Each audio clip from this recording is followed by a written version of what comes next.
Something that all the girls want, all the girls want, all the girls want. Give me that something that all the girls want, all the girls want, all the girls want. You got that something that all the girls want, all the girls want, all the girls want. Give me that something that all the girls want.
But it's time to come alive. If you want to party, babe, you got to feel it deep inside. All I really want to do is the things you just can't hide. Put your funk around it, babe, and I'll take you for a ride. You know that's what you feel it. You know that's what you feel it. You know that's what you feel it.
Got the money in the bank.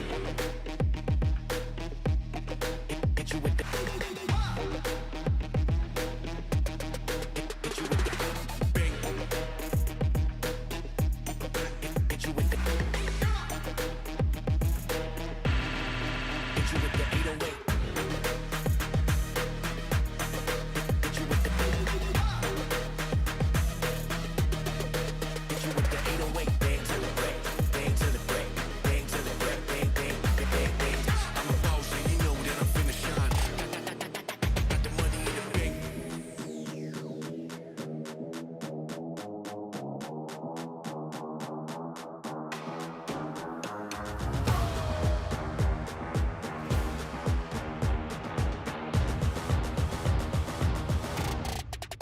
Got the money in the bank.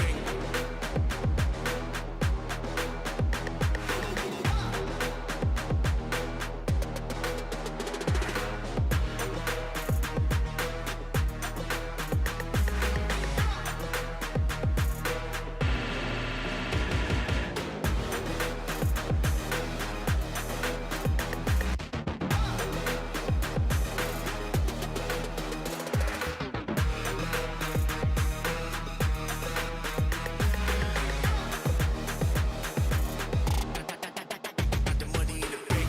Bank, bank, bank, bank, bank, bank, bank, bank, bank, bank, bank. Got the money in the bank. Hit you with the 808. Hit you with the. Hit you with the bank. Hit you with the. Hit you with the 808. Hit you with the. Hit you with the 808. Bang to the break. Bang to the break. Bang to the break. Bang, bang, bang, bang, bang. I'm a boss and you know that I'm finna shine. Got the money in the bank.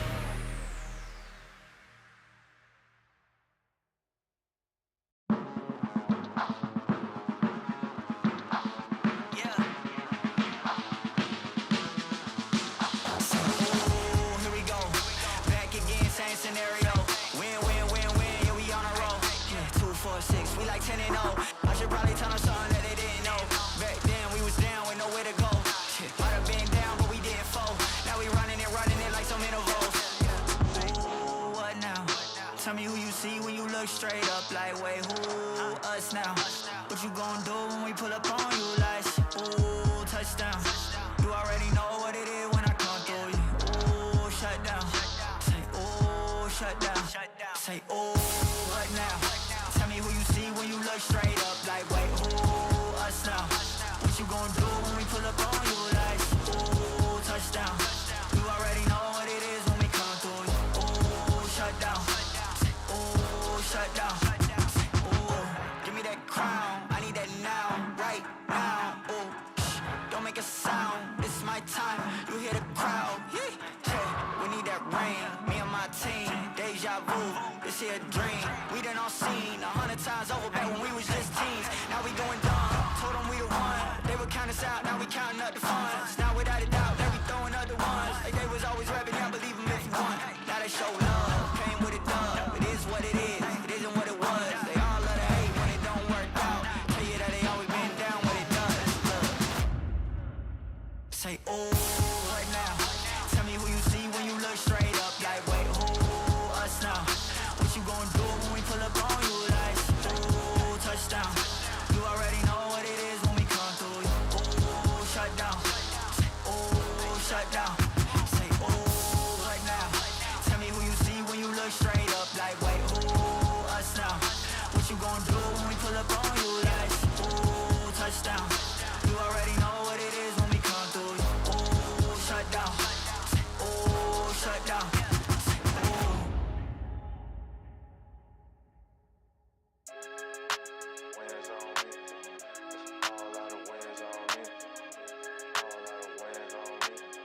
It's a whole lot of wins on me. Yeah, I'm a prodigy. Ain't no milk for this ticket. Ain't no lottery. No robbing me. My joy comes in the morning. They can't bother me. I'm proud of me. Thought I had to be like y'all, but I ain't gotta be. Took off, had to redefine my worth. Now my mind at ease. Words out of me comes out of me. We don't see no.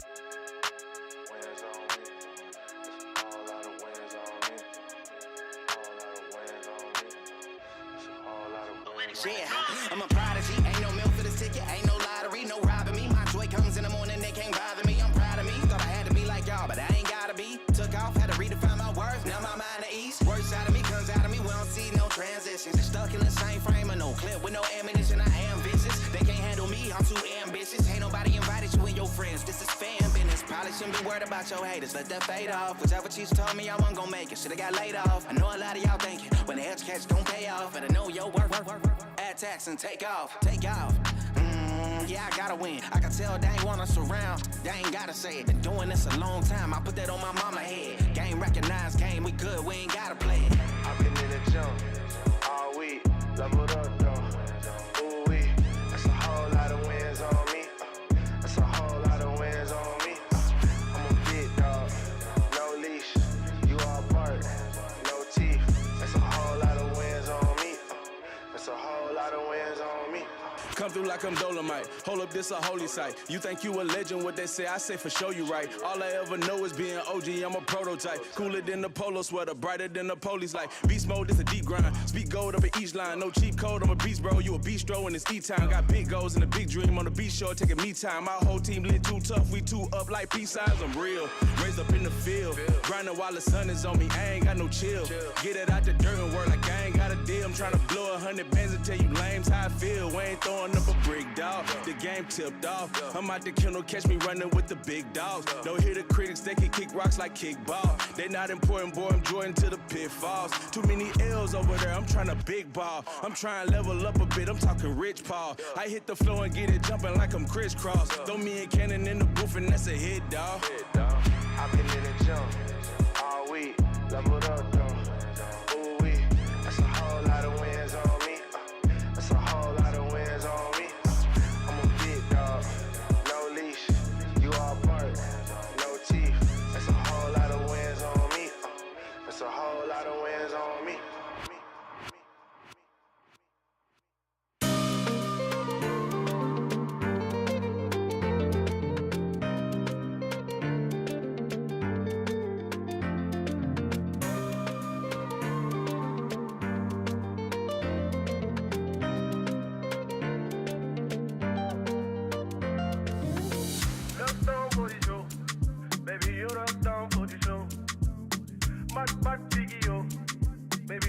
Back, biggie, yo.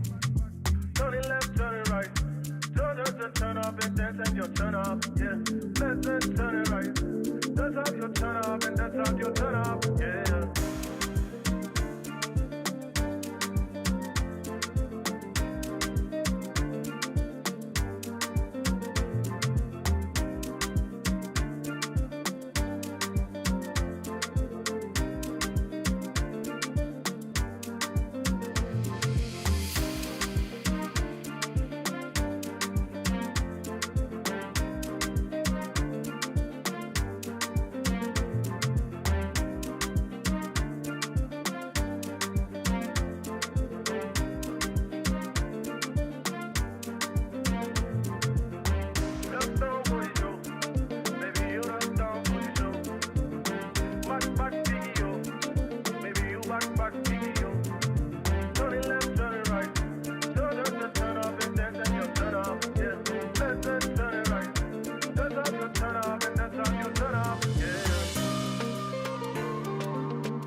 We in the club and you party like nobody. We in the club and you dance like nobody. We in the club, girl, you show me your mata, your mata, your mata. We in the club and you party like nobody. We in the club and you dance like nobody. We in the club, girl, you show me your mata, your mata, your mata. Eh?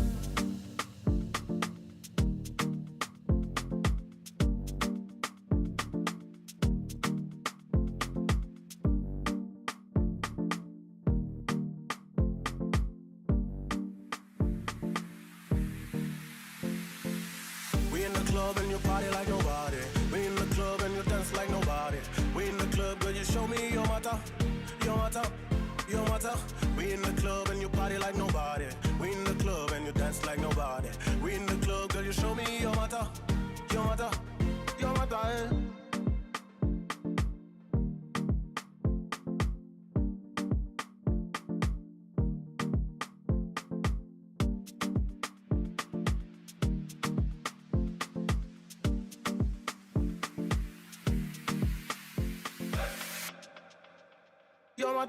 We in the club and you party like nobody. We in the club and you dance like nobody. We in the club, girl, you show me your matter, your matter, your matter. We in the club and you party like nobody. We in the club and you dance like nobody. We in the club, girl, you show me your matter, your matter, your matter. We in the club and you party like nobody. We in the club and you dance like nobody. We in the club, girl, you show me your matter, your matter, your matter. We in the club and you party like nobody. We in the club and you dance like nobody.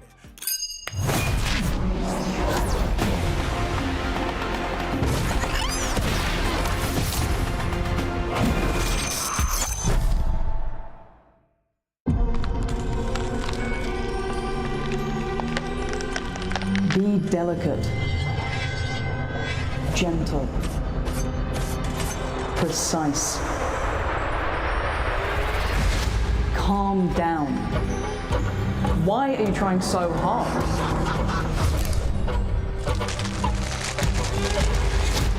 Isn't this too much for you? Aren't you scared? Don't play, don't compete, stop complaining.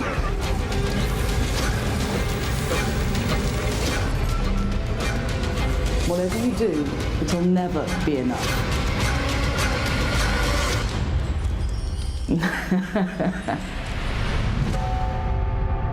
Greatness comes from within. Just wait and see.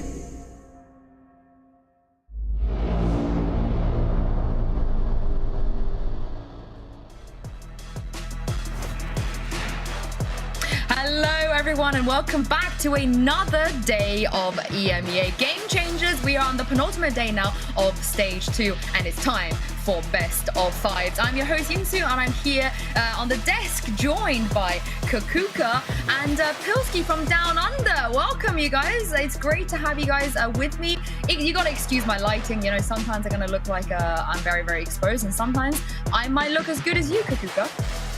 Oh. Thank you. I did not expect that one, but I'm sure it is what it is. You're moving, so that happens. But I'm very excited to come back to Game Changers. It's always the tournament that I enjoy the most, and you know I'm down for some surprises as always. Yeah, I didn't know it was appropriate to be exposed on broadcast, but I'm looking forward to see how the rest of these games go and how things go for Ascent and FUT here. Yeah, this is why you're the best, Mitch. This is why you're more superior than Mitch, man, you know, with jokes like that. Keep them coming, keep them coming. But first, let's talk about what we saw yesterday because, Pilski, you were here. You were on the broadcast when we saw the 2 games. Let's start with Ascent versus G2 because, let's be honest, G2 making another grand final. Are we that surprised? Not really, but you know, I was looking at Ascent's form and their run in this tournament, and I was really hoping the best for them. However, I just think with the history that these 2 teams have had in the last stage and how dominant G2 has been over them, I feel like they just really couldn't overcome that mental hurdle. Really, I don't know if you'd agree with that, Cougar. Yeah, I think that mental was a great point, especially on this first map on Split. I think that G2 did whatever they wanted with them, but then moving on to Ascent, it was a different tale, right? It was very difficult, don't get me wrong. It took until round 10 for Ascent to get their second round, but ever from then, 12 rounds in a row, there was nothing, and literally nothing, that G2 could do to them. That's the momentum that we're talking about. And then moving on to Haven, I was a little bit surprised. I really wanted to see the Viper that G2 was playing in action, and I think we kind of understood, especially from the second round, I would say, the intention that they wanted to have. And talking about the mental also, those retakes from Ascent were not there. The communication was a little bit off. Yeah, you guys can see right now on your screens, Tikuza from Out1Out made this tweet. I mean, They're an unsigned team that made it into the top 4, which I thought was incredibly impressive. Cougar, unfortunately, their journey came to an end, but I'm pretty sure for the players on that team as well, it's not going to be the last we see of them. Oh yeah, exactly. And talking about her specifically, I feel like she's such a strong duelist. Going up against Smurfette is not an easy task for anyone. I think that they did amazingly, and I have to say that I feel like I wouldn't call her a final boss, even though she's pretty ruthless on Jet. I'd say she's like the SATs, you know, because it's like the first test that you have to pass on to even move into university. But very surprised on this map of her when she pulled out that operator. I think that was the change and turning point for the series. But unfortunately, they weren't able to close it out. Yeah, I mean, I'd agree with that. I think Thakusa obviously had insane stats heading into that series, and I feel like the narrative was kind of Thakusa versus Smurfette a little bit. The thing is, I think FUT played really, really well overall as a team, and Odd One Out really did kind of surprise me, particularly on Pearl with a bit of a comeback. So I think a lot of strong duelist players, but very impressive that Odd One Out made it this far, considering how rough their run was through groups, as was FUT's, to be fair. But you know, obviously just putting pieces together at the last minute, having a really good result at top 4. Yeah, like I said, it's probably not going to be the last we see of them. Of course, unsigned, by the way, still, just in case any orgs are watching this out there, unsigned. This is your chance. But as you guys can see with the bracket, we're coming to the end of stage 2 now. I think it's also worth discussing a little bit of the format and what's at stakes as well, because of course, this is not the last stage of Game Changers in EMEA before we head into that massive LAN tournament at the end of the year. Teams, they still have a chance pick up some points here and there, and also go into stage 3 as well. If you're G2 though, however, Cougar, you're probably sitting at quite a comfortable place. They picked up a lot of points stage 1, but as we know, the points do scale as we get to stage 3. Yeah, exactly. And as you can see in the schedule also, contenders starting today. So keep an eye out for those teams, because FUT was one of those teams that made it out of contenders. And today they're in the lower final. Tomorrow they can be in the grand final. We're seeing the points now and how important it is for teams, especially when we're having the stages that we're having where it's not that clear what top 4 it is. I feel like this difference in 10, 15 points are going to be very, very important when we move on to stage 3, especially because BBL didn't make it this far. Yeah, for sure. And I think as well, it just gives, with this format across the year, a lot of chances for teams to kind of reshuffle their roster, to kind of work out, you know, what players they want to be playing with, what things are working for them and not, and just develop slowly over the years so that when it comes down to stage 3, they can try and put together the right combination of players, as you've seen, you know, teams kind of shuffling in this stage in particular, but also just kind of bring really, really strong form into that last stage and then try to get themselves a spot at Worlds. Yeah, and I also want to say on the flip side, for the teams that didn't make top 4, top 3, didn't pick up points this time around, it is not the end of the world, because like I said, everything scales. We are sending 2 teams to Brazil. There is still a chance. We saw that last year, how it eventually panned out. So I think stage 3 is probably going to be extremely exciting. And speaking of exciting, I have a game for you guys. You know, we love to, I wanted to get involved. You know, I got a bit jealous watching the players play every single day. What is it today? And today we are going to play higher or lower. So how this is going to work is I'm going to give you guys a statement that comes with a number. It's going to become very apparent when we get into it. And you have to tell me if the actual answer is higher or lower than the number I'm about to give you. So let's just jump into it with the first round with question 1, so you guys can get used to how this game is going to work. Of course, there's a lot of pride on the line here. So the first statement here is days since Smurfette and Ness won a Game Changers title. Now, the number I've given you here is 310.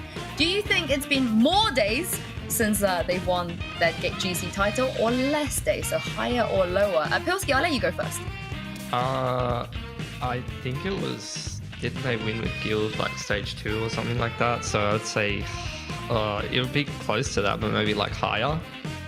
Okay, more days you think it took? Yeah, maybe. Okay, I'm gonna say lower. I'm gonna say lower. How many? Do you want a specific one? Do you want to? I don't know specifically. All right, let's just see the answer. I'll reveal the answer to you guys. I was a little bit cheeky with this one. The answer It's actually 1 day or lower. something. It is 300 days. Oh my god. Exactly. I was thinking like when was stage 3? I was like, because you know every single year the format changes and you know this tournament goes here and there, and I was like, when was it? But you know that my memory doesn't work very well. Yeah, I mean, it's exactly 300 days to the day today, so Kukuka has a point. And the next question is, how many teams has Question coached in his career, in Valorant career? And the number I'm going to give you is 2. Kukuka, I'll let you go first this time. I'm gonna say higher because I honestly do not know. And I want to know, so I want them to be a lot. Okay, how many teams do you reckon if you say higher? I'm gonna say 4. Okay, Pilsky? I'm going to say just from the interview, probably higher as well, because I think if you've only coached 2 teams and one of them's already like a top 4 team at Game Changers, Maybe he's that good. That's kind of underselling it. Maybe. All right, how many? Bayer win for 4. Let's go. I would say 4 or 5, something like that. There you go. It is actually 4. You're just unreal. You're just too good at your job. But let's move on to the next one. She's in the lead right now, Pilsky. Come on, you have a chance to bring this back. Ascent Amy's kill max at this stage only, Pilsky. Do you think she's had more kills on a single map than 30 or less? I'm gonna go lower. Even though she's very good, I'm gonna go lower. But she has some of the best stats for kills, I think. Across the map, but I'm still gonna say lower. Kukuka? I'm gonna go lower as well. I'm gonna say like 29 or 28. You guys should believe in Amy a little bit more, because the answer is actually higher, and it is indeed 31. Again, like I said, I was gonna be a little bit cheeky with this. I was sitting on the 29. I thought that you were tricking me, but the other way around. I mean, Pilsky, you still gotta get on the board. Okay, I'm gonna give you another chance. Okay, another question here. See if you can get on the board. How many maps has FUT won this GC stage? So stage 2, how many maps have they won? Higher or lower than 16? 4, and then they what? Little bracket. Oh damn, he's actually. I'm gonna go lower. I'm gonna go lower. Yeah, because they had a rough run in groups. So maps though, it's so series. It's maps. Yeah. Oh. Maps. Kukuka, how are you feeling about this? I'm saying. I'm gonna go lower still. Yeah, I'm gonna say higher. Okay. Why not? He's on the board. It is lower, but it's actually lower by just 1 map, by the way. It's 15, so it counts. It counts. You should know me by now. I'm just going to be cheeky with these ones. Let's do one more, I think. I think we have time for one more. I'm liking this. Here we go. How many Turkish players do we have in this stage of Game Changers in the EMEA Stage 2? Once again, Kukuga, I'll let you go first this time. You think it's higher than 25 or lower than 25? I'm gonna say lower, just because of the color match with the Turkish flag. That's how I feel. That's what my gut is telling me. Analysis right there. I think it's going to be close to that, but I will also say lower because there's at least Na'Vi and then FUT are full Turkish rosters, so that's at least 10. And then there is a couple sprinkled into other rosters as well. There's so many Turkish players, but I'm going to say it'll be close to that, but probably lower. Yeah, you are both correct on that one. So another point for you, Pilsky, but Kukuka also earned a point there, so it kind of cancels it out. Last one, and I'm just gonna say whoever gets this one wins. All right, this is the golden goal, the golden point. How many maps have Ascent run Viper? And I don't mean the current roster.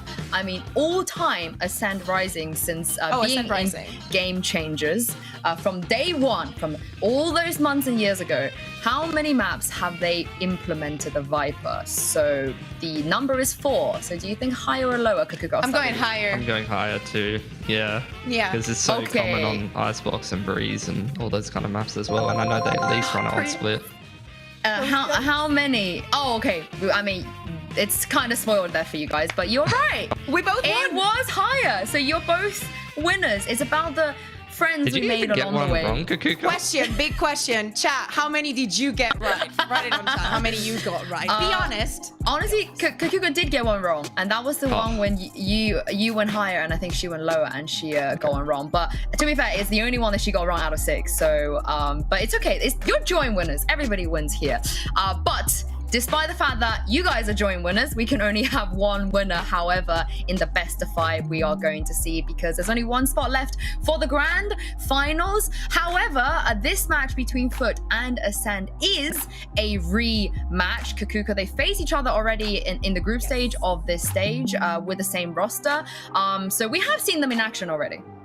Yeah, exactly. And actually, if FUT would have won that matchup, maybe they would have been in a different position and they wouldn't have had to go throughout the entirety of the loser bracket. I think that just because of the run that they've had so far, we're going to see a different face, because it was a 2-0, pretty clean for Ascent, especially on that second map, with not a lot of difficulties. The first one was Haven, was a little bit closer, but I think that we're going to see a different face of FUT, because now they have looked at the face of adversity and they are like, we do not care. We do not care at all. We're going to overcome each and one step. And this Ascent is just another step on the way. And of course, this is no longer a best of 3. This is a best of 5.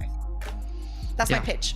Yeah, I think, a lot of good points there. I think FUT's grown so much since the group stage as well. And I think, obviously, when you beat a team like BBL, even if they are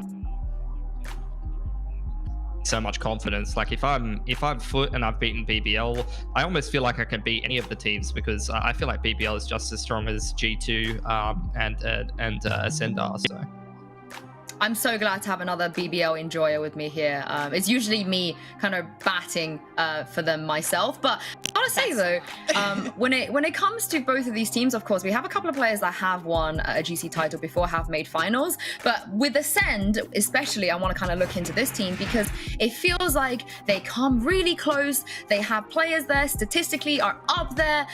They seem to always be competing at the top, but Pilski, they still haven't won a title yet. They are always falling at the last stage, and last time we saw them fall here in the lower bracket finals in a best of 5. So surely today we got to turn things around. yeah, you'd hope so. I think, you know, obviously it was against G2 last stage. They had an excellent run outside of just losing multiple times to G2. If G2 didn't exist, maybe it could have been a different story for Ascent.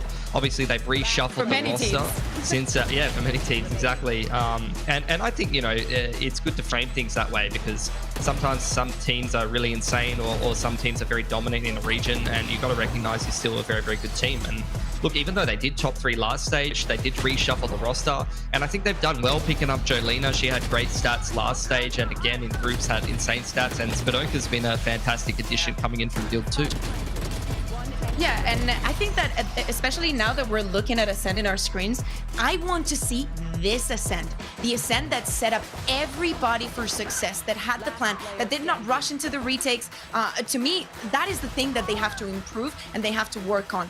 I still think that even if they are to lose today, there is a lot of pride and a lot of recognition on staying on top. You know, even if you're not top 1, I think that for how Game Changers is changing this year, staying in the top 3 consistently is also a very good sign of you know, keeping up with the rest of the rosters, keeping up with everything new that is coming on in the board. And now is when they have to invest that time, even if it's not this series, to until the next series, to improve in those small things. Yeah, I just think, you know, over the years, we've had a few different teams that have managed to win this title. A lot of those players, veteran players, are still with us here in the scene. But just some of the players on Ascent, though. We're talking about Amy, Lada, hated the most. All these players, they haven't won a title yet, and that just blows my mind. Something does not sit right with me there. And speaking of hated, I actually had the pleasure of chatting to her and actually ask her directly why she feels like they haven't managed to pick up a title. So make sure you guys check this one out. I'm now joined by Hated by the Most from Ascend Rising. Hello, Lada, welcome. It's been a while since I've spoken to you. Before we get into the interview, we have to address the most important thing. Show me your hands right now, because I saw a little bit of an Easter egg on there before we went into this interview.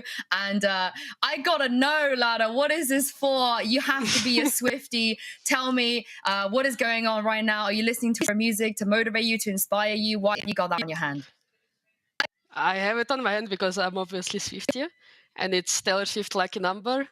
And yeah, I am listening to Taylor Swift every time when I'm playing, so yeah. Is that your lucky number then? Do you think it's going to bring you some luck? Yeah, I think so. Okay, what song have you been listening to the most when you're practicing, and it's giving you the most kind of motivation? I mean, it's not motivation, but I'm just listening to album called Folklore. Ooh. And yeah, I'm just listening to it on repeat when we are playing officials because it's like so calm. Wait, during the officials? Yeah. It's just somewhere on background. It's not like I have it on full volume or something. Wow. How does that like calm you down? How does that help you think?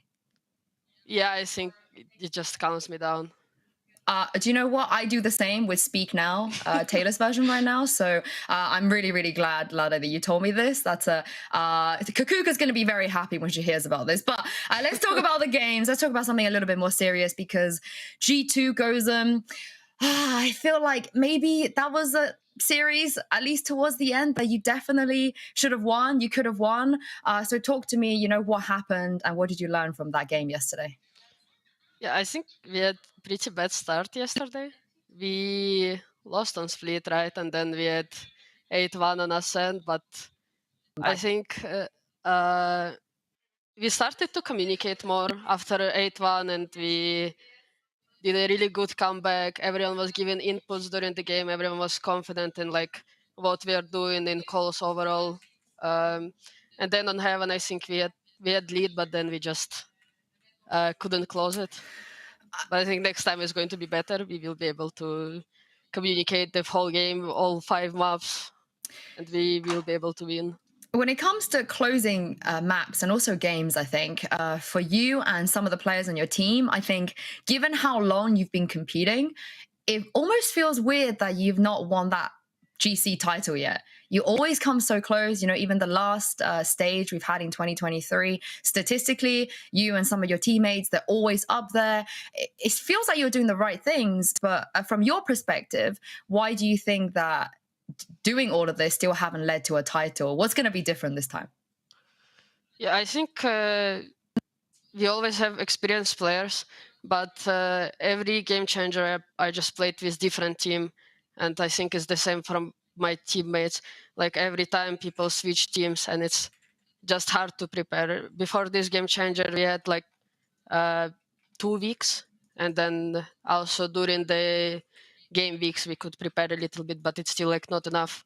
And we are still, even though like, yeah, we are all playing a lot, but on this level, when we go to top 6, top 4, we didn't play a lot. So it's still like we're maybe pressured and we don't have enough experience to like close the games. How do you deal with that? How do you make sure that that doesn't get in the way? Because, you have another great opportunity this time around. Get your revenge as well. If you are able to make it into that grand final, obviously there's one more stage too. So do you think the key of it is to just stick together and try and gain more experience? Yeah, I think we just need to work on our comms first of all, and then we will be able to win anyone. And the last question before I let you go. I read somewhere that was very, very kind of honest from you, a really great answer you gave, that you think maybe one of your weak points, or maybe something that you feel like gets in the way of your game, is that you sometimes overthink a lot. So could you explain that a bit about what you mean by overthinking and how you are working on fixing that? Yeah, I mean, we have our game plan, obviously, and sometimes when you win some rounds in a row, you start thinking, oh, maybe they will have this answer to what we are doing, and maybe they will have this answer, and you try to anti-strat it, and this basically is overthinking, because you're not playing your game anymore, you're just trying to play something else. I mean, honestly, when you guys are on your A game, I don't think you need any bit of thinking. You guys just look amazing. But thank you very much, Lada, for joining me. Best of luck today. And maybe we'll see you in the grand finals. Thank you. There's a lot to unpack there. I promise, guys, I will get onto the game. But first and foremost, I think the most important thing is that Lada listens to folklore when she's playing the game. So, Cougar, I feel like you can relate to that, can't you? Ascent is the best team in the history of VALORANT. I do not know of anything else that can make you feel better than listening to Taylor Swift. I think, yeah, Pilski, you agree? You do that too? I don't personally do that, although I do relate a lot doing some RGLing and stuff like that to what she was saying about overthinking the calls. And you can even sometimes see it in Ascent's gameplay, especially when she's RGLing from an initiator perspective. Sometimes you just want to gather that extra little bit of info or go retake that extra side of the map and not just do the simple call. And I think sometimes, especially on attack, Ascent overthinking it and overdoing it sometimes can be their worst enemy. Yeah, I think maybe the whole team need to get on some Taylor Swift. Then they can everyone bang on some folklore. I think that's the solve. But in all seriousness, I know Cougar, you say there's nothing more serious than Taylor Swift, but I do want to talk a little bit about you know, the consistency factor that Lada spoke about. Having to swap rosters here and there, lack of preparation. It does affect these players, but two people I feel like it doesn't seem to affect whatsoever is Smurfette and Amy. They're always consistently competing at the top. We'll start with Smurfette first because Cougar, she did go through a bit of a change recently, but still one of the best statistically, if not the best duelist in the entirety of Game Changers right now. I think we all know that Smurfette is just brilliant, but the fact that she's now in an all-Turkish roster and she has that, you know, the same language to speak with the rest of the team, it's very funny that if you look at the first kills per round is 0.22, the first deaths are the same, 0.22, which means is that most likely you're going to be finding her in that initiating duel, and that means that there is a very clear plan of action. The rest of the team is going to be playing for her, and that's what I mean when I say that the communication is so important. Now, on the side of Amy, she's a sentinel, and not a sentinel in a chamber meta. So that's surprising, but you know, that's just Amy. 18 years of pure, I don't even know how to describe it. Yeah, just talent, just putting up numbers. I'd agree with Cougar as well, especially watching the attack side of Pearl. And most maps for FUT, Smurfette is always on the front foot for them, kind of Wing into the sites and trying to find opening duels. She also has really great stats in terms of ADR and kills per round and things like that. So in terms of just shooting people in the face, she's been one of the best this tournament. And Amy as well, really, really good at taking first kills as well from the Sentinel role, because the Sen do love playing that slower style. She loves to go for those lurks. If things go wrong, you know, on Ascent, for example, maybe they lose first pick to the operator, you'll see her very quickly try and activate in B main and open up the small site. So, you know, different dynamics between both of the players and different roles, but both of them put up crazy numbers. Yeah, like I said, it feels like when everything seems to be a little more inconsistent, the fact that these two are able to remain so consistent is very, very impressive. But let's talk about FUT a little bit more here, because I think we've kind of covered a lot of points here for Ascent. Because for FUT, some of these players, of course, came through contenders, but who would have thought, Pilski, that picking up Smurfette and Ness will be a good move? Yeah, I mean, you see this a lot in, you know, obviously Europe is like the premium region for tactical FPS, and mixed European rosters have been more and more trendy, especially these days. But you see this a lot, you know, teams going from mixed European rosters back to their nationality, speaking their, you know, common language, and it can get a little bit easier for them to perform. I think that's a perfect example for Smurfette, but even in general, I saw the rest of the team really lifting against Odd One Out to kind of contextualize their run a little bit as well. I feel like, you know, in the playoffs, the BBL game really is what impressed me. The wins against Anonymo, they already beat them in contenders before, so I wasn't surprised to see them 2-0 there. They barely scraped it through groups, but I feel like since they beat BBL in particular, they're on an upward trajectory. And, you know, looking at the group stage results, I don't know if Cougar would agree, but I would never have thought they would be competitive with Ascent, but now I feel quite confident for them, almost. You just need to believe in Smurfette and yes, hear me out, hear me out. We've been here for a long time, and these two girls are amazing. But you know, yesterday I was watching the games, and I was like, oh my god, there's a lot of clutches, and I was you know, looking at Nessa, and she's like, oh, she only won 2. Yeah, there were 3v1s. And she won. I mean, 1v3, you know. But it's very impressive that it doesn't matter the circumstance.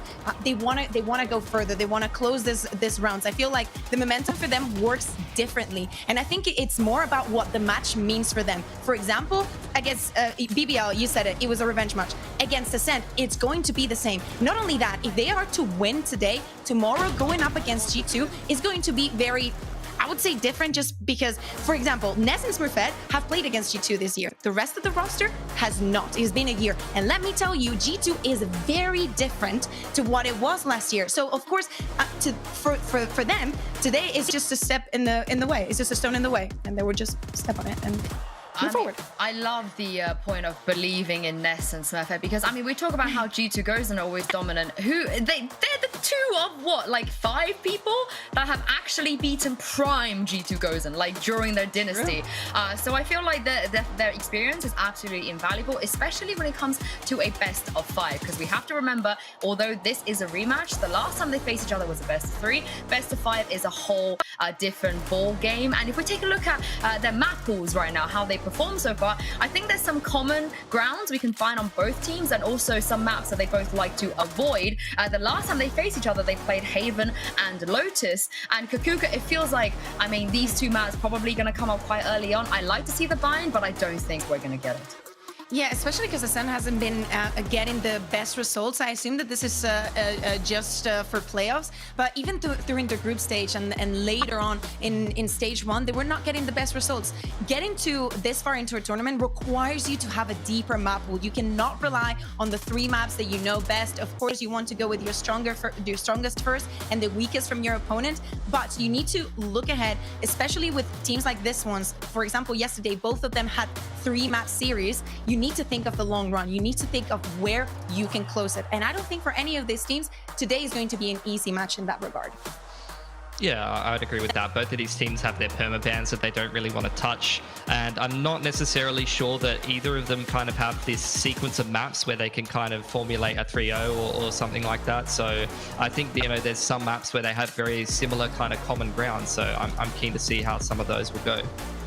Yeah, me too. Again, if we see a FUT map pool, like you said, there's some common grounds there. There's some maps that they definitely lean towards a little bit more. You know, who would have thought that a Turkish team would want to play Ascent?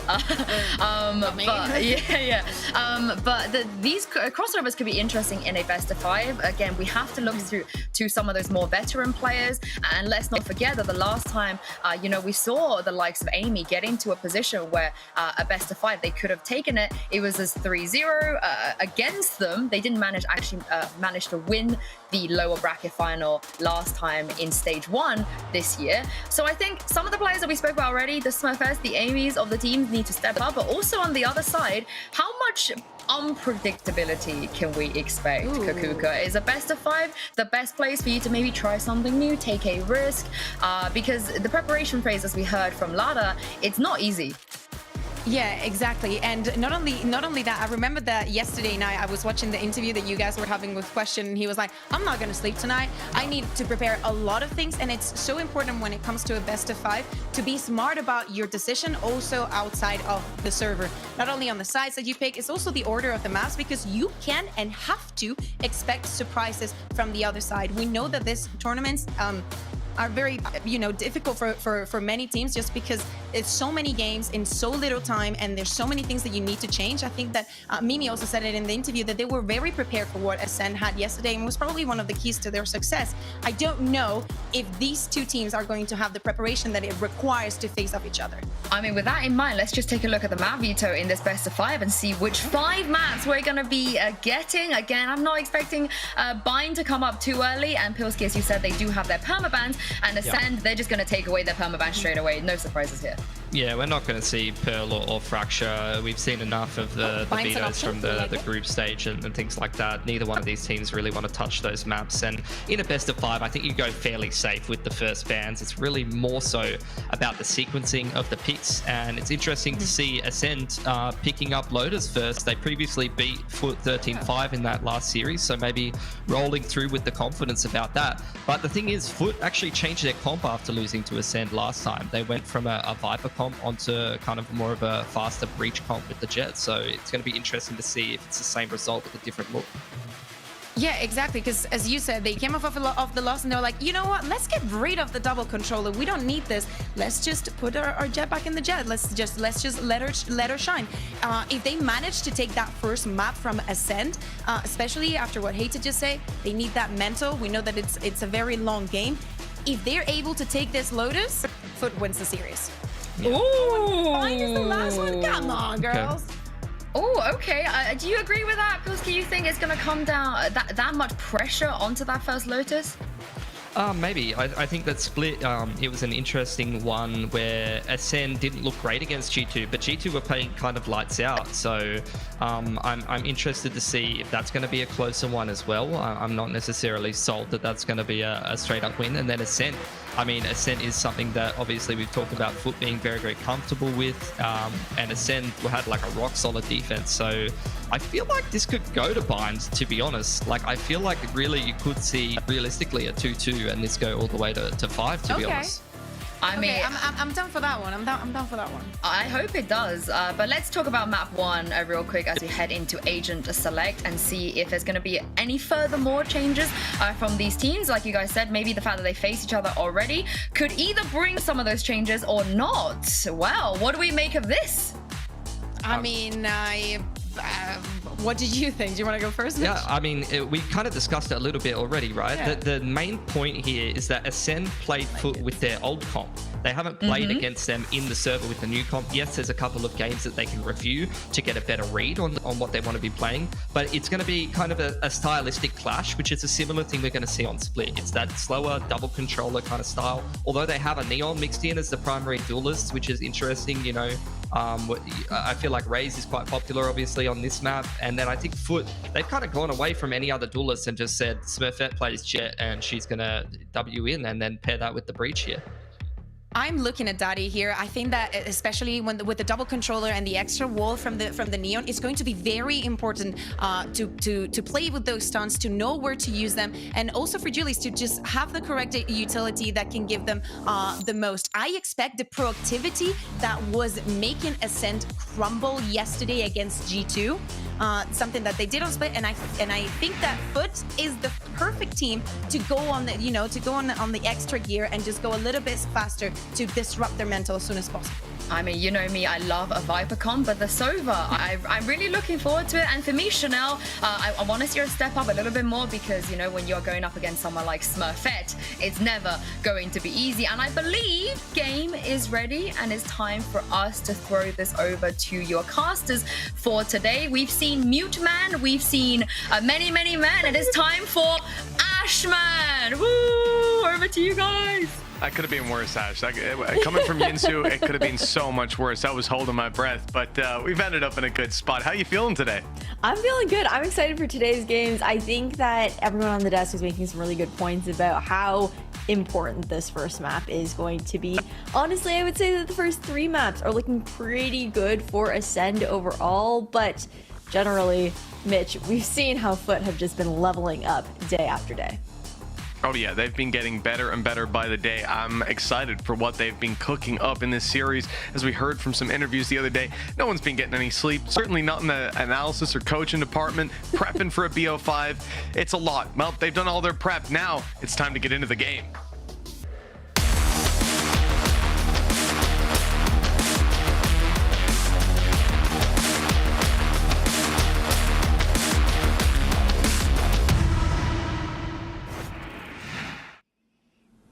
And we're back ready to jump on into the very first map of this series. It's going to be starting out on Lotus. And this is, of course, the choice of Ascent. Now, you said, Ash, that you think that Ascent looked good on the first 3 maps. I'm inclined to agree with you. It's certainly an uphill battle for the side of FUT, but we'll decide it here on their defensive side. See how good of a start they can get off to. At least they get the choice of sides for some level of comfort. That's for sure. Starting out on the defense first for everything. And right off the bat there, Mitch, 2 players down here on Ascend. Key players as well. HTM being out leaves a little cover and little options with Jolina the only one to provide cover for the team. I love the little recon up and over. Ness is playing some nasty games, looking for wall bangs as well. She started this out just the sheriff in hand, swinging out A main, taking the kill. Smurfette's picked up one, like you said. They're running light on players on the side of Ascend and light on HP as well. Jolina tagged up and Ness looking to dish out a little bit more damage. Quick dash in. Schnell now in the corner, might be able to catch her by surprise, but never mind, already down. The onus of this is on Smurfette, now surrounded, the stun perfect, and things suddenly back in Ascend's favor. That's the nice thing about the Neon, right? Having those relay bolts just enables you to find those pushes for yourself, play a little bit more individualistically, but onto this retake. There are 2 flashes available here for Dati. Yeah, we heard about how important this support player could be. That utility won't be fired out this round, though. It's carried through to the next with Daddy's death. It's on to Julie's. 2 more players to pick up in this 1v3, but look at her health. Down to just 40, swinging into tree, and they have a firing squad waiting for her. A good attempt with the turret. Actually manages to trade out Timmy. Now there's a real chance. What an unbelievable clutch to kick off this game. And you know what? FUT have got some fight in them. The thing is, Ascent were the ones looking to flip the script into that round. It was an early first 2 picks onto the side of FUT, then Ascent, with that aggression that they found over towards stairs, especially finding some early engagements, looked to be the difference maker into this particular round. But what a way to do it now. Looking into the next one, of course, we're going to see FUT with their typical buy up. But I think that Pilsky made a really great shout on the desk there, Mitch. This adjustment in team composition for FUT or something that Ascent are really going to need to look towards adjusting to, since they played against their old comp. Well, that's something, right? And I guess there's also an element of familiarity there as well, that you're going to have a decent idea of how they like to do things. A little recon to start gives away there's a couple of players sat outside of A main. Shock dart through for a little bit of damage. At least that was the intention. They've sidestepped it fairly handily. On the Ascent side, put to a slow with the buy that they're up against. And that's probably not the player you'd expect to see going for these fights, especially on range. But that Sheriff has been deadly, and the shock darts even more so. Down to just 25 HP now, hated the most. And Jolina gonna struggle to get any damage done late round. And the hope here is Amy can sneak her way in onto C, but Lada's so patient. I mean, Smurfette also got a lot of great information there. Door being open, her having that peek in. You can see that Ascent is backing off. They're looking to regroup with Amy, who had been lurking outside of C this entire time. But the Nano still to delay here. Lida also has that paranoia to buy her some time. Oh, that paranoia could be deadly indeed. It stopped them, at least from coming towards her, but some had already snuck in towards the water. Now, Ness is in trouble. Players up close support is there, though. Good spray. Makes it so easy for the body shot to finish off Schnell. The numbers again thinning out. The smoke up. Maybe Jolina can grab some space, but Lida's already inside of it, spotting it out, waiting for the swing to come through. The opportunity is very much limited, closing out this round. Very nicely done, and Ness is off to a flying start. 4 kills in this round, and a great performance in the pistol. And that's with the fact that I believe in yesterday's interview after the matches had all wrapped up that we had with Question, he was talking about the fact that Ness and Dati were both sick yesterday, hopefully feeling better today, but they were still performing regardless. And I also think what's really cool about this FUT squad in particular is just the general flexibility in the agent pool for nearly everyone on this team. They can easily pick up different roles and continue to perform. You know, it's a great point, even the fact that Ness tweeted out yesterday after the game, 2-1, GG well played, odd one out. I'm just playing bad lately. I don't know what's wrong. Well, playing a little better, as we've seen to kick off this one. And honestly, she played great yesterday. Yeah, she wasn't even playing badly yesterday. I don't know what she's talking about. That was the crazy thing. I just saw the tweet. I was like, don't need to be hard on yourself, man. You're on fire. But yeah, you know, that's one of the things. You strive for perfection. And I guess she's one of those players that's going to kick herself even if she falls slightly short of it. Respectable. Tells you how hard this squad works, right? But Trailblazer in here towards tree. Doesn't find anything. Dati does get spotted out in towards hut though, so nice nano to delay. It allows Dati to find that time to actually look to reposition, but the snake bite still doing a little bit of damage.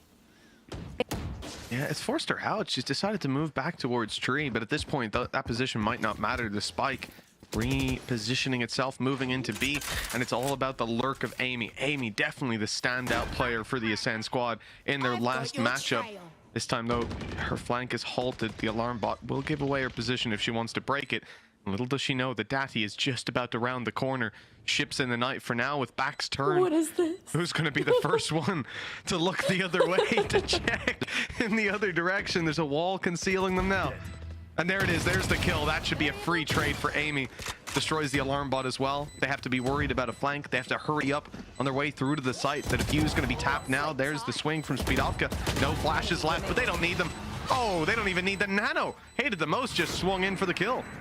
Great crossfire being played there. Hated the most, just waiting for that initial contact play before taking the time to swing out in that situation, and just generally great pressure coming out from Amy, right? Sure, she doesn't end up finding the flank in the end, but that lurk, not only does it grant her that pick, but it puts that extra pressure towards those players who are playing top B side to actually funnel back in because they're worried about that backstab.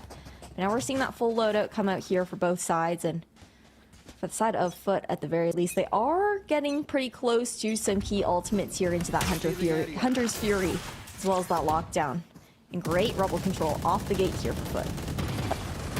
Oh yeah, Ness is even trying to just annoy them with that Odin spamming up. We saw the wallbang attempts from round 1. Something I love to see from Ness. Now look at this bait though. Player that is lurking falls back. They've still droned it. Now you're in trouble. Up close, Jolina stands no chance after being revealed. It's the big Odin to take the kill and get a Hunter's Fury online as well. And now look at them, a mass exodus of the A site. Everybody on the rotate, but it's only Julie's close. She has to be careful not to go down for nothing. Oh, she still spots one out though. HJM actually going to fall for her trouble after laying down that smoke. That puts extra pressure on the plants. Spidovka doesn't even get the opportunity to reposition here. What was that? just picked the spot and fired, and it works perfectly on.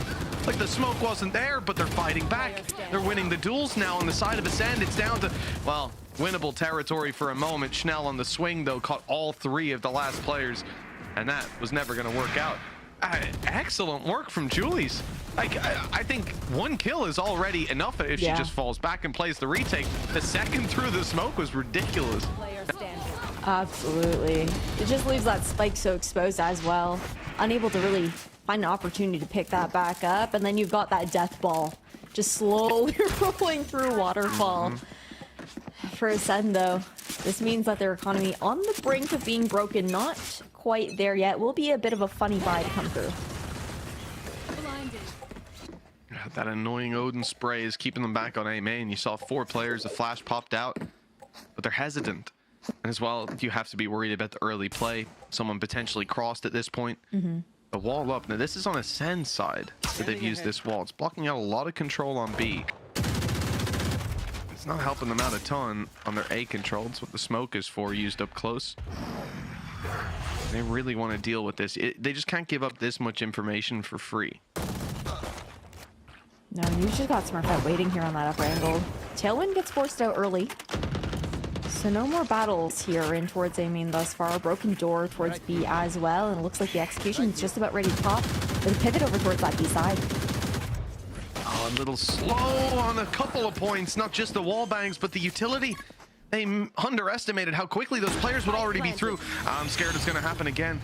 There were 3 players close, ready to swing on into that lockdown, and indeed, that's what they're doing. Lined up now, Paranoia good. Just a couple seconds left. They need to destroy it. They have to rush in. That means they're distracted, and Smurfette knocks them all down. Coming in from behind, a triple kill found, and now Jolina has to deny the snake bite down and make it a little bit easier, but the shots won't land. Not for her, as Smurfette takes control of the round. What a way to do it. Smurfette, those first 2 initial picks, and then just looking to dash straight in towards Amy as well. What FUT are doing really well so far, Mitch, is just putting that immediate pressure into any sort of post plant comfort that Ascent are looking to find themselves in. No opportunity to really set up in these situations. It's straight into those scrappy rounds. That's almost what you want to see. That's where they can thrive here. You know, you're coming into Ascend's map pick, the first in a BO5. This should be leagues apart in their favor. And yet you're able to put this level of fight up. Have control like this. I mean, you saw Ascend scrambling for A main control. It took them a minute to even grab control over here on Rubble. So in that regard, the previous round and the ones before it looked incredible for FUT. Great signs, repeatable success as well. Now, though, they concede a much more passive setup, Seekers through, and I think it's on the back of all this utility that Ascend have. They're so willing to play a retake. Yeah, there's a Hunter's Fury, though, to worry about here. Drone does go out. Chanel's just about to get sought out. She tucks. Oh, no, still spotted. Nice try. Really nice try. I mean, she can move around on the site easily enough. It's not like she's caught out in the open. Not like it's a free trade or anything like that. Yeah. And it's also bought a lot of time. I guess the idea being that Lada can come up. That's why FUT are so content to play this one late. Has to bypass the... No, won't be able to bypass the alarm bot. It's already been caught. So now they know all about the flank.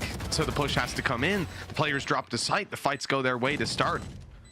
Wallbang even in for Dati. Now denying that defuse. With the nanos gone already, it comes down to the aim fights, and Dati is winning those. Cougar highlighter on the desk. Oh my! That's come very close, but not quite close enough. Oh, a minute and 30 seconds. Or second and... I can't even... You know what? You know what I'm putting down on the table. It's early. It's morning for me, guys. I'm over in NA right now. I promise. The brain cells, they're waking up. But I was a little bit concerned there. Yeah, it was close. It was close. And I was worried because they were spending a lot of utility actually just trying to get out from A heaven in itself. But then, again, it's just thriving in the chaos. We've talked about it before. We'll continue talking about it. They're so good with ensuring that they're trading efficiently once they do actually find those engagements on site. And with 3 rounds in a row here, 4 FUT, Ascent forced into a timeout. Yeah, I mean, the alarm bells have to be ringing at this point. Even there, like the retake, there were a lot of potential opportunities for FUT. The drone catching a player up close. Schnell makes it out. The fact that the flank is coming in from Lada. If she notices the alarm bot in time, Shrouded step past it.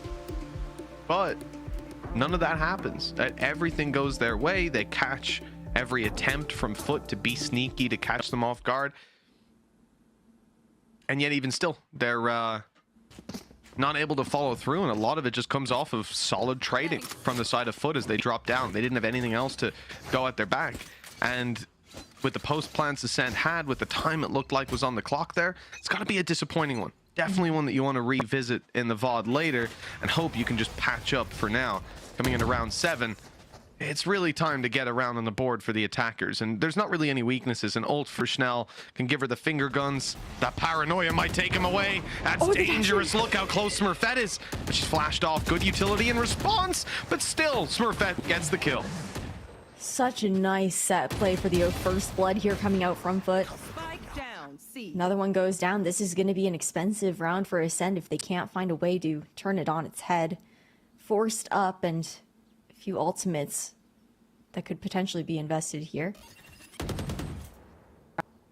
Unlucky. The same alarm bot we've seen before. Yeah. It's been holding down that control for them so well, keeping Julie's alive into the late round, having a spot in towards B. Doesn't mean that once again they'll be playing retake, but oh my god, look at the damage done. Schnell's down to 24, losing so much HP to just that nano on the way in. Again, looking for those post-plant situations, right? The scary part about playing here in towards drop is you know that FUT are going to use a ton of util to clear that out. Oh my. 20 HP Schnell, I mean, she can't be relied on in this fight, not at all. First to fall almost. Jolina had been caught towards the drop just seconds before, and another extremely clean fight back through. I mean, in this round, I'm starting to almost think that FUT, Rolling Thunder, they got the Hunter's Fury on the way in. Like, none of it's needed. They're able to cash these ultimates time and time again. It's just a massive safety net if anything does go awry. We haven't even really seen a moment where they've actually considered using those ultimates either, where there's been that pause to be like, okay, do I actually let one rip right now, or are we full sending it? You know? And right now, FUT, I think the conditioning that they did for that early main control is really paying off dividends at this point is the matchup. 100%. I mean, that's why you see them play so passive in the late round or even in the mid round. They're going for this initial spam and then just falling back and saying, yeah, you take the control. We've got our Killjoy utility. Now, this time it's a little different. And Killjoy is spotted over towards the C side of the map. So, Ascent, again, faced with a situation they're not fully aware of exactly what's happened. They might think it's just the Killjoy here. They might think the setup's changed, that they're stacked up more on A because of the constant A hits. They would be wrong.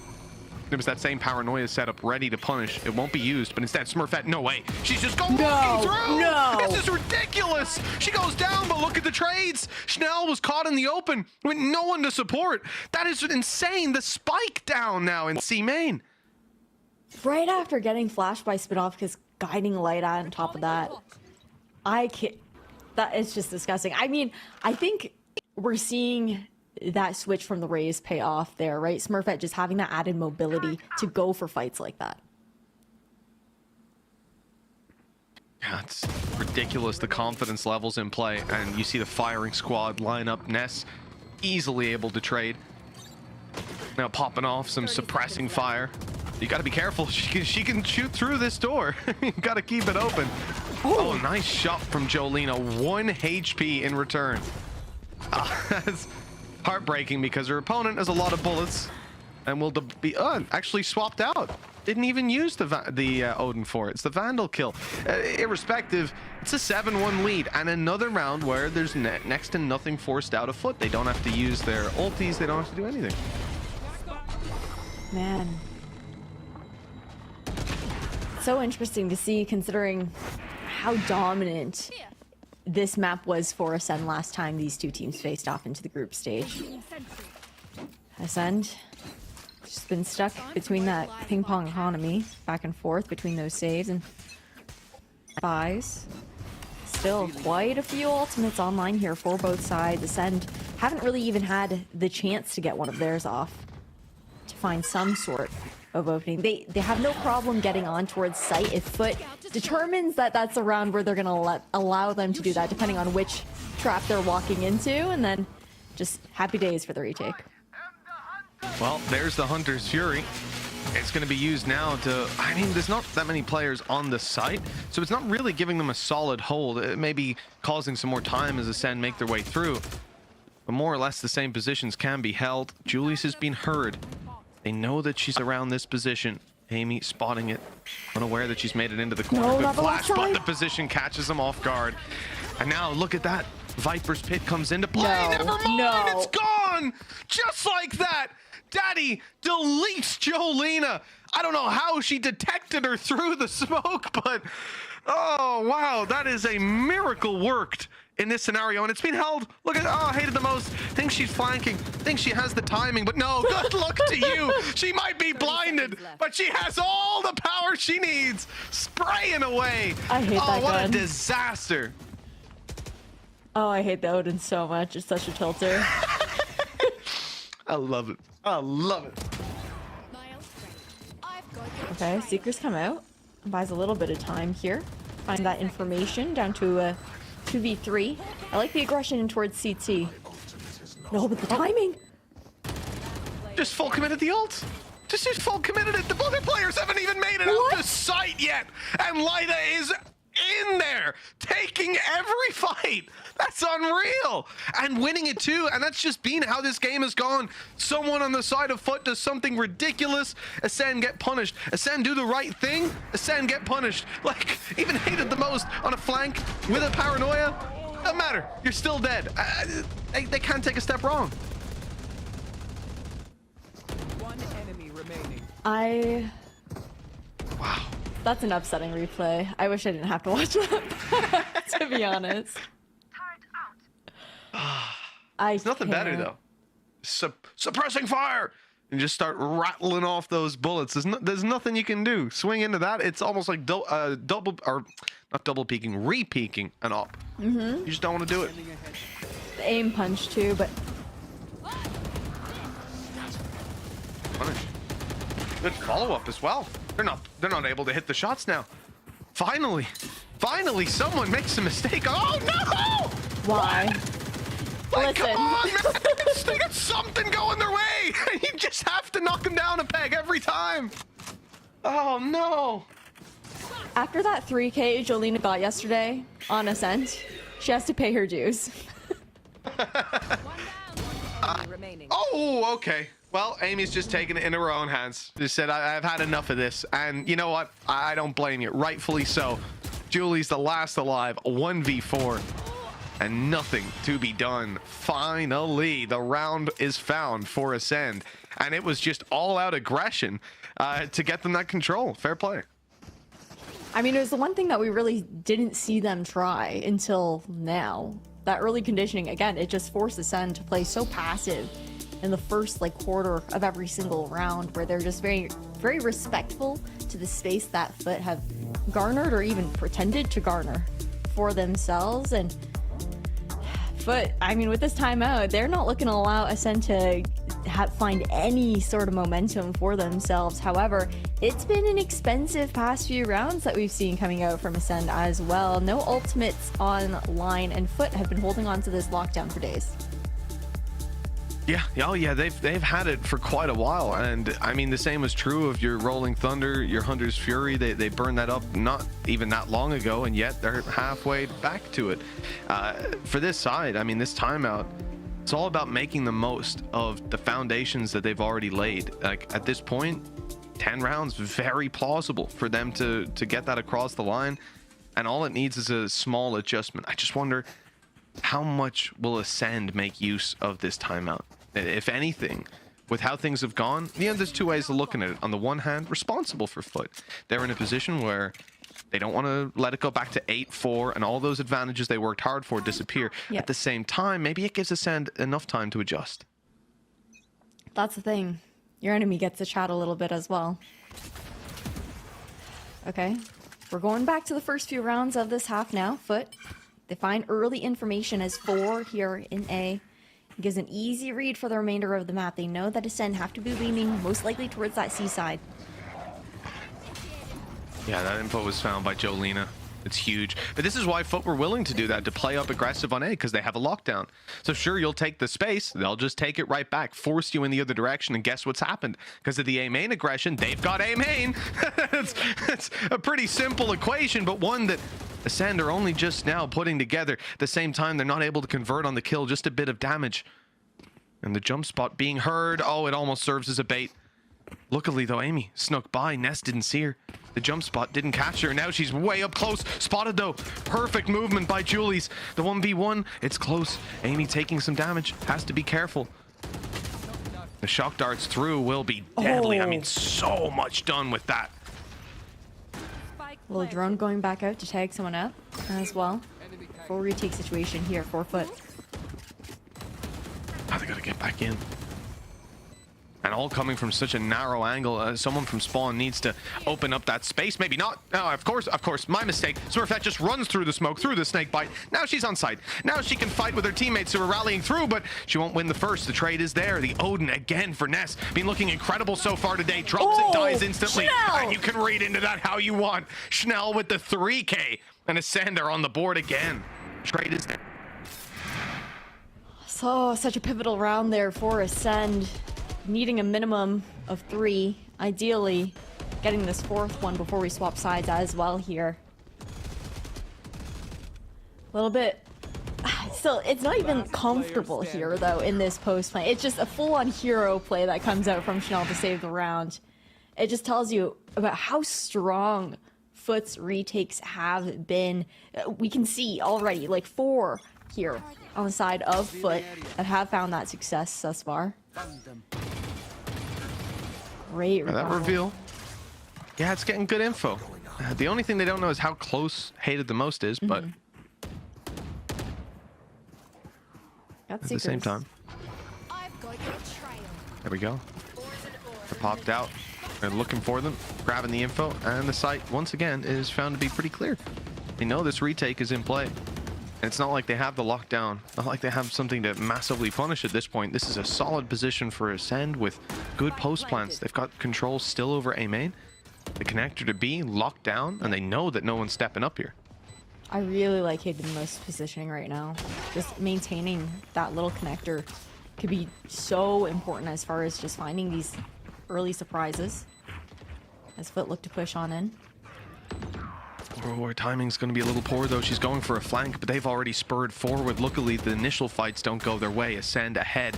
And actually, she's coming back in towards the alarm bot. The same old alarm bot causing problems, but the paranoia spot is perfect. The follow through, well, it gets there in the end. And so we see another round on the board for Ascend. The very thing that FUT wanted to avoid with their timeout earlier has come true. And now a 4-round gap. If they win a pistol, defensive side, it's not over just yet for Ascend. Things are looking a little bit dicey there. It's been tough. Ascent having to just full on give up that A site for the most part, electing to play fully off in that situation. I guess it makes sense because they were looking to buy that extra time for HTM, who was slightly late on that initial flank coming through. But as we swap sides here, you can see FUT gearing up for this A main take. However, they don't know that they'll be heading straight into Jolina and Amy, two of the deadliest players on the Ascent squad, with the most delay in their kit too. They don't even cycle the wall up. Oh my, hello? A straight up dash from Smurfette. Oh, so far ahead. Look at the repositioning. Jolina has just slipped past them. This could be a free kill, depending if she's looking the right way on the walkthrough. Sure, she'll go down, but Amy is doing all the work, making it easy to finish off, as there are 3 players still alive for the side of Ascent. Very nicely done. I've got to imagine Jolina was just sitting in that smoke like, hey team, I'm in the smoke. Yeah, there's 2 to my left, 1 to my right. Just relaying all the footsteps you could possibly be hearing.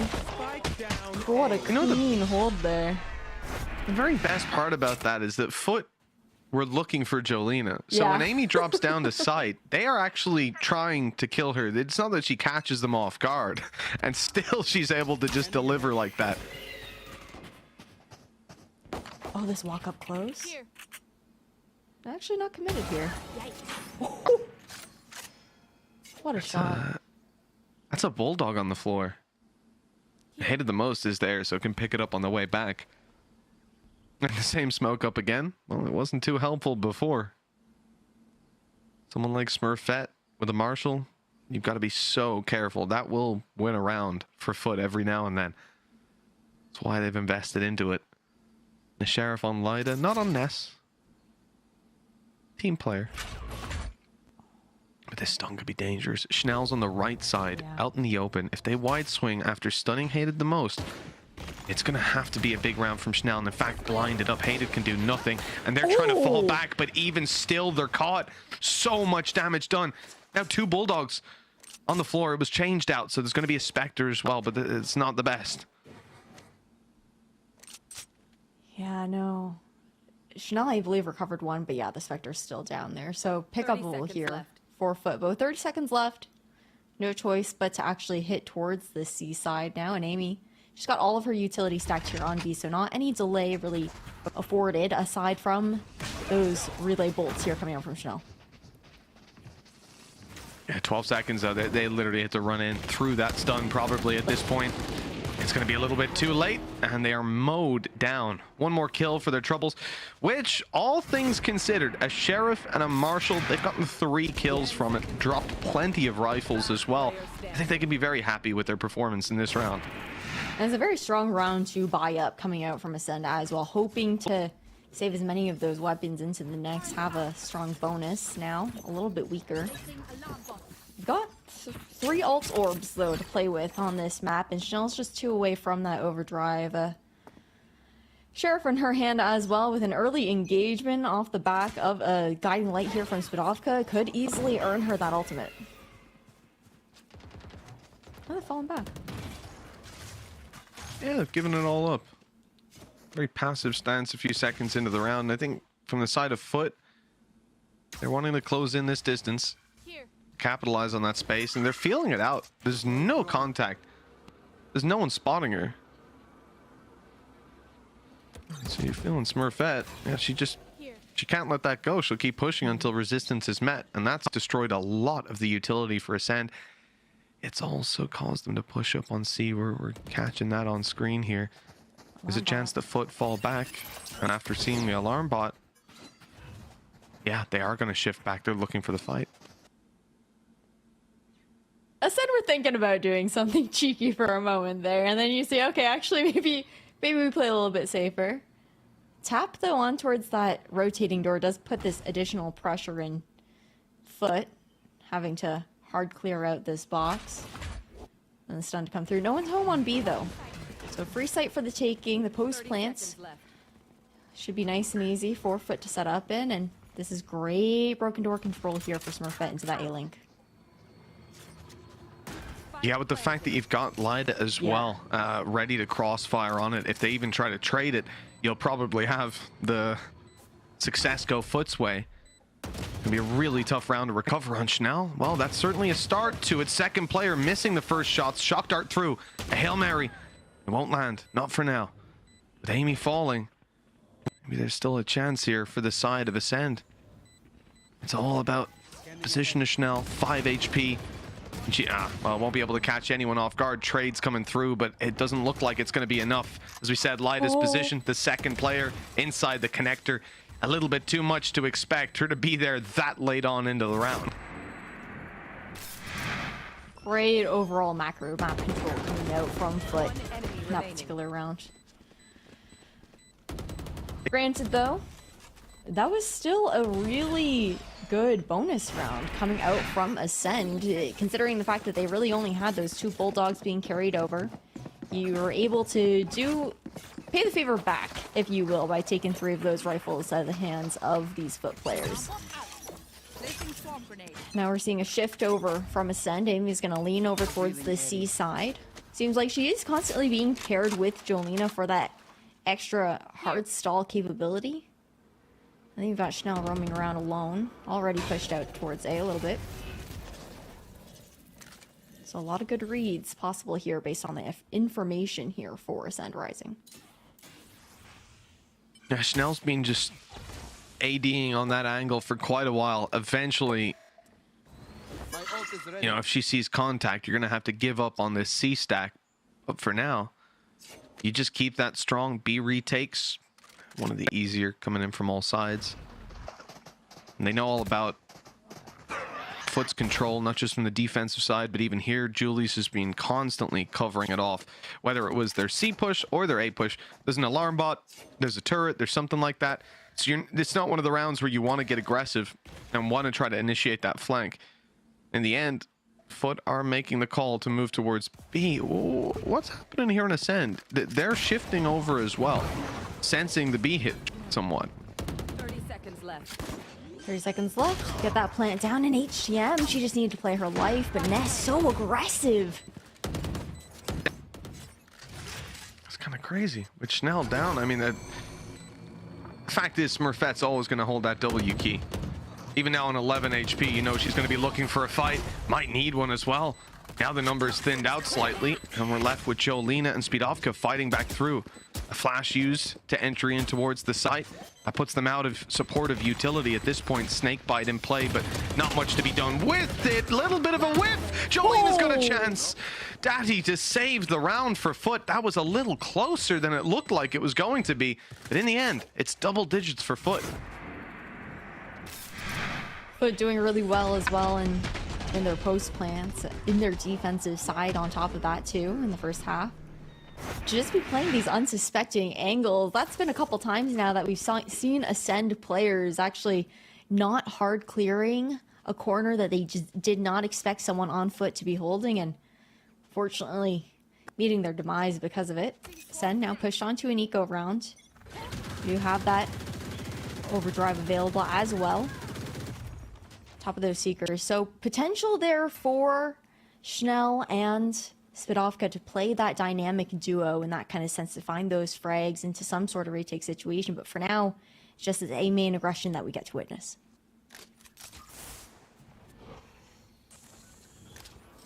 Well, ulti running out. Back down to the pistol for Schnell. Scout destroyed. Smoke off yet again. FUT seem to be waiting, or have been waiting, for Ascend's aggression. Hasn't come through. So we're gonna be oh no, okay, I thought it was playing for B and leaving Lida as the actual lurk. Instead, they've rotated back over. It's gonna be all 5 of these players bursting out of the angle. Flashes ×2. There's a paranoia and a flash as they break in, finding the first, hated the most on the trade, caught off, flash up top, Speedovka, good opportunity, lots blinded, but not the weapon for the job. We're left down to some more stingers attempting to deal some damage, drop some weapons, make this one somewhat competitive, but they'll expect Jolina once they've cleared out tree. They reposition the plant. It's now nice and safe, and nobody has to worry. The snakebite attempt, I like it. It draws them out. Gets her the first. Classic in hand. Dodges the stun. Jolina so close through that smoke. And with the vulnerability, that could have been the kill. Also, the pit's online. Snakebite with it, but she wants the fight. Oh, and comes so close to winning it. Just Datty again to clutch against Jolina. The head-to-head going in her favor almost every time. Yeah, these two just meeting each other right off the gate into those post lands, into those retakes, the last players for these teams. It's tough, Mitch. I mean, these rounds are just coming so close, but when it comes down to these fights, FUT, they tend to find themselves on the front foot with that slight advantage, whether it's numbers, whether it's positioning overall, and Ascent, they need to use now the second time out. FUT on the brink of finding that match point on Ascent's map pick. 11-6 in their favor. Next map up, their choice. FUT have got to be feeling incredible. 5 ultis online coming into this round, and the economy of Ascend up against the rocks. At this point, it's looking likely they take map 1, and this is in a series that I think most people, the vast majority, will have favored Ascend Rising coming into it.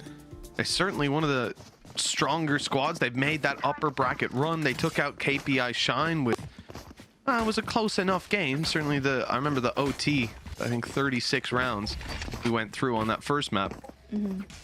But KPI were a strong competitor. I mean, going down to odd one out, couldn't beat Ryan Central's brain, but not many people can. All fair things.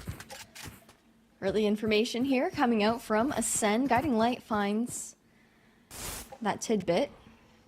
They've got a huge snowball around here for FUT, right? All 5 ultimates online. Drone goes head-to-head with that Trailblazer. That gets shut down early. Doesn't find as much.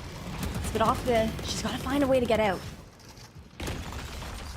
Oh, the stun is good. Schnell caught in a bit of a rough spot. They're looking for it. They're aware that this is the kind of play she might want to make. And, well, she's been caught off now as a result. Hated the most, good for 1, and then traded.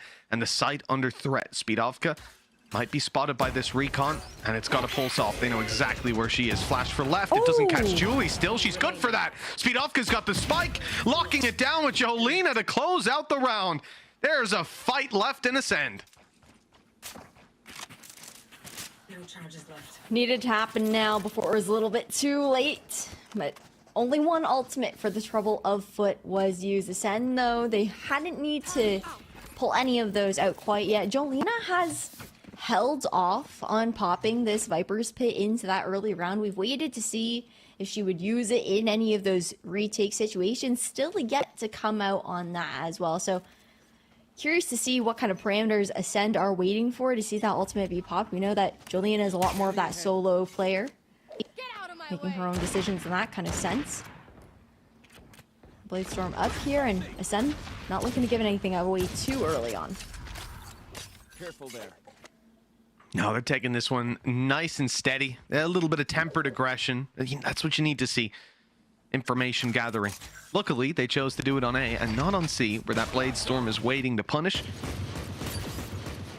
For now, at least, there will be no further aggression from the side of FUT. Not towards B. They're shut out by Viper Utility, Snakebite, and the wall, blocking them off completely. There's a turret, so there's no way for them to sneak all the way through Amy. Well, no turret anymore. We just saw it go down, and it might go down for good. The Bladestorm's on the hunt. I don't know how she's hit that. Curving it around the wall like it's wanted. Very nicely done, though. The site is now theirs. A little bit of a beanie hat betrayal there, but look at this aggression, just full on. Smurfette. Again, she does not stop pressing W. She's in spawn. You should run. It's a good off angle. They're not watching it either. The knives refreshed again. Julie's caught off, though. Ascend are fighting their way back through, and that's the lockdown gone out of this round. 3v2. This is going to have to be another Smurfette round, and oh, Lada's being caught. The ult's gone through. It's towards the spawn. Lada's not seen it. The flash blinded her to the possibility. It was cancelled though, and Smurfette's on a fourth. So close to the ace, the right click doesn't work, down to the classic. She's hit her in the head, the dash behind, it was so beautiful. What a nice attempt. In the end, the defuse, it's gonna be close, but I think she just about has it. Oh my, that was incredibly close. They're leaving us shaking in our boots right now. I mean, right down to the wire every single round, whether it's an Ascend win, whether it's a FUT win, and Ascend are just keeping themselves alive. This round, all Smurfette though here for FUT with what an opener as well. But great readjustments all around coming out from Chanel. Now, 3 rounds to tie things up here for Ascend, and still just 2 for FUT to try and take the first map in an upset. Ascend, they still have that lockdown to play with in some sort of retake situation. You can always see Amy's playing her life now, playing very far back, being able to escape from whatever site that's being aggressed. Yeah, I mean, obviously you're going to want to stay that little further back, play that lockdown on the side of Ascend. They do have someone doubled up with her. I don't know if that's a read that FUT might want to pressure out the lockdown. They certainly have a read that FUT are not outside of A. Get alarm bot going off, giving away the push. Smurfette dashed on in, control taken. She hasn't got a way out. At this point, they're committing. The lockdowns come in, and they're going to fight all the way through.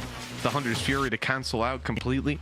Hopefully that's hitting. It is indeed. And Amy just holding her ground as they tried to aggress to double up on destroying it. Aftershock expended as well just to try and push Amy off the angle, even though she's long gone at this point. Now it's a pivot with 30 seconds left, looking to take this B side, but Chanel waiting on the close angle. Great relay bolt to delay. Yeah, that's huge. Another one as well, and there it is. It's landed. The paranoia's gone in. Now they're stalling, looking back towards the C side to bail them out of this situation. But Amy, so patient, been in this corner all damn round, and she'll find another forward trouble. 12 seconds left. Amy still going. They might just about have time to plant, but this player's here to deny it. Well handled from the side of Ascend. They are not giving up their map pick this easily.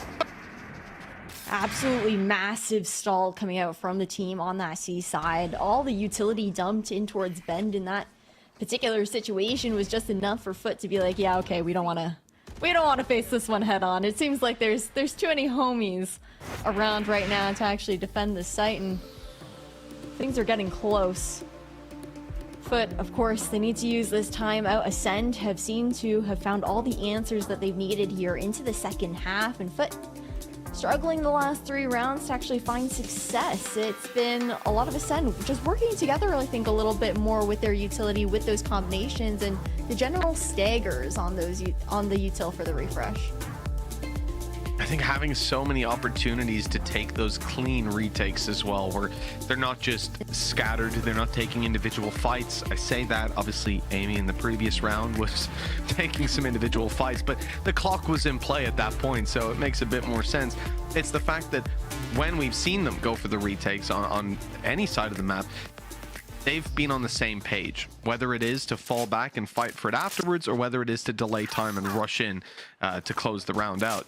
And that's ultimately all we can hope for. And we heard it from Hated the Most before, that communication had been a big issue for this squad. And I think they've done a fantastic job of remedying a lot of those issues over the last few days. We also just saw Chanel just doing really well with her util, I think, on that Neon pick. The relay bolts being used in more of a controller sense instead of just helping her find those engagements, but speeding things up this time for FUT. Straight onto that B side. Full retake here for Ascend. Shalina still has that Viper's Pit, though. She's not by.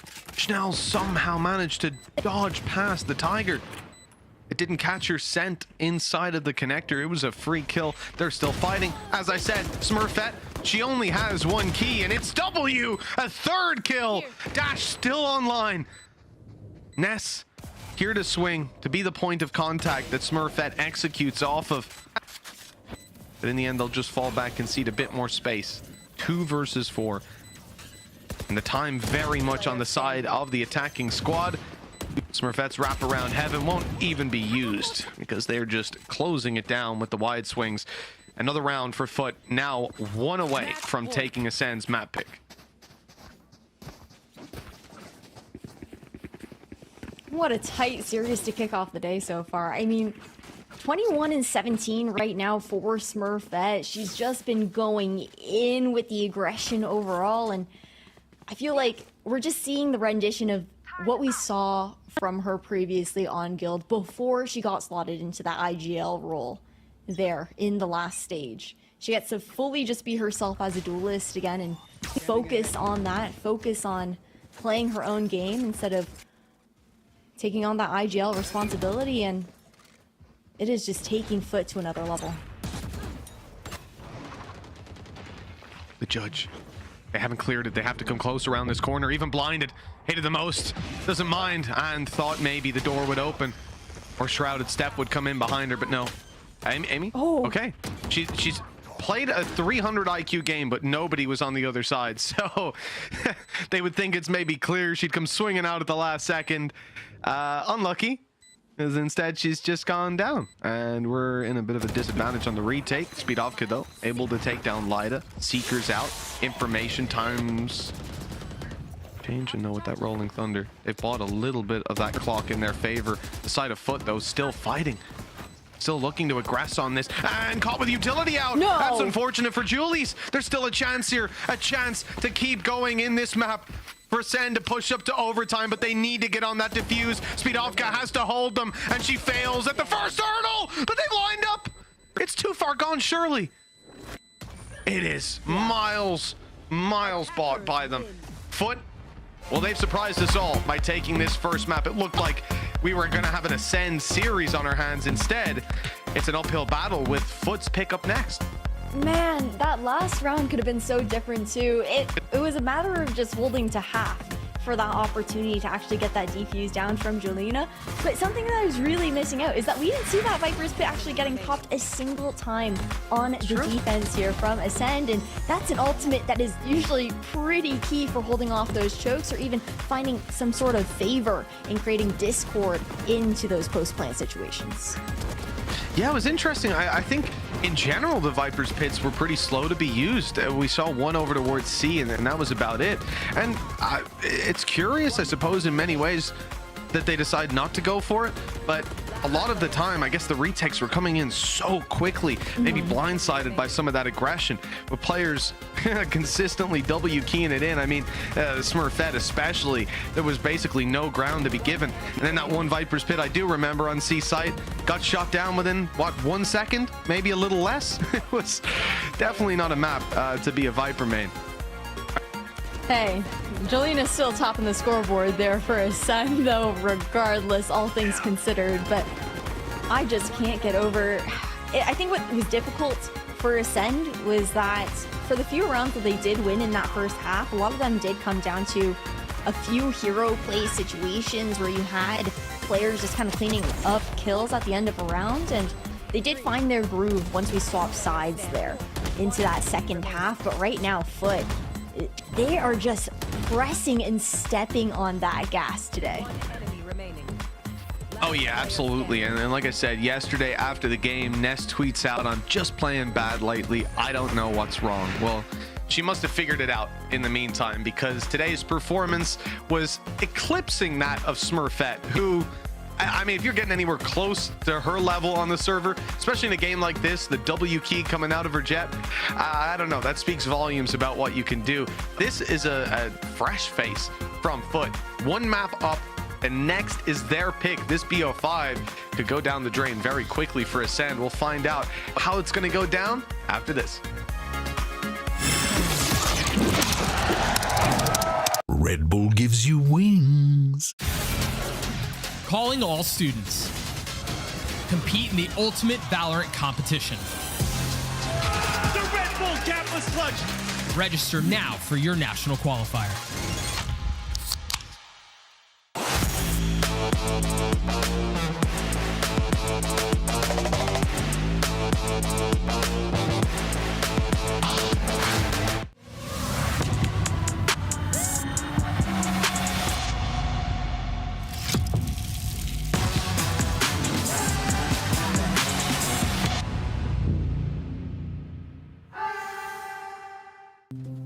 Have you ever asked yourself after a bad game, what am I missing? Or sought help from impatient friends? Or browsed desperately for answers that only bring up more questions? Your self-doubting days are over with Discovery, the first game-focused AI. Discovery is trained on the world's leading esports athletes to be your everyday personal coach. That's right, Discovery can help you improve your gameplay by giving you tips and strategies to take your game to the next level. Get started at aimlabs.com/discovery.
Let me take it for a ride. Close your eyes, come with me. It's a heaven in disguise, just for you.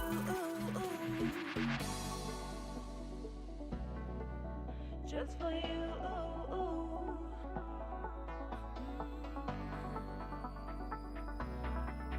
Just for you. You know I'm in control. I got this, you know, 'cause I'm in control. 'Cause I'm in control. You know I'm in control. 'Cause I'm in control. You know I'm in control. I got this, you know, 'cause I'm in control. 'Cause I'm in control. You know I'm in control. I got this, you know, 'cause I'm in control. 'Cause I'm in control. You know I'm in control. Let me take it for a ride. Close your eyes, come with me. It's a heaven in disguise, just for you.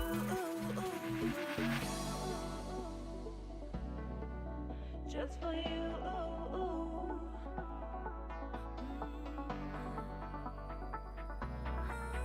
Just for you. You know I'm in control. I got this, you know, 'cause I'm in control. 'Cause I'm in control. You know I'm in control. Because I'm in control. You know I'm in control. I got this, you know, 'cause I'm in control. 'Cause I'm in control. You know I'm in control. I got this, you know, 'cause I'm in control. 'Cause I'm in control. You know I'm in control.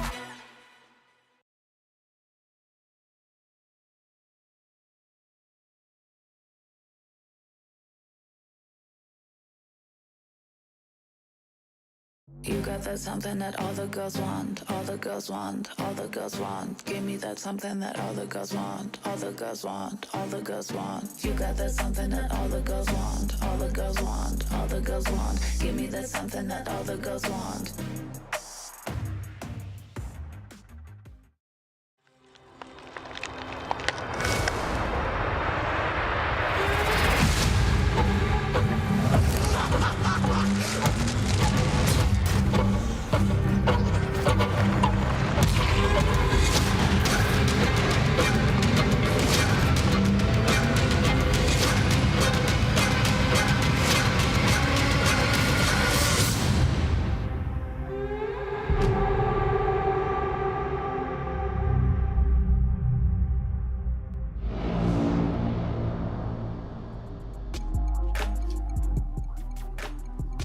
The win streak, it continues for FUT here at Game Changers EMEA Stage 2. They take a map off of Ascent already in this lower bracket, best of 5. I am your host, Yingsu. Although you can't see them, you'll be able to hear their voices soon. Now, in fact, Cougar and Pilski are joining me again here on the desk. You guys, I thought it was going to be a lot more dominant than that, than the 13-9 after seeing the first few rounds. But Pilski, Ascent, they gave it a good go to get back into this game. But FUT, they were just too strong.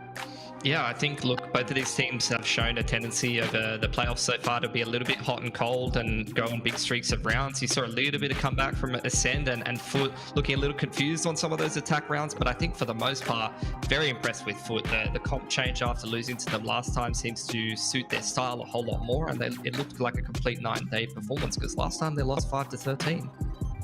We definitely could see a lot of preparation on the defensive side. It was the attacking that was lacking a little bit more in terms of preparation for FUT. But on the other side, we saw Ascent that actually wanted to think about how to articulate the retakes onto the sides, not being very flat with them. And I thought that actually this was going to go to overtime.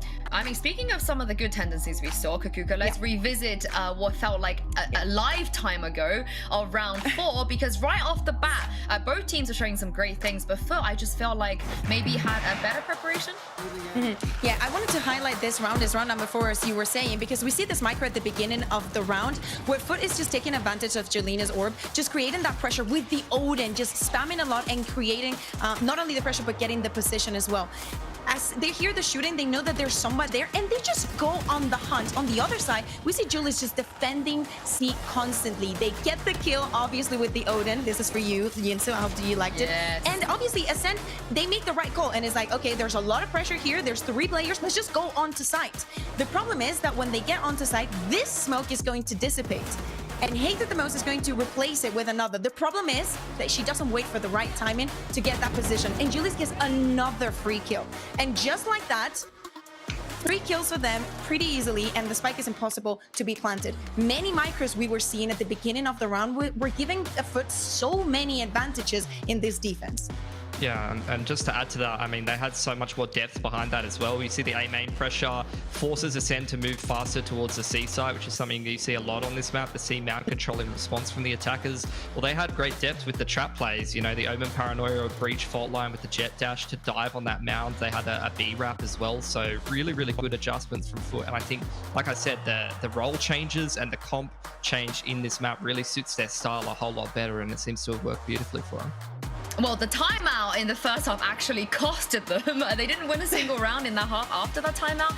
But also, speaking of that first half, I think Chanel had a particularly very, very slow start. And then it got to a point, however, as the side switched, where she really got back into the game, picked up some massive rounds as well. And Smurfette, though, I mean, we talked about how she's just consistent. But Pilski, she's just too... Is there such thing as too consistent? Do you believe in that? Oh, no, definitely not. And I think, you know, she's been insane. The stats really prove it out, right? Since through from group stage into playoffs, Smurfette has been crazy. She had so many massive rounds in this map in particular, multiple multi-frags and things like that. On the other side of things, I mean, this was an almost clutch. It was a really, really big round from her, but she had multiple rounds where she really popped off Cougar.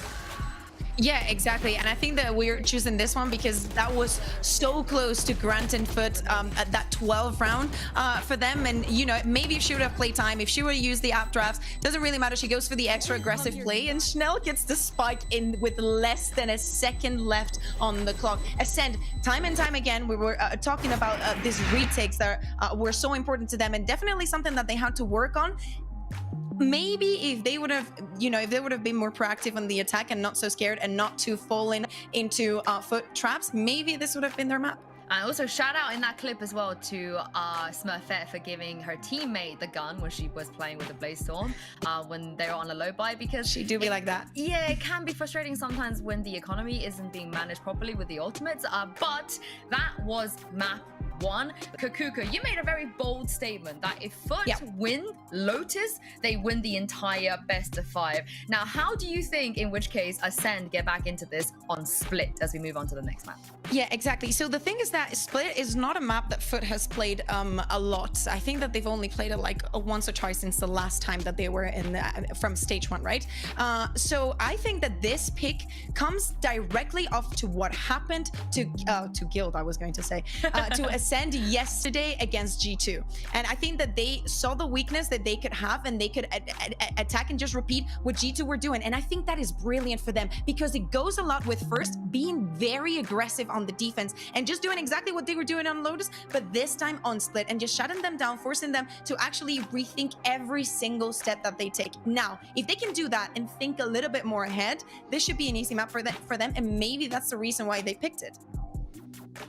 Yeah, I think sorry, go on. No, carry on. We're gonna head into Agent Select in just a minute, but carry on. Yeah, I think, I mean, we could just bring up the Agent Select and talk about it, because it kind of ties into my point anyway, which is just, you know, I think FUT, they play a similar-ish comp to G2 on this map. Obviously, the difference is the Raze with the Jet, if they do go ahead and pick the same comp, which indeed, yes, Smurfette seems to really vibe with that Jet. I think Ascend, honestly, I watched that game. It felt like a really good game from G2. Like, that felt peak G2. Yeah. And I think, honestly, I would be surprised if FUT was able to play to that same ceiling in this map in particular. And I think Ascend, they're going to have look back at that G2 game and really worked on playing against this really snappy breach star with the reactive utility, and they're going to have to try and play a lot better this time. Exactly, is the Breach and Sky combo that was working so well to set up Sarah yesterday from G2. If FUT is able to replicate that also on the attack, and they do a little bit of what G2 was doing, you know, like one time we're going to do second cycle, just slow plays, we take mid. Next time we just go straight into a very hard execute. And if you put them in that situation, I think that they're going to have an easy time. But first is the defense, is the taking up the space and not make them feel safe, to actually work around Jalena's Viper. Yeah, I mean, as Ash said towards the end of that map, Jalena's Viper, the pit, we have to see at least one on this defense. We gotta see that ultimate come out. And speaking of Ash and Mitch, I believe they are ready. And I have a question for them. I'm gonna stir the pot a little bit, because I cannot believe Mitchman let the comment, I hate Odin. I cannot stand that gun just slide. Mitchman, explain yourself.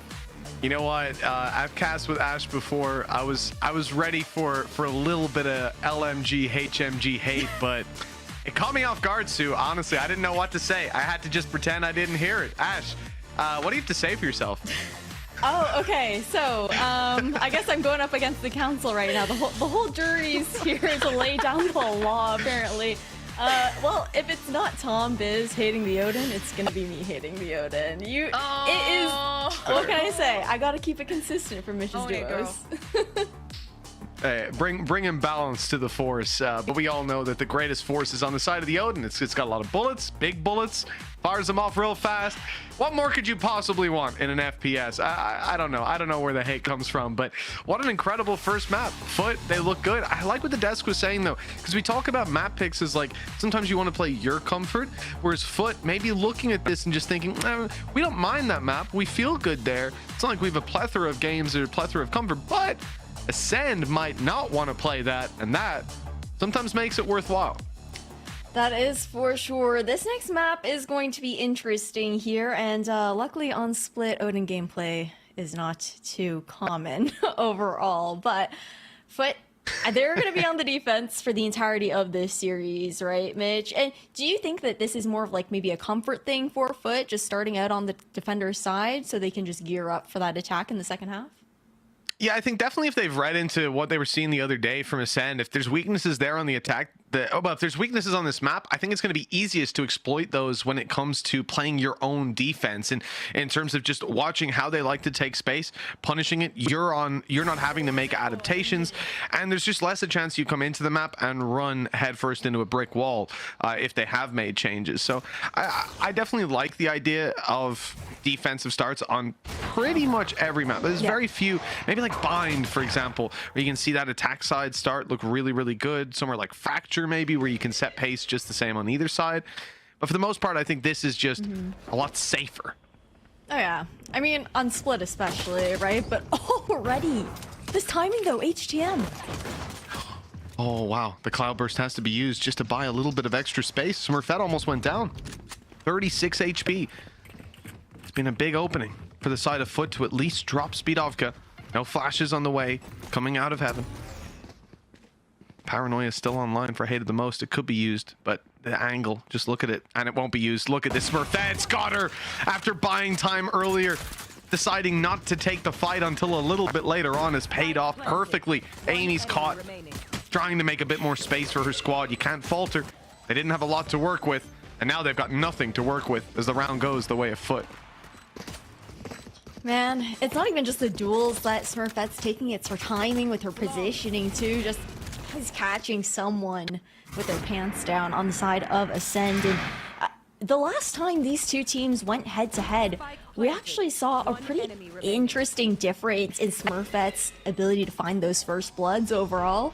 She's the leader nearly in first bloods throughout the entire series of Game Changers 2 so far. But in that matchup, she actually went negative in those first bloods, like 5 and 9, and then Chanel was the one really setting the pace there for Ascend. And now that Smurfette is totally online, I believe that this is a really big difference maker in this particular matchup for the two of them.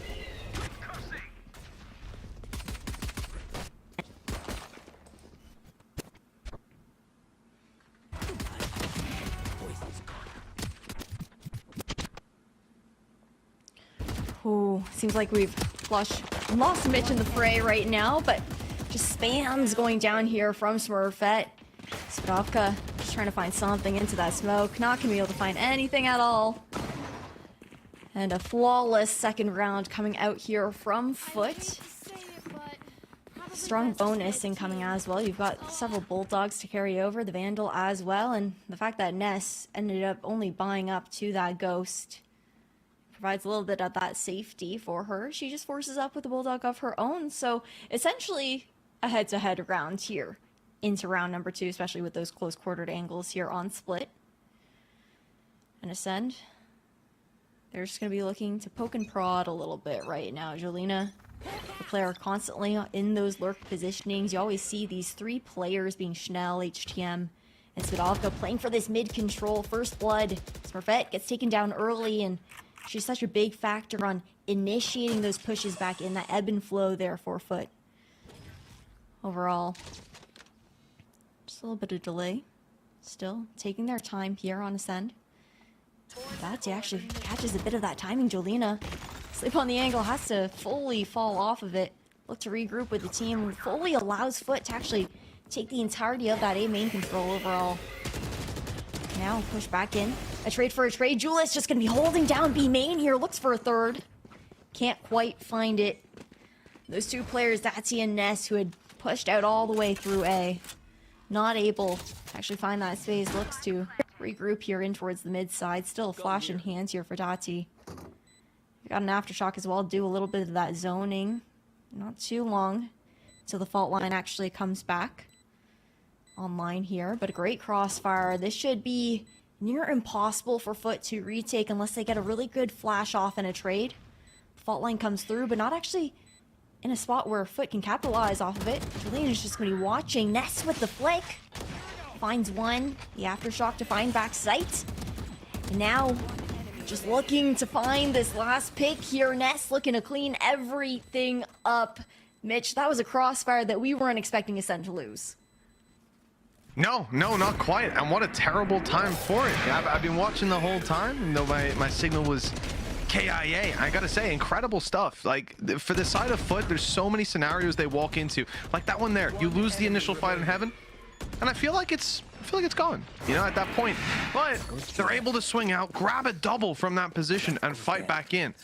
It's been a very reminiscent of the previous map. At this point, it's like FUT are just ahead on a team level. They've solved a lot of issues we've seen in the past. And for Ascend, maybe coming off that previous map, going into Split, going into attack side of Split, this could really be rough for the old mental. Hello, right up and in, but Schnell not able to get off to a good start. No, shut down right off the bat, and that's all the entry power here, right, for Ascend taken down early. The person that Speedovka is normally playing alongside to enable that high-octane gameplay. And Smurfette, she's looking to repeat the angle. I got the spike. Of course. I mean, you can't be surprised at this point. It wouldn't be Smurfette otherwise. Lada's here. some support perhaps. Flash could come around any moment, but they bypassed them altogether.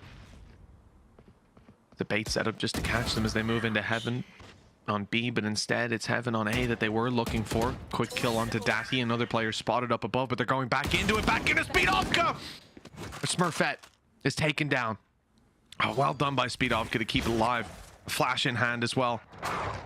What? See Lada. No! See Lada. But Lada's pushed her instead! Oh no! Threading the needle past the Tiger again. It doesn't catch the scent, and now the spike is theirs. FUT have it on lockdown. This was looking good. What a good start for Ascent's A take. But once they went back towards B, it sealed their fate. Player standing. What I would have really liked, to be honest, was to see Ascent pivot that Vent's control into a pinch to try and take down Ness, who is playing on ramp.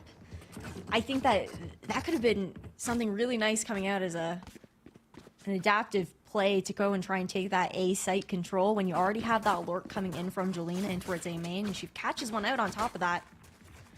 But right now, Ascent, it seems like they're falling into some of those bad habits that we saw on Lotus, really not full clearing corners that they should be checking. That's been too many opportunities that FUT's been granted for those free picks.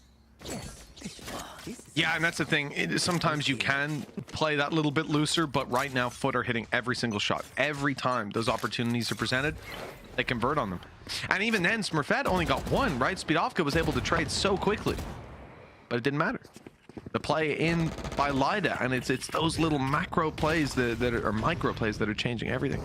Quick play in towards Vents. They got this space for free last time. They've realized it. Now they want to capitalize on it in a round where they have weaker weapons. Now they're up close and close range fights. Well, it gives them a chance. Spike on the floor. It's not a problem. What? What was that? No way. I'm not even. She was running, spraying, and behind a wall. Somehow it works. Okay, that's a little unfortunate. That flash literally could not have been worse timed. That was Dati's flash that went up and full blinded her. But it's okay. It's been recovered on. And we're left down to just Amy. Not a chance with Smurfette still around. And another solid win for FUT. Now the lead is extending up to 5. Surely a timeout comes out at this point, right? Oh, we're gonna get a replay of this. Spike down A. Here it comes. Dude. Okay. Call her a barber. You do that 20 more times. You do that 20 more times, you're not even going to hit them in the foot. But this time, it's a headshot through the wall. Like I say, everything's working out for FUT, and that pretty much summarizes it. Full creep up here, though, from Ascent. First time we're seeing this kind of play coming out from them. Otherwise, it's been mostly just Julina looking to lurk here, solo. For Ness. First time we're actually seeing her play on site. Normally, she's favoring that A Heaven control instead.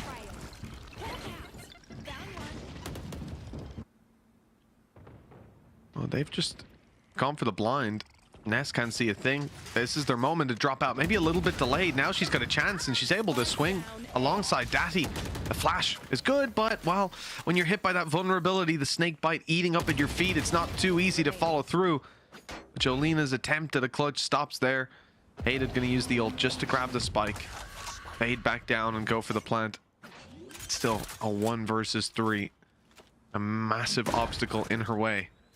And two of these players grouped up. Okay, no, they're separated for a moment, but that paranoia was perfect. The flash around, not so much, but Julie's has it on lockdown, covering her teammate, who's caught out with the flash. And wouldn't you know it, it's another round for the side of FUT. I would be very surprised if we don't see a timeout in the next round or two for Ascent. You can be slow to start on the attack, but there's just so much ground given to FUT at this point. But you really need to take the time to just kind of like reset as a full team here in these situations. It's not like we're not seeing adaptability coming out from Ascent, and yeah, here comes the timeout.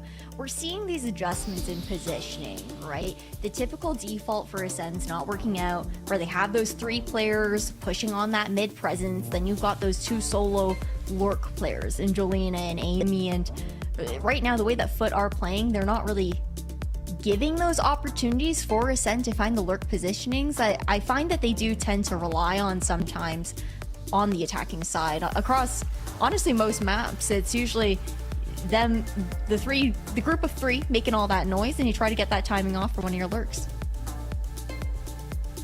Well, let's just take a look at where they're at during this timeout. Ascent, economy, looks okay. They get a full buy. They've got a Viper's Pit. Yeah, it's pretty good. FUT, they're coming up on max money for every single player after this round, bar Ness, who's invested a little bit more, still needs to buy a rifle. Daddy as well. We have 3 players who are eclipsing maximum money. Smurfette has only died twice. Julie's and Lada have died once each. They have 5 ultimates online as well. You know, it seems like things are going pretty well for this defense. And just look at the ults as well. Like, you 2 that are so-so, but then Rolling Thunder, your seekers for late round information, and Smurfette on a Blade Storm. That alone is like an automatic round win from what we've seen so far. And she is staying aggressive. Seekers used this early though, but only confirms that there's players around mid. Yeah, and you can see FUT just already backing up here, right? And it's the same kind of default that I talked about before. Ascent, though, this time looking to fall off and just regroup here with Amy in towards B main. But you've still got a stack of players here from FUT over leaning on this B side. And we know how Julius likes to play here as well. There's the paranoia that's going to be available just to delay any push out. Maybe catch one off guard as well. Yeah, they've decided to pull back though. On the side of Ascend, the space that's about to be taken by Jolina, I think, is going to be relied upon. That wall up, it's certainly accounted for. FUT know exactly what space they're giving up. They have a cam to spot up in heaven. The player ready with support utility. Paranoia through, doesn't catch anyone. Full blinded, stuck in the corner, shrouded step. Smurfette's heard it, knows exactly where Hated the most is. Wasn't even going to doubt it for a second. The Rolling Thunder has actually caught the spike up in heaven. The showstopper lands nothing. And Speedovka has to be cautious on the cross. She will make it though. And with the nade through, it looks like there's no punish on those trap wires. A free plant. But check that trap wire on the way back out. Yeah. That could definitely cause an issue. But great ramp control at least coming out from Ascent. So going to be able to put pressure on this heaven presence here from FUT. Oh, the stun. Jolina's not dodged the flash, though. That's something different. Might be revealed, but Jolina, her eyes weren't working. Down goes Amy, and now it's all about sight control. You've got Schnell up close, backed up by Speedovka, who picks up the first. Now Schnell steps forward. Another kill for them. But never mind. In a blink of an eye, it turns back in the favor of FUT. And they will be convincingly taking a lead on this map. Up to 7 rounds now. Ascend. That's after the timeout, too. The retakes are so clean right now, Mitch. I think something that Ascent are struggling with is trying to force out some of this initiator utility from FUT's kit out early. Pretty comfortably are the FUT players able to kind of just save those up for those retake situations, and then it's just like executing onto a site. You play your trades, you play off the util, and you get those kills with efficiency. Right now, Ascent, I feel like we need them to tease a little bit more of that explosivity to kind of force that util out into the early rounds so FUT aren't left with as much stall.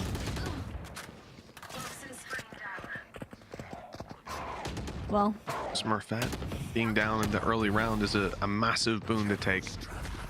From this side, there's going to be a lot more responsibility on some other players. Maybe Ness, who swapped up sights. Maybe Julius, who's paranoid them up, ran through a smoke, and single-handedly halted the play towards B Heaven. Cage up. Now that's given away that Ness is here, but the utility is running dry. No more cages. Now you have to rely on some teammates getting in here. The timing is near perfect. Daffy and Lida on the way through Heaven. They may just, I mean, if they drop Speedovka here, that's a disaster with the spike down in such a out there position. Caught with flash in hand, but it's not good enough. Speedovka drops to sight. Viper's Pit comes into play. Spike is separated. Well away from it, but it doesn't matter. Great angle from Speedovka, capitalizing on both. They're making us sweat right now. That was terrifying for Speedovka. I mean, the fact that she was just so disconnected from the play from the get-go, and then the pit comes out, she's not in it. What a way to clean this round up here. Ascend, they finally find their first on the board. Need to build the momentum from here on out. Seekers expended into that round, though, leaves no ultimates here for Ascend to really work off of. And looking for a snowball play here in towards A. And the pit being used, I wonder if Sue's going to be happy to finally get to see it. And once again, it has next to no impact on the round. Feels bad. It'll have its moment. You just have to wait. 7-1. It's a strong lead for FUT. A little hiccup in losing one round. Great paranoia gone through, but it hasn't caught Daddy. Doesn't matter. She's down to 17 HP, 19 maybe. Yeah. This should be an easy follow through. No. Caught them off guard for one. Oh, actually for two? What? How does she keep getting away with those? It must have been lined up. It's criminal, the fadeaway shots, but this retake does get a bit more difficult. Might see the blades pop. No, just going to be swapped out for a Vandal there. One guiding light to work with here for Lada. It could be everything. It's everything they've got to work with, yeah. And it's a flash around the side. A little blinded up. Speedovka will fall. Now they're getting close. Even able to tap that spike, but they're looking for the fight as the smoke fades. A good kill. One more to deal with, and the timing is perfect. Hated the most. Predicting Lada's movement. Putting a second on the board for Ascent. Much needed round win here for the Ascend squad. See a little replay of that round. We might see the fadeaway once again. Just genuinely illegal maneuvers happening from Dati in this game. The center is slowly finding their footing. I don't know how. I don't know how she keeps doing it. Like, the second player was, I thought, who was going to kill her. Yeah. But no. Just Dati things. It's sick buff. Feeling under the weather? You're buffed. You're good for the day. You're powering it up. But now pulls out their first time out into the series. Ascend 2 rounds in a row for them, but still not much of a threat on FUT regardless, because these retake rounds have still looked really clean, and it's come right down to the wire despite some of these Ascend wins. And you still got quite a bit to work with here. We just saw these ultimates being used, and now Dati and Lida already nearly fully refreshed on the Seekers and the Rolling Thunder. I do feel like we're going to see FUT work a little bit more for that mid control. Ascend being able to sneak their way through in some of these rounds. And Messe's repositioning on the Cypher. It's been annoying for this squad. You never know where to look, but they've been able to overcome it the last couple. 2 in a row. It's not nearly enough. That's certainly the start on the road to redemption that they're looking for in this attacking side. Yeah. Now they've chosen the wrong side. Spike outside of A. 3 players there. They're keen to rotate though. It's important swing round here for Ascend as well, all things considered. FUT on the brink of having their economy broken into this one, so this round win could a lot to Ascend that opportunity to try and close the gap further, but every single time Ascend fall off of this A main angle, you always see 1 to 2 players finding that aggression, helping with this read.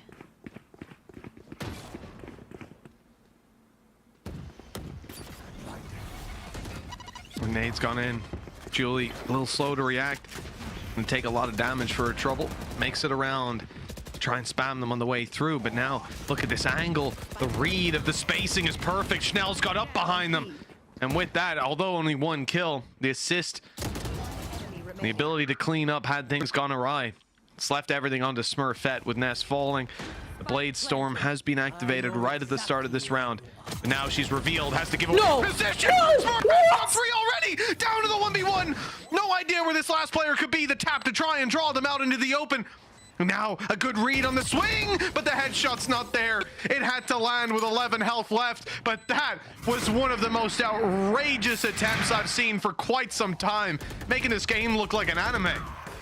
She should not have gone 3 there. Like, that is highway robbery coming out from Smurfette. She doesn't stop moving. It's just W all the way through. Then the dash to find that cover.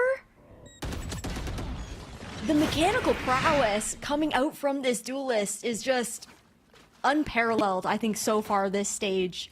Smurfette is undeniably the best duelist that we've seen so far in Series 2. Yeah, at this point, I mean, 16-5 as well. If you want to find a reason that FUT are doing so well on this defensive side, look no further than the first player to die in this round. Maybe the impact won't be felt here. We said about our Marshall before, and it can certainly win you rounds. Unfortunately, this time, that's not the case. There's better weapons in play, though. Lada and Julie's have rifles to work with. That might be about where the advantage ends, and in fact, right now, the forces of the attacking side are shifting towards the A site. This is where there's only the 2 pistols, the 2 sheriffs. And, well, they didn't last too long. No, A site completely free for the taking now here for Ascent, and this means that things are looking a little bit more difficult here for FUT. They managed to stretch their money a little bit into this round, but in a 2v5 situation, you've got to expect some sort of save. Well, I would be with you. I would expect that. But, well, Julie's had different ideas. Maybe just the upgrade and get out, but it's not allowed. Too many players there ready to pinch, and it's 7-4. It was an abysmal start from Ascend, but they're right back into this game. This map not slipping away from their control just yet. What I like coming out from Ascend was they kind of lulled FUT into a false sense of security there in A main as well. Knowing that FUT like to take that space when given. If the wall doesn't go up right away, they'll sneak their way on through. And Ascend just play a little bit more patiently, try to bait that out and take the fights favorably afterwards.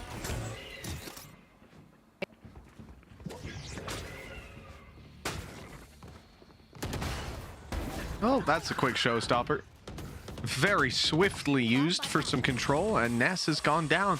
The Cypher dealt with, the trap's no longer a worry. Although when I look at Schnell, I thought maybe she was going to extend a little further. Luckily, the patient play comes in instead. They can cross over and move to the A site for a plant very easily. The FUT retake, well, that could be difficult. Okay.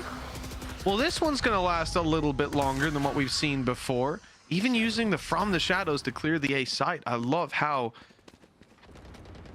they're just clearing absolutely everything, giving no opportunity for FUT. Yeah, the diligence that we really need to see before, but the Seekers to push them out of that pit are huge. And send. Only one player caught up. It's looking great. Speedovka able to somehow capitalize on 2 kills on the site, 3 even!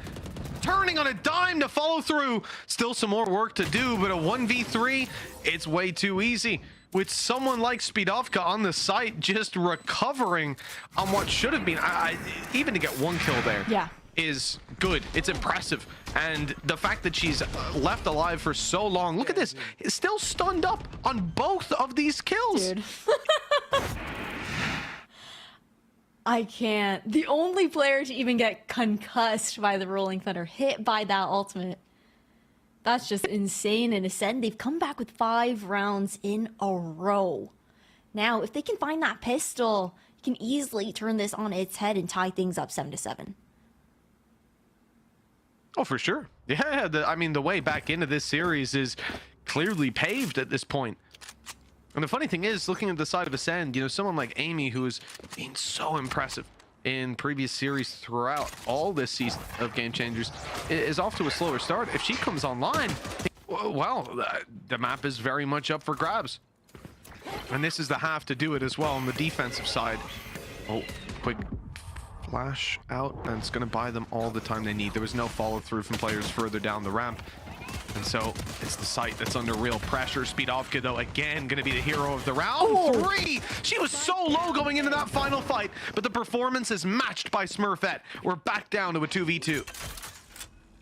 Just equalized here. Safe plant for FUT. Ascend actually taking a separate approach. They're looking to pinch on this retake, clearing out A main, clearing out screens. Meanwhile, FUT play together. Oh, Amy's in trouble. Just the one kill, but that's a fourth for Smurfette, looking for the ace. She's been dominating pistol rounds all tournament long.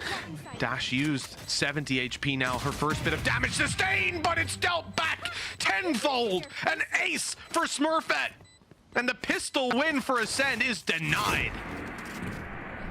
Much needed one for them as well. Still a lot of space to get back into this series, and luckily that pistol win doesn't guarantee FUT double digits early on quite yet at the very least, but what a head-to-head in the first half of that round, just coming out from Smurfette and Spadovka, the hero players for each team, and now Ascend onto their eco. And the eco rounds in round 2 are the ones that FUT have actually declared as one of their personal weaknesses. Attack side as well, it's where the real dangers are. Players could be lurking around any corner, and you've got to go pushing into them. Playing in default at the start, throwing out some misinformation. Cage is in play,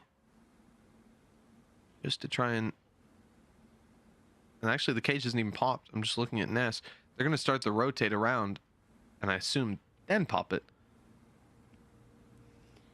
to try and rob the information from this squad that can't see them crossing into heaven. Yeah.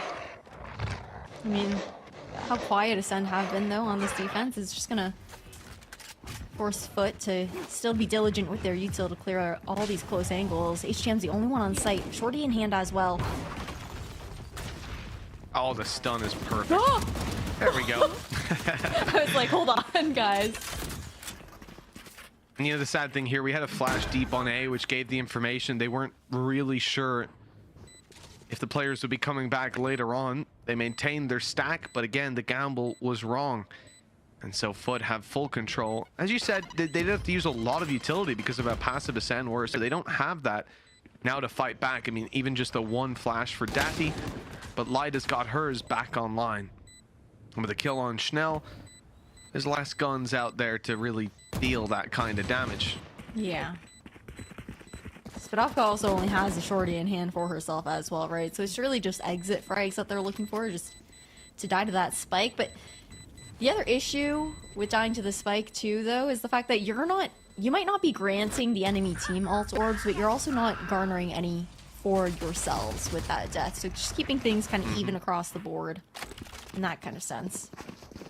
I can definitely understand it looking though at the scoreboard. Smurfette just one away from a Blade Storm. You see that and you think, you know what, it's just not worth the risk. Unless we know it's like Ness that we're fighting, let's just hide it out.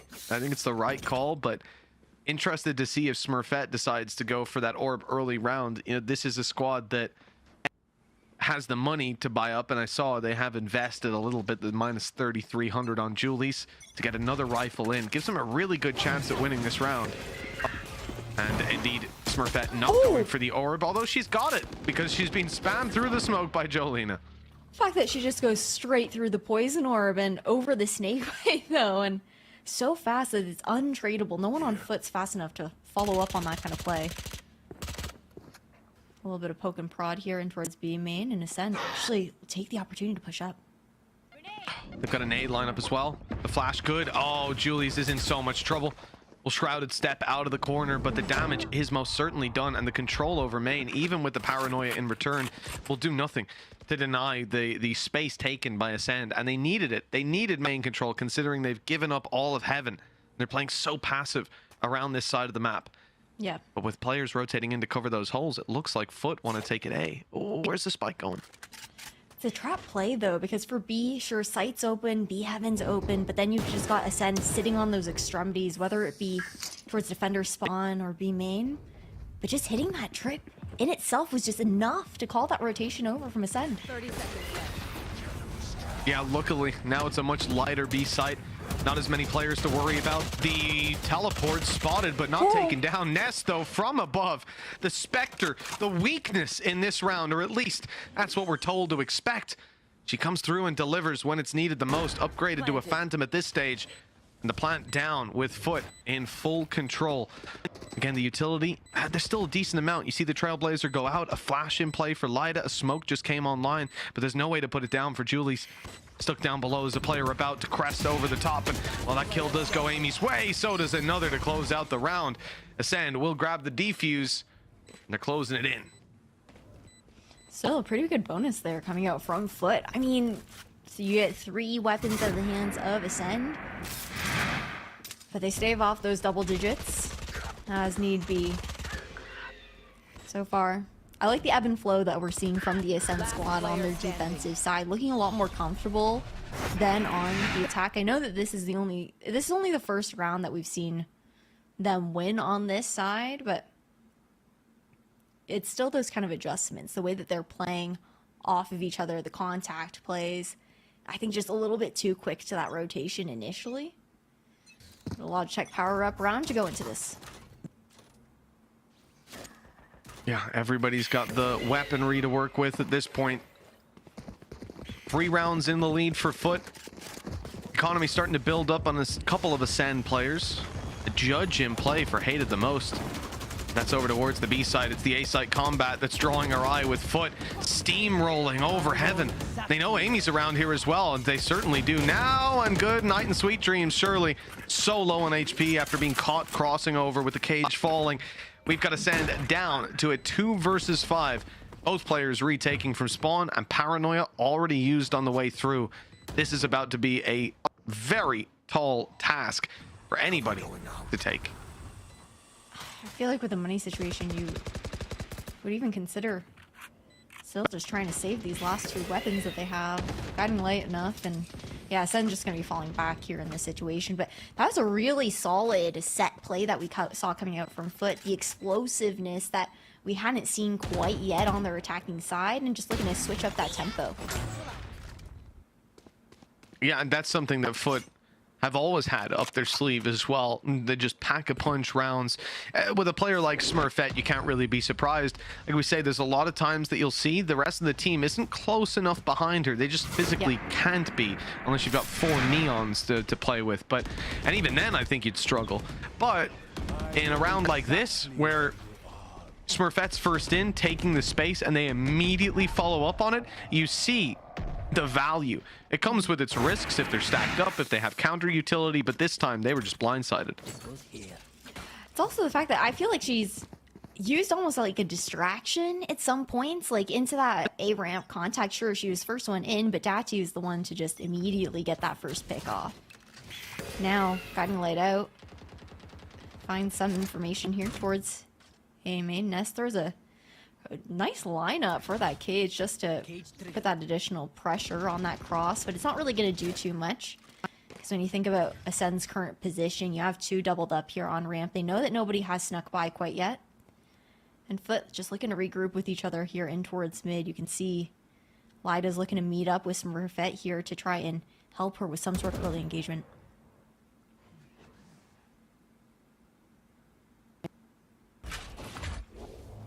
They're going to want to take things right into this B site. Large amount of pressure on Jolene. That stun was good, but the trap has caught them. Smurfette's down. A big scalp claimed right away. The snake bite slowing them even further. To the side of FUT, they're reconsidering. They're second guessing this B attack, now spotting a Cypher on site. Viper up in heaven. That's a lot to fight through, and the Seekers are on their way to finding these players. They're put in a box right now, and Ascend, they're closing in those walls. Look at Jolena, 3 kills in this round with a stinger. The ult online, and it's not even needed. There's no way they even go for this. The 2 versus 5 save is called. Stinger go Burr. What can I say? But that's so you like the stinger, but not the Odin. Okay. Yes, I see I'm a how stinger it is. gamer. I am a stinger gamer right. through and through. It's all making sense now. Polar opposites, like complete opposite side of the spectrum there. But that's a really nice trap play that Ascent had set up there and towards B heaven. You play off that trip set down by Amy. Jolena just has all the stall potential, playing those close angled weapons, and now that's the Viper's Pit online and available here for Ascend Rising. FUT slowly dwindling in their economy. Not quite broken yet, but just a couple more rounds and Ascent will find themselves pushing FUT onto an eco if they could keep this momentum going.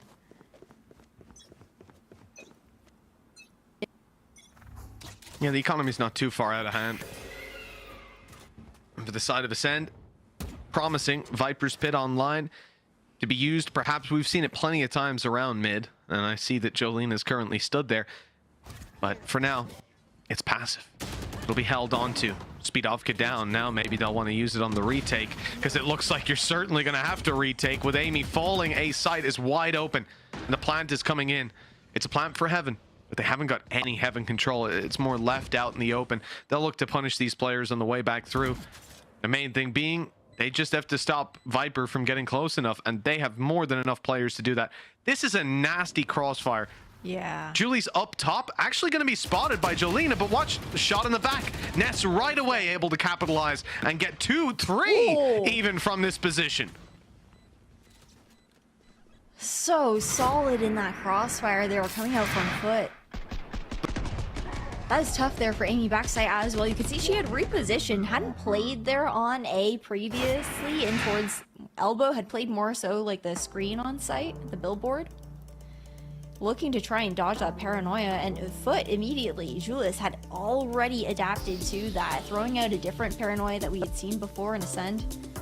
Now forced into another timeout. They lost their map pick. They were 9-13. FUT's favor over on Lotus. Onto the back foot here for game number 2. And Split, it was looking very FUT-sided in the first portion of half number 1. Yeah, it definitely was. You know, Ascent had that turnaround. They managed to swing back into things. And even on the previous map, I heard our analyst talking about it, how not just a player or two, but even the Ascent side, on the first map, they just took that bit to warm up. Reality is, though, if you have someone like Smurfette continuing to fire up the way she is, 24 kills and 10 deaths at this moment. You think about some of the rounds that Ascent were winning, it was Jolena being able to make massive plays on the previous map as well. There's a lot of indicators that are pointing to this being FUT's second map in the series, and a very tough reverse sweep for the side of Ascent. This round should tell us everything we need to know.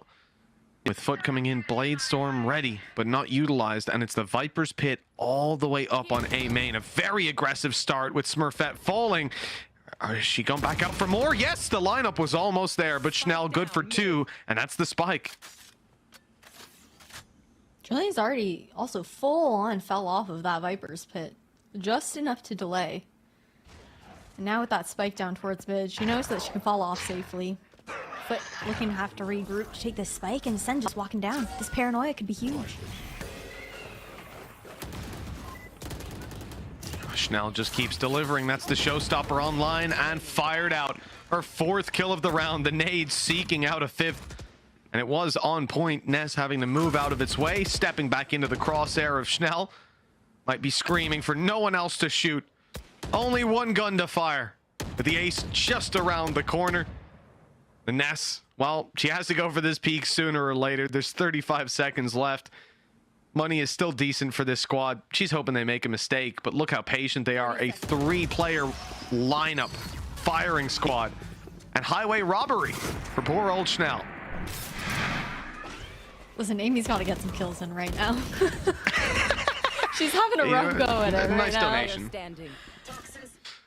Man, I feel you can tell that FUT's done their homework, because every single common Amy position in towards back B, back A is just getting completely sniffed out. She doesn't even get the opportunity to kind of rat around and find those picks that she normally would. She just gets found out immediately. Still the rifles for the side of FUT, though. There's no backing up and surrendering. As we said, the cash was looking pretty good. Jolena fired on to start snake bite pass, but look who's already in there. Smurfette's not going to win it. A rare miss in this opening duel for Smurfette. When she dives into sights, sure, it's understandable, but you never see her lose those duels. That's a godsend of a gift for Ascent. Jolene has just also been online in this map. This one has been hers to play here for the Ascent squad. Dottie does have the Rolling Thunder up here if they want to rush towards either heaven. Well, it looks like Vents just isn't the spot for FUT. The trade needed as Ness falls. Still keeping the most important players alive. The Rolling Thunder is going to be committed. The flash through on the back of it, but the smoke fades. And Jolena was too close to be hit by the Rolling Thunder in the first place. She bypassed it completely and has left Lada to do it all. 1 versus 3, 1v2. It came close, but in the end, it is going to go the way of Ascent as well. With this 20th round locked in, pressure is now on the side of FUT, who I don't think can afford a full buy now. One round away here from double digits. It was such a brave move to just try and straight up walk through that snake bite as well. Great stall coming out from Jolena. But Ascent, the way that they've kind of shifted the way that they're playing here, Mitch, it's been a lot more team play than I think what we saw beforehand. These players are ensuring that they have a buddy within the system to get those trades down. We're no longer seeing the Ascent that was getting isolated individually on these sites. Yeah, for sure. It's a much better look from the squad. And I think this timeout here, maybe that's going to even bolster it further. You know, a lot of the conversation has to be about how it's working. They got to keep on the same flow. They are coming up to a point where, you know, they've already burned up FUT's big ultimates. The Rolling Thunder used in the previous round, that can be extremely scary. We've seen it many times in the past, combined with Smurfette, to allow her to take the space up close and destroy you. With a Blade Storm online, even more so. But they've managed to avoid that now by deleting it in the previous round. A lot of positive signs for them. The indicators were pointing to FUT earlier. Now we're in a nice mid-ground. I want to see what Ascent can do to fight their way back. Again, always worried when I see Smurfette has a Blade Storm, but they have dealt with it in the past. Early information towards B main, but FUT's not going to look to capitalize off of it. More of a bait to see if they can pull rotations out from Ascent. Same camera that Ness has been conditioning here, same cyber cages as well with these lineups to come through. And you've got Amy again alone on site, but playing a bit better to be able to actually duck into screens if need be. Oh, the spams here from Amy are good on the way out, but despite dropping the spike with her falling, the numbers are going to be decent for FUT. Blade Storm on Smurfette, as we said, a big factor, and now they have to push back into it. She's essentially back on the defensive side.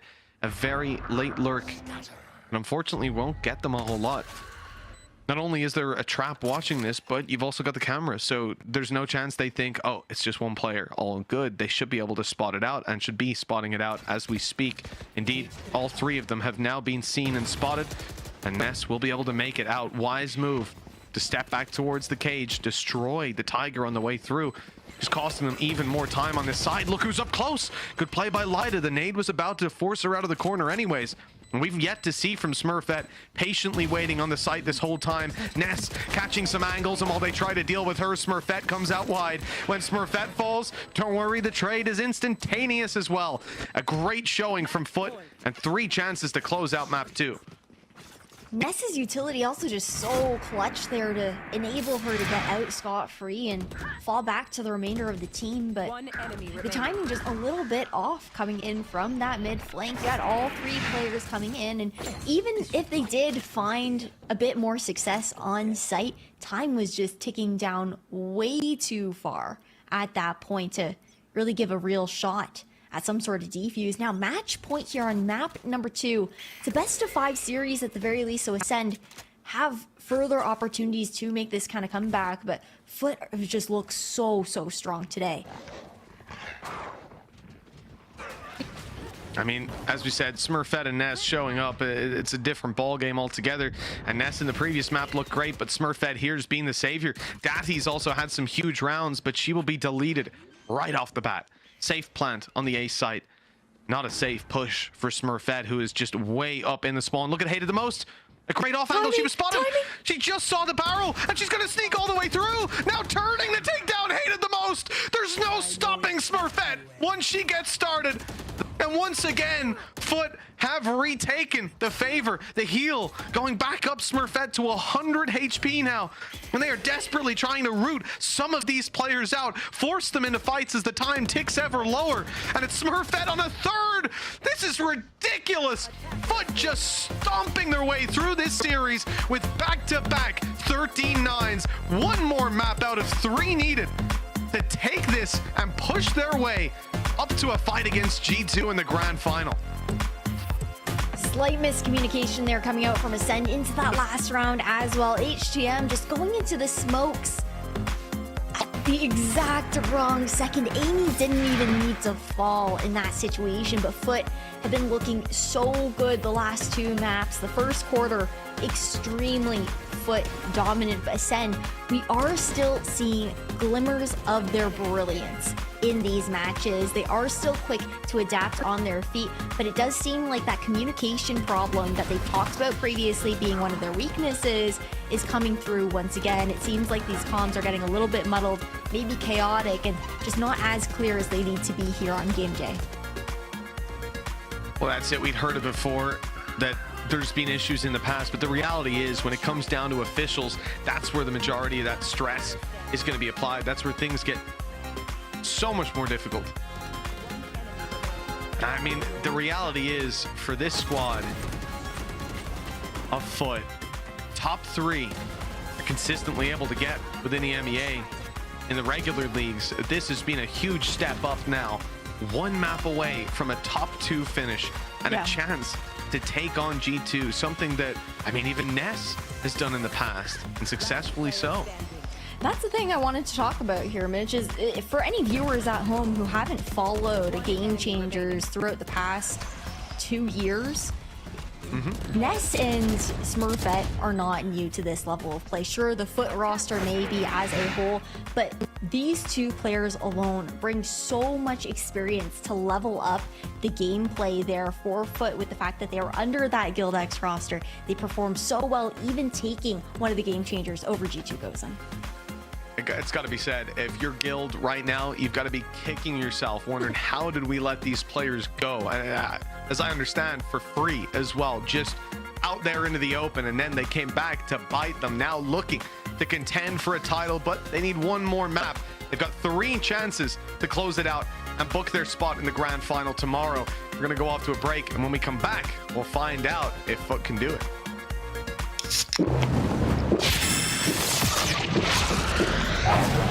Red Bull gives you wings. Calling all students. Compete in the ultimate VALORANT competition.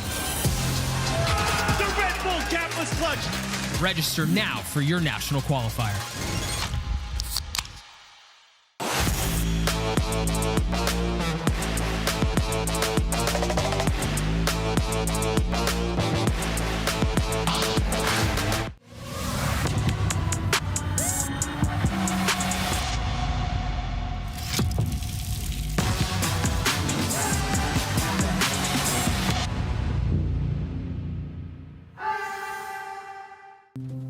Have you ever asked yourself after a bad game, what am I missing? Or sought help from impatient friends? Or browsed desperately for answers that only bring up more questions? Your self-doubting days are over with Discovery, the first game-focused AI. Discovery is trained on the world's leading esports athletes to be your everyday personal coach. That's right, Discovery can help you improve your gameplay by giving you tips and strategies to take your game to the next level. Get started at aimlabs.com/discovery.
Close your eyes, come with me. It's a heaven in disguise, just for you.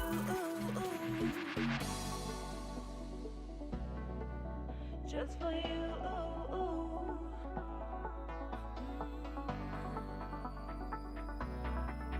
Just for you. You know I'm in control. I got this, you know, 'cause I'm in control. 'Cause I'm in control. You know I'm in control. 'Cause I'm in control. You know I'm in control. I got this, you know, 'cause I'm in control. 'Cause I'm in control. You know I'm in control. I got this, you know, 'cause I'm in control. 'Cause I'm in control. You know I'm in control. Let me take it for a ride. Close your eyes, come with me. It's a heaven in disguise, just for you.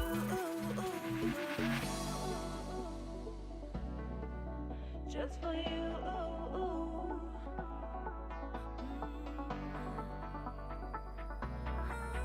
Just for you. You know I'm in control. I got this, you know, 'cause I'm in control. 'Cause I'm in control. You know I'm in control. Because I'm in control. You know I'm in control. I got this, you know, 'cause I'm in control. 'Cause I'm in control.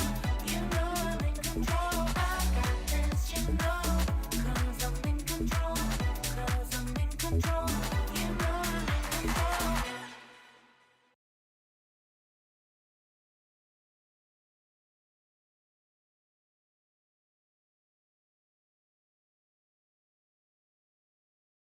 You got that something that all the girls want, all the girls want, all the girls want. Give me that something that all the girls want, all the girls want, all the girls want. You got that something.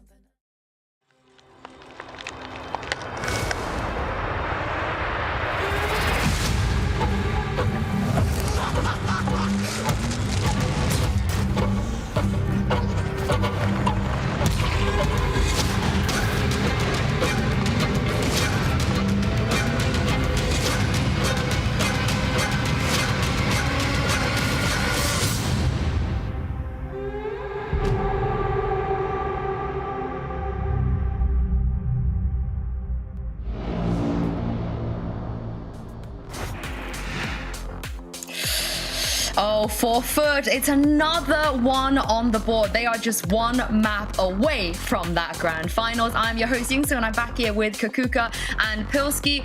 Cougar, you're nearly there with being right. You know, if they win Lotus, they win the whole thing. But what a performance from them once again. A dominant showing from FUT in this lower bracket revenge run. Yeah, exactly. Taking 7 rounds right off the bat, one after the other one, and just showing a lot of the strength of what they wanted to bring into the table. Again, Pilski, you were mentioning how strong they come into the maps, and this was just another showing for them to do the exact same thing. Don't get me wrong, in the second half, things were different. We saw an Ascent that was definitely way more prepared, way more adaptive to the other team, but still, it's a 13-9 to them. Yeah, I want to give credit to Ascent though, even though they did take the loss in this game. You know, they definitely ground out a lot of rounds on that attacking side in the second part of the half, and then it looked like they were starting to put the pieces together on some of those retakes. They had a good streak of rounds on defense, but even though it was better than the G2 game on Split, it still wasn't good enough, and there was still a couple of big mistakes, you know, particularly that last round over towards the A side that were unfortunately a little bit too much. I mean, I think it's time we bat chess about Smurfette. I mean, we spoke about it already. She's got so much experience. It's probably the greatest pickup any team could have when she is a free agent. And honestly, Pilski, for me, Smurfette, even if they didn't win this map, for me, she would have been MVP no matter what. Yeah, I think free is the key word, right? Free to pick up, and everything is free for Smurfette because she's so good. Just running around the map. dominating everybody. I mean, her stats were insane going into this one. I feel like she, you know, statistically is maybe the best player, depending on what you value. You know, you're looking at Vanya in the controller role or Amy in the Senti role, but it's hard to argue against the impact of someone who gets so many first kills, who just puts so many, you know, frags per round on the board and all the ADR that, you know, she's just putting out numbers.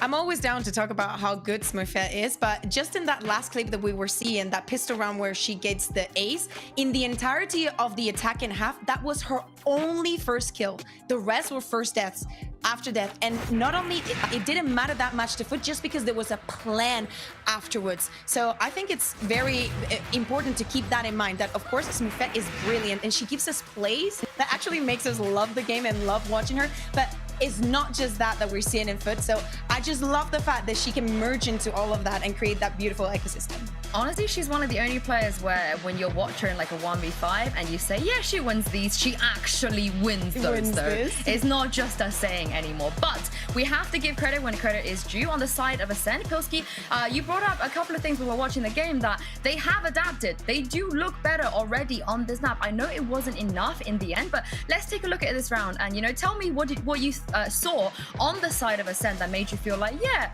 they do look a little bit better than yesterday. Yeah, my big issue against G2 was just the fact that G2 on attack in particular was just allowed to get so much map control. You know, they're allowed to walk around, do whatever they wanted, but what Ascent did really well, Cougar, is, you know, they had these setups where they, you know, the trip is up there in heaven, they're contesting the heaven and the mail control, and they're not really letting FUT run around the map as freely as they let G2 do it. Yeah, exactly. I love how Jelena just takes care of this situation with just that stinger, keeps using her utility, and it's something that they were forced to do, changing the setups, moving Amy and Jelena around and actually work with it, the timing of everything and how they follow up so FUT cannot actually get control of the site. This is a round also where Spidoka just uses the Seekers to ground control over that, and just little by little Ascent, and just with this stinger that I know Ash loves, managed to close up around and get such a big and free advantage. They also get the spike up there on top just by changing a little bit the setup and actually make full use of that double sentinel that the Viper and Cypher allow you to have on the defense. I mean, adaptation, we see it from both teams as well, this deep into the competition. We expect it, and those, I feel like comp changes and role changes as well adds into this, because if we take a look at some of the agents that FUT have been running, especially throughout this tournament, Pilski, a little bit of an evolution and something I feel like is really, really paying off for them. Yeah, on multiple maps, Lotus and Split being the first two maps of the series, they did do a comp change during the season, and it seems to have worked beautifully for them. I just want to say, Lotus in particular, they had a bunch of role swaps. Like, they had Julie's on Sentinel, Ness was playing the Sova instead of Senti, and then I think it was Lada on the smokes when she's usually playing Initiator. But looking at Split, I mean, you know, Dati on the breach has been fantastic, and looking over on Ascent, you'll see Lida as well had a massive game on that just yesterday, as well as Daddy. They both had some big clutches. So I think the way that they're designing their comps is, you know, playing around Smurfette's Jet, obviously, and setting her up for success. But they have, you know, these snappy plays with the breach, with the Omen, where they're able to kind of jump on and be really reactive around the map. Seems to be working beautifully for them rather than some of the older, slower comps that they were playing. And I think that's been a big key to their success, as well as Smurfette's form, obviously.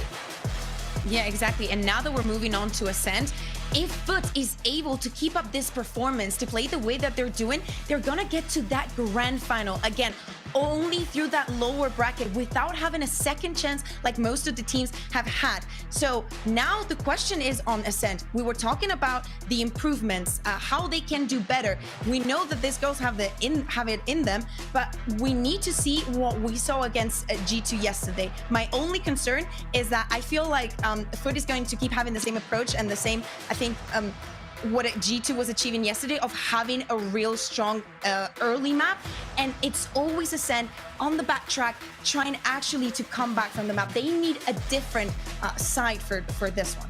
Yeah, they do, and you got to feel for Hated and Amy as well. They've been in this position before, 2-0 down in a lower bracket final, so close to that grand final. Last time it was against G2, this time against FUT. They got to dig a little bit deeper, I feel like, and find something, because Amy, statistically, we talked about it in the pre-show, she's been untouchable on her role. I think we haven't really seen much of that today on Ascent. Cougar, I feel like I'm looking towards her to make a difference here. Oh yeah, I think that one of the keys to their success yesterday is actually how well they were playing around Schnell, how good they were working on the map. They were actually understanding the strengths of it and how long they could go on the pushes and how much they could have those small plays, but also be very cautious not to overextend and just go too deep onto them. So that's what we need right from the beginning. Yeah, I think yesterday against G2 had a really good run in the early rounds on defense. They controlled A main really well, which was something that I think Ascent took a while to adapt to. Luckily, they were able to scrape through a couple of rounds at the end of the attacking half, and then they had this flawless like 9-0 defense. They had all these really cool set plays, like they have this set play where they do the tiles dive and B main push at the same time. They have a set play where they do the one-way in A main and dart over the top and try and find an opening pick. So they have a lot of depth on the defending side of Ascent, and they're definitely going to need it here. But I want to see them get a little bit more out of their attacking side, particularly early on. You know, we talked about FUT's hot starts, and that was something that was difficult for them to deal with against G2 as well for Ascent. I mean, we spoke about changes already, but as we head into agent select for Ascent, this is not where teams cook, you know? We have the comps. FUT plays the Cypher at least, you know? Yeah, okay. I mean, that's as much as you're going to cook, though, with Ascent. You know, we're not going to see anything spectacularly different. Oh, one day we'll get the chamber back and you'll see. You'll see. No, but anyway, let's talk about actually the big difference, right? The Ness versus Amy. Ness, I think that she had a brilliant map one. She was in charge of many things in that one and actually created a lot of success for FUT. Now she needs to play around Spidoka, the not being catched by the knife, and actually have very good setups to stop Chanel, especially now that that Ascent is starting on the attack. Yeah, I'm keen to see the adaptation from Ascent as well, playing against the Cypher. You know, HTM in particular need to be on point, dealing with some of these trips, you know, and kind of adapt how you play against the KJ, because it can be something where you fall into these patterns of playing against the KJ on Ascent all the time, and then you against the Cypher, which is a little bit of a different look, and it can be a little bit uncomfortable. You know, maybe you get a misread and the Jet has the wrong entry pathing, and you can lose rounds because of that. Well, there's going to be a lot of pressure here for Ascend. They have to reverse sweep, and it starts from here if they want to make that grand final. We've had the Odin on map 1. We've had the Stinger chat on map 2, but we're on Ascend here. I'm going to bring Mitchman and Ash into this. And Mitch, you know how it goes on Ascend. I feel like maybe this is where we turn it around for Ash. We can recruit her right here.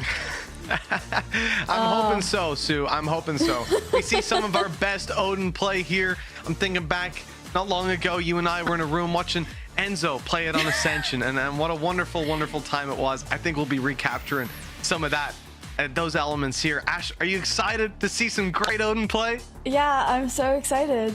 I'm thrilled. Absolutely. I can tell. Can you? Yeah. Am I selling it? Am I doing a good job right? You could be an actress. I mean, I'm buying this 100%. Super believable. I can't wait to get tilted on Ascent. You know, cardboard map coming in hot here, but I'm a little bit scared here, Mitch, for Ascent starting out on the attacking side first. Actually, in their matchup against G2, we saw them basically walking into what felt like almost every single trap play that G2 had on lock. And for FUT, they actually play kind of a similar style. Well, we'll see if there's going to be some clashes between these squads. As Ascend have that attack side to begin, they get to set the pace. And look, it didn't go too well when it came to good old Split, but the attack side on Ascent can be should be a completely different ball game as well. And they've made these close, 13-9 and 13-9. It's not an easy way to lose. You know, you've put a lot of time into this series already, and very little reward for their troubles. If anything, it's only gotten harder, more of an uphill battle ahead. Start for Schnell, and that's good. Smurfette dropped, and the return through the smoke. Oh, down to a 4v4 situation. You can see a little bit of a lineup coming through here from Spitoff. It seems like they're still looking to explode out on towards site. Nobody available to close that market door, though. So Julius just going to throw that paranoid delay. And okay, this is the Amy we know and see. And love to see, I mean. That's a great catch. And now they've turned around to try and focus on Amy. Sure, they take her down, but look at the damage done. And the paranoia was burned up earlier to try and delay the site push and maybe capitalize on it. Those players couldn't because they have to go back and deal with Amy. So this has worked out well. The delay by that lurker. Players thinned out. Less defenders on the way back through. Low HP for Julius as well, and that will be the first player to fall. Almost returned on for Speedovka, but she's still alive. And so, well, survives at least a little bit longer, down to just the one on the other side. Jolina hiding behind the boxes, playing Ringer Rosie. Ness tries to play it as well with the reload, and she's now got the full mag to fight with, but Jolina comes out on top, and Ascent take a much-needed pistol win. Starting things off well here for Ascend, at the very least. Overall, trying to take a look at just generally how these pistol rounds have kind of fared out thus far here for side of Ascend in general.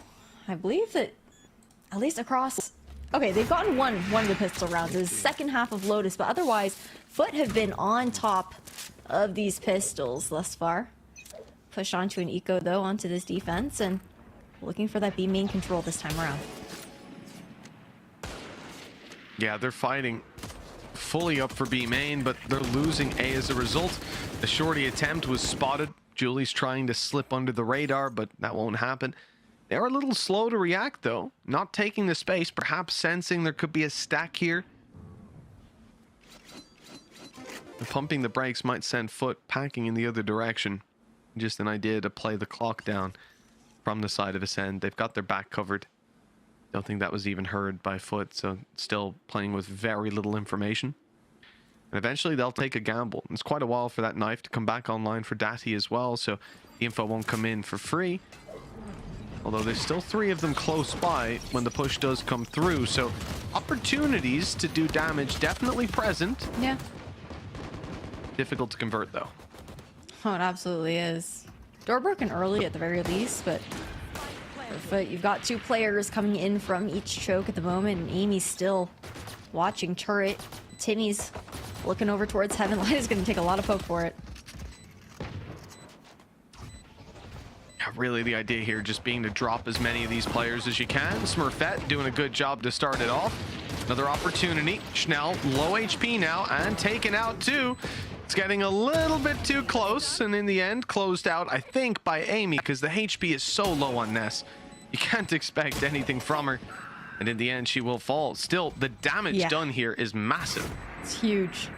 No shields carried over, only 2 of those weapons. That's great advantage going into round number 3 here for FUT. I still can't believe Smurfette gets 2 with the Marshall on top of scaffolds in this situation, but right now, we're still seeing that tried and true aggression coming out from FUT. Someone always looking to set up and help Smurfette push one of those extremities. But now that weapons are online, we'll see a bit more of a conservative approach. Well, the side of Ascend actually getting aggressive just like the pistol. Straight into the same spot, but it's expected this time, and a better weapon for spamming is the Phantom. So we've ended up with the advantage towards the FUT side. Weaker weapons attempting to recover. 2 Vandals. It's Amy on main. And Jolina as well helping out short. No matter which angle you fight, there will be a rifle there. Just depends whether there's a few more minions to work around it. Good space taking with the drone. I like that initial market play coming out from Ascend into the pistol round, but I feel like once these weapons are starting to come online for both sides, it's really not worth the risk of Chanel kind of just throwing her life away for these situations, looking to bait some sort of rotation over, but you've already seen it once here if you're FUT. And that slow contact outside of A here, but you've got the entire setup coming out from Ness just to find that stall. The control is fantastic, or so they think. A play up through short could cause problems if it wasn't for Jolina being the last alive and even spotted out by Smurfette. I really thought she had something going for her there, but I don't know. Smurfette's spidey senses were tingling. Someone check her PC.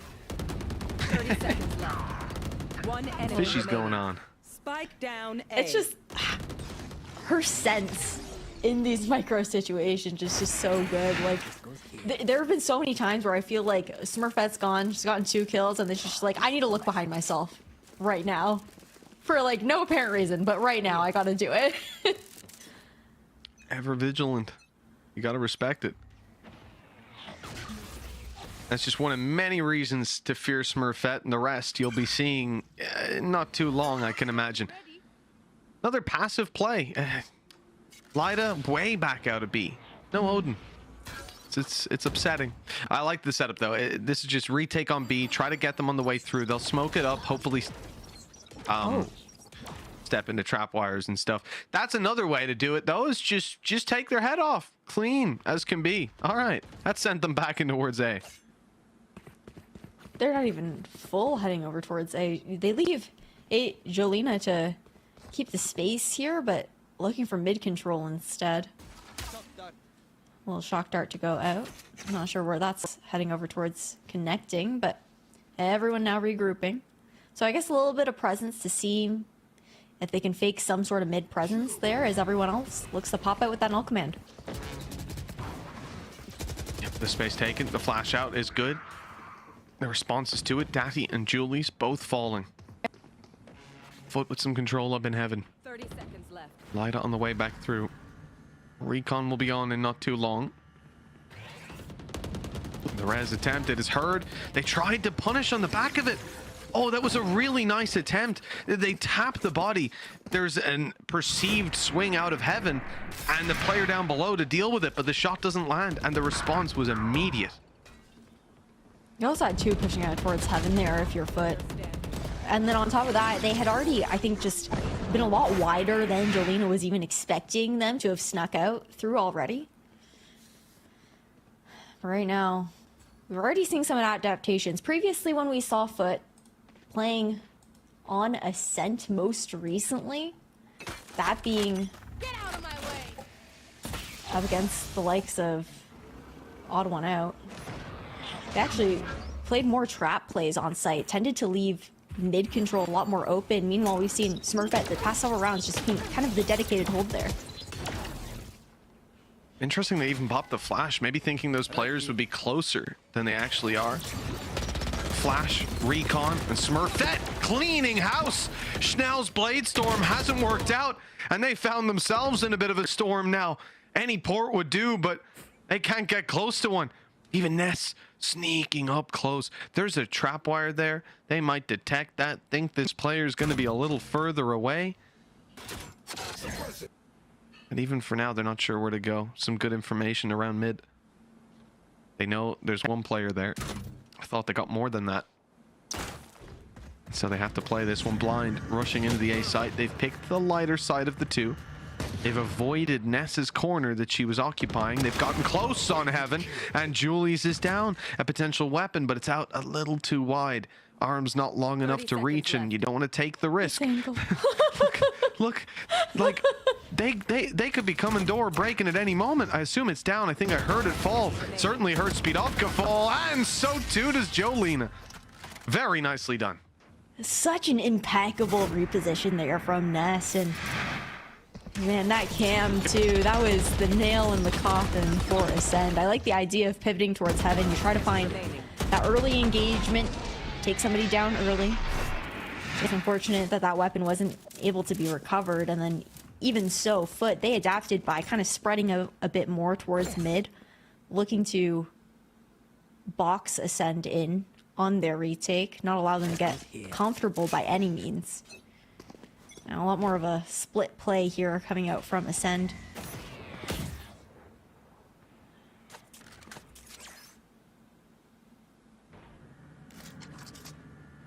It's gonna be slow and steady from the side of Ascend. Stack up on A, 3 players over there. So from this point, for the squad of FUT, I have to imagine there's going to be some more info taken on B. Even the fact that Lada isn't in spawn. But actually sitting on the boathouse, and I think that is an attempt to counter the dash out from Schnell, to take her down when she attempts to entry. But she's around mid, playing a lurk this round. A TP destroyed immediately.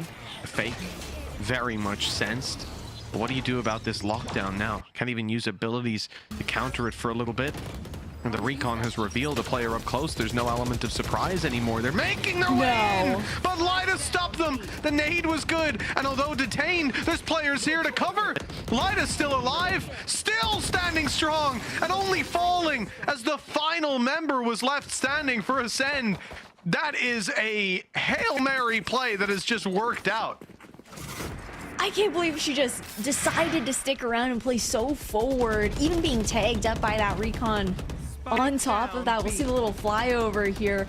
Lada lived for way too long because Amy sneaks into logs. The paranoia goes out at the perfect time, so she doesn't even get to call out that Lada's in that corner. Not that it matters when Smurfette's cleaning up anyways. But that was great conditioning coming out from FUT. They showed that early Arch's presence the first few rounds of this half, and then they pivot into more of that setup that we saw in their matchup against Odd One Out, where they leave mid a little bit more open, play a bit more of that trap play, and wait for Ascent to walk into their crosshairs. Utterly ridiculous form.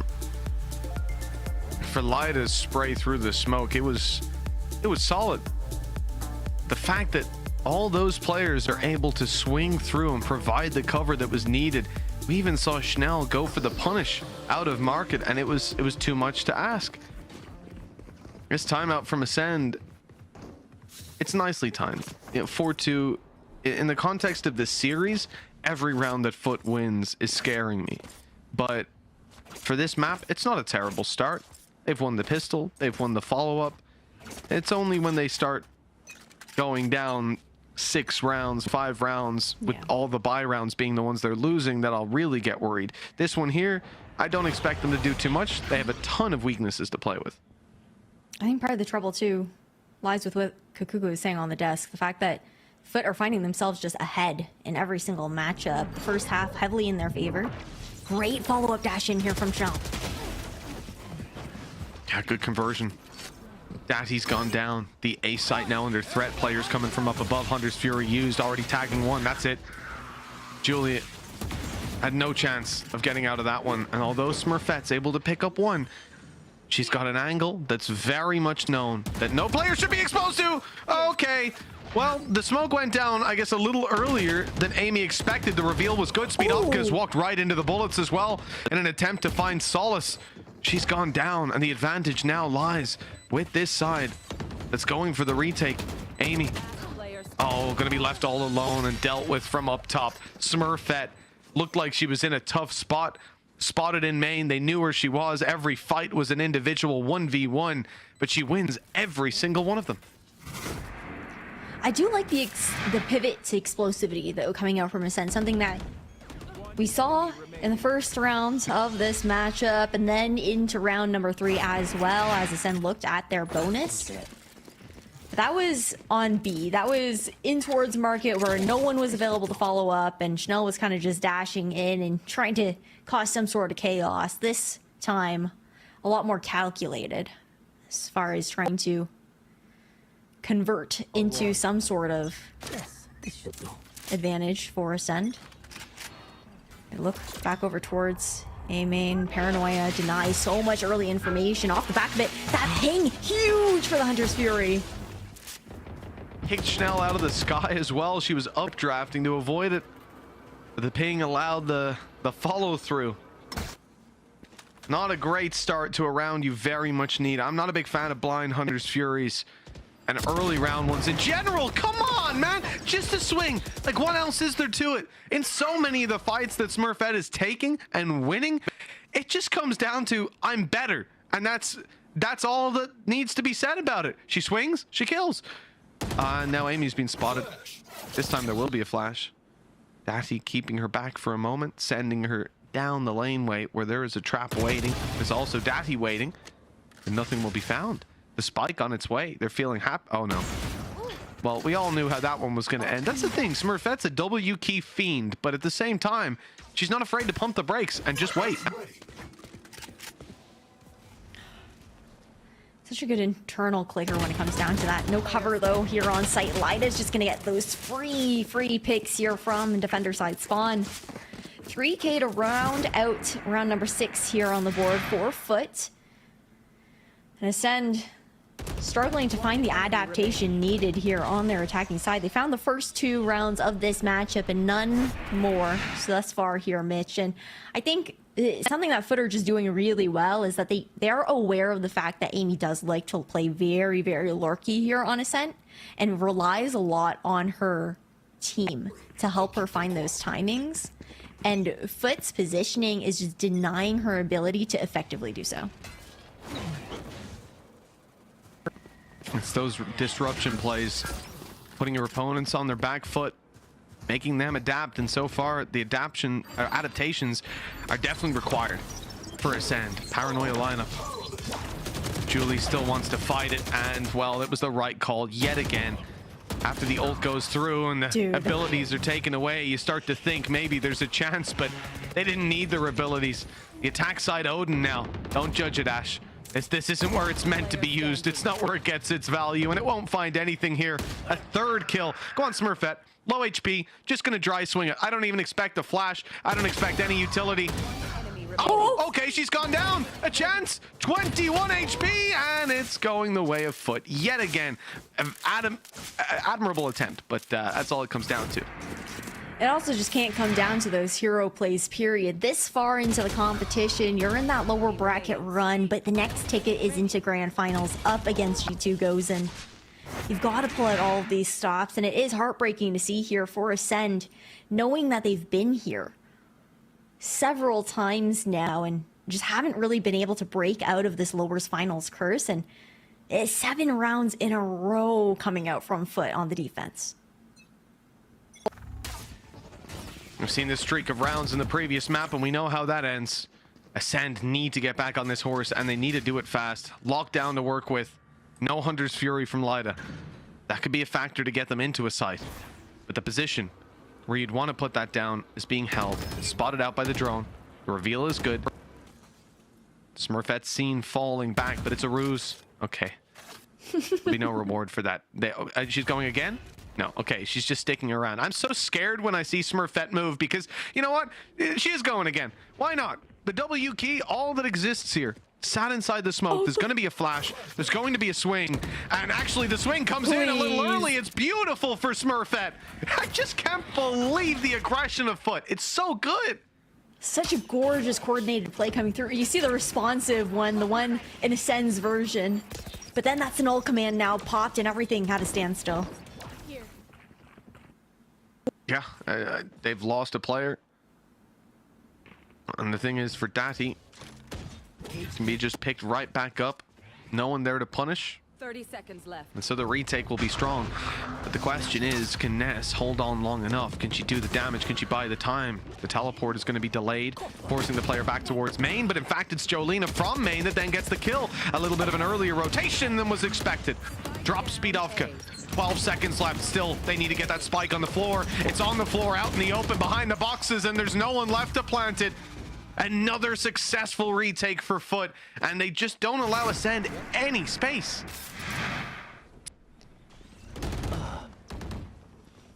This is looking really, really tough here, Mitch. I mean, overall, Ascend, they're making adjustments. They're still switching up their strategy, trying to change things up on the fly, but FUT just have every single answer in the book so far.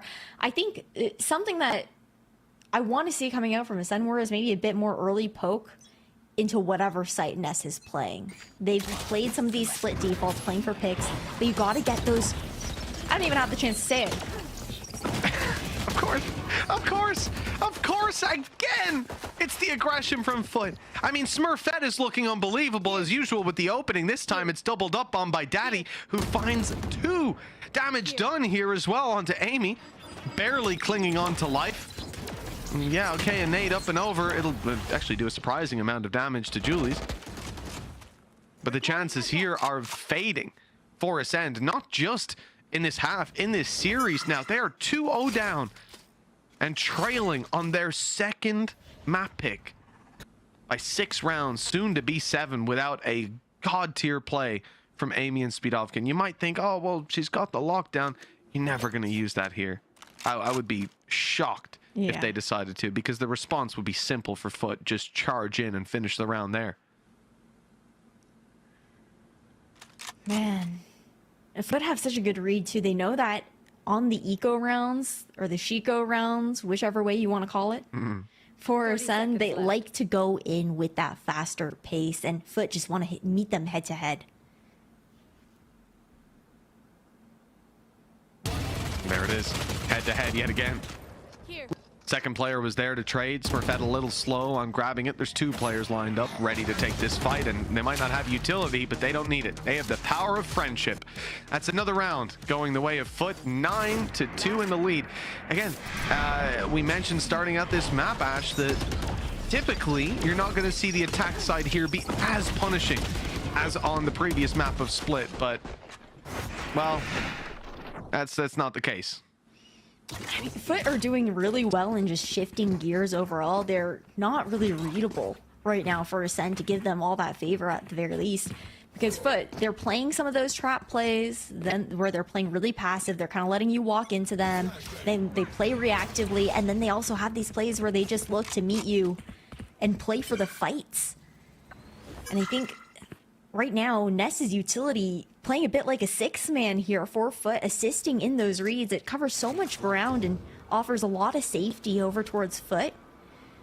Where Ascend, they know that there is aggression that likes to be taken on the other parts of the map, play that ebb and flow, forces out earlier util that might not be able to clear as deep as you would like. And a solo venture here from HTM on towards Cat.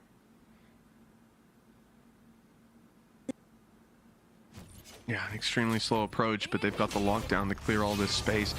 Problem with this spot, again, there's going to be a decent amount of spots to work with. Yeah. Looking down the Smurfette, no updrafts. That's something. She's going to be locked out of this play. An opening for Schnell. The follow-up is there. The sand looking good. They've denied any further pick for Smurfette as well. This is a better round than what we've seen before. The lurk is good. Aiden not having a good time on the fight, but they get there in the end. It looks like they might just have done enough to claim a round here right at the last moment. It's a 9-3 scoreline, and maybe the curse is their best chance back in. Much needed around here to stave off those double digits before the second half as we swap sides here. Ascend now onto the defense, and okay, I know it was 9 rounds in a row there for FUT. For Ascend, defense is where they like to shine. We have to give them that at the very least. Their match up against G2 goes in was one to watch. They got what? I'm like trying to do the math right now. I think it was also 9 rounds in a row on themselves once they swapped sides off the back of some of that momentum. Okay. So we'll see if they can do it again. I mean, it's an inspiring thought. They might be able to bounce back, and hell, I'll tell you this: if you count yourself out at 9-3 in any map, you probably shouldn't be playing this game. You're always able to fight your way back through. And a nice opening for them. It's traded though, 1-1. FUT not letting it slip that easily.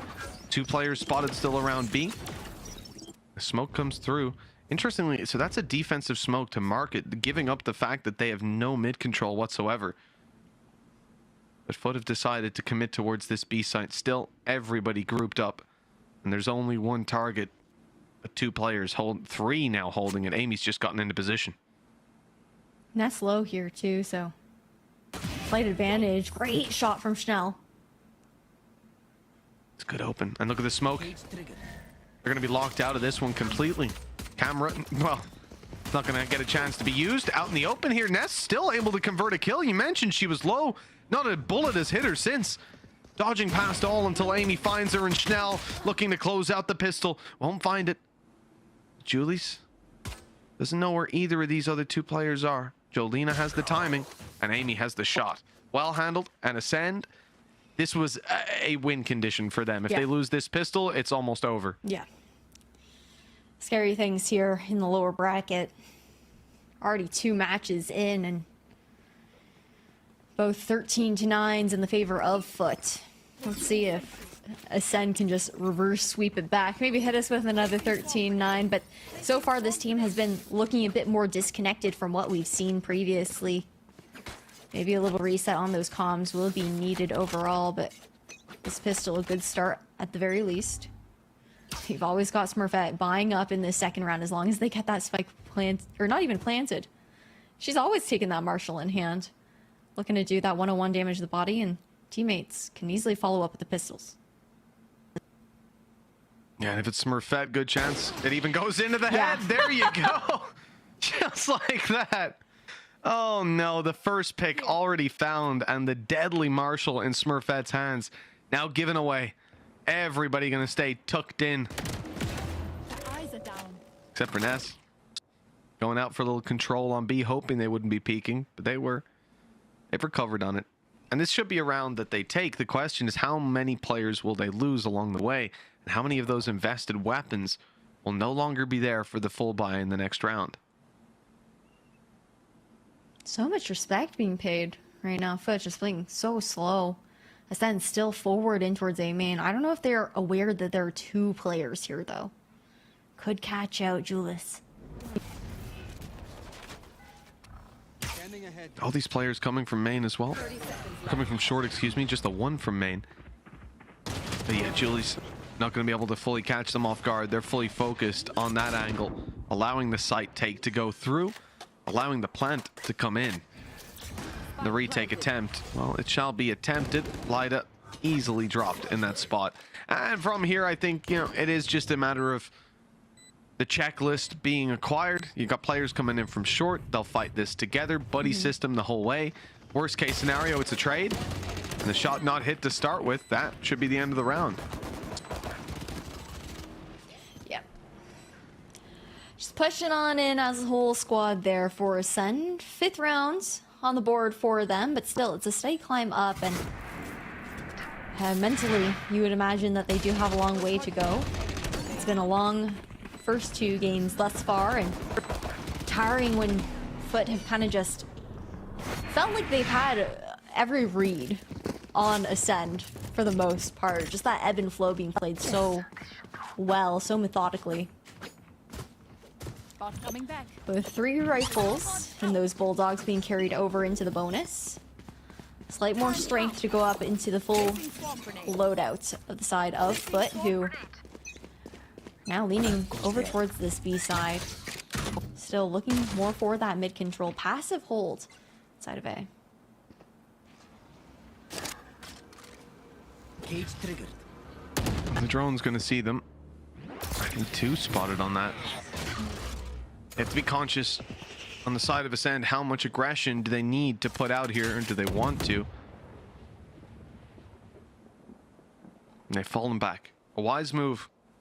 With all these FUT players waiting on the other side, do they think that this, well, certainly the pings were down on middle. It looked like they might have been suspecting the A play. Certainly the late mid, though, is being red, and Ascend, well, it looked like they had good timing. But in fact, Lada was standing strong, still holding the angle deep into the round. 3 kills for her, but it's equalized on. Spidovka got 2 there, making it possible. Now, 1v2 situation, HTM left into a clutch. She has the recon to play off of. 1 shock dart as well for that plant. She dropped, actually. 30 seconds left. They're bypassing her. See you later. Just gone straight to the other side of the map. I like it. Good read. Good adaptation. Opportunity to pick up the Vandal, though, so swap that out. Favor the eco weapon. Ness is still super low, but that hasn't stopped her before. And the read is there. The tripwire to just fully give all that information over. That last shock used. 30 seconds on the refresh. HTM just has to go for the contact play. Oh, you know what? I don't mind it. You gotta really just Hail Mary this one. Try to get anything you can, but it hasn't paid off. Now they'll double peek it, swinging through. Very nicely done. FUT up to double digits. 10-5, double the rounds of their opponents, and finding a foothold on this attack. There's a strong bonus round coming out at the very least from Ascent. Oh, yeah. This mid play, Spadovka finding the 2 there. That's massive in itself, just to whittle some of the economy on FUT down. But we need much more coming out from Ascend, because 2 rounds here for FUT, and they're on match point, and on top of that would be series point as well if they get there. The pressure's got to be a big factor for this squad. Any cracks that did exist before,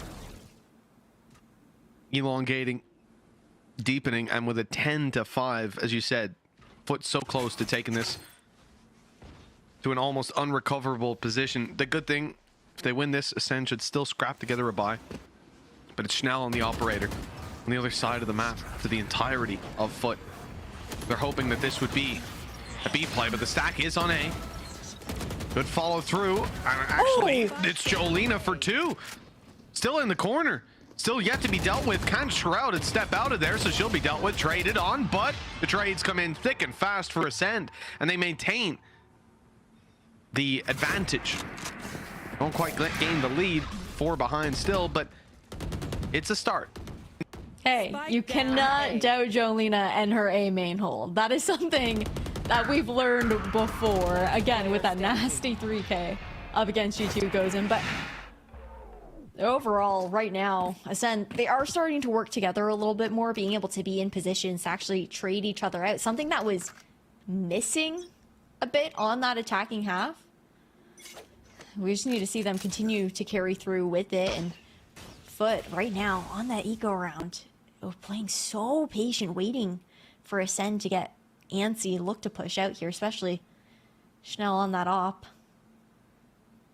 But they're not going to bite quite yet. They're content with taking their time. This wasn't spotted in the previous round that Schnell has been holding so aggressively. The steps are hurt. The dash should be online. The shot not going to land. And no recon. It's robbed out of their hands. Unfortunately, their response is to run in through the utility. At least a trade on 1, but the op is repositioned and Schnell won't miss the second time. What about the third? Won't get a chance. No third shot fired. Smurfette is quick on the trigger, running through the smoke for more. This player is just ridiculous. It shouldn't be allowed to be this good. This round, they shouldn't have had a chance in. She just picks up the spike and runs away. Mad dash towards the A site. Ness left on that lurk position. If Ness can find 1 on top of that, there's the neural theft available too. Classic in hand. The timing just right. Opportunity to pick up a weapon as well here. But the thing is, Smurfette just has to live as long as possible. Buy Ness the time to make the rotate through. Both are so low. 9 HP. Sorry, 9 bullets, excuse me, on that Bulldog that was recovered. 2 bullets needed to take down either of these. A shock dart not going to land on its mark. The spam through the wall is good, and the follow through. Ness down to the 1v1. The reload cost her way too much time, and it'll be diffused right under her nose. A very nice attempt. Even the kills going their way in the end. And look, on the one hand, it's good because Ascend won the round. It closes the scoreline. But you have to remember how this started. It was an eco round. This shouldn't have even been close. Yeah. An eco round where they got the kills, they trapped them behind utility, and then Smurfette just ran into 3 players. It should have been clean. You know what? Makes sense why she's fitting well on a team named FUT when all she's doing is running past you. Aggressive play out mid. What? No. Okay, fine. I'm done. There's a couple things there. First of all, of course, Smurfette wins that fight. Why are you trying to W key Smurfette? Do you know who she is? Second of all, the Odin support fire from short. Now, that's not something you'll see all too often. And I gotta say, I'll take my hat off as if I've just spawned my neural theft. That's a very nice attempt. But that's all that it transpires to be, even with Smurfette being so low. I'll have to reset late into the round. Look at the position of hated the most. Pushing down middle and winning the fight. Someone's finally dealt with Smurfette.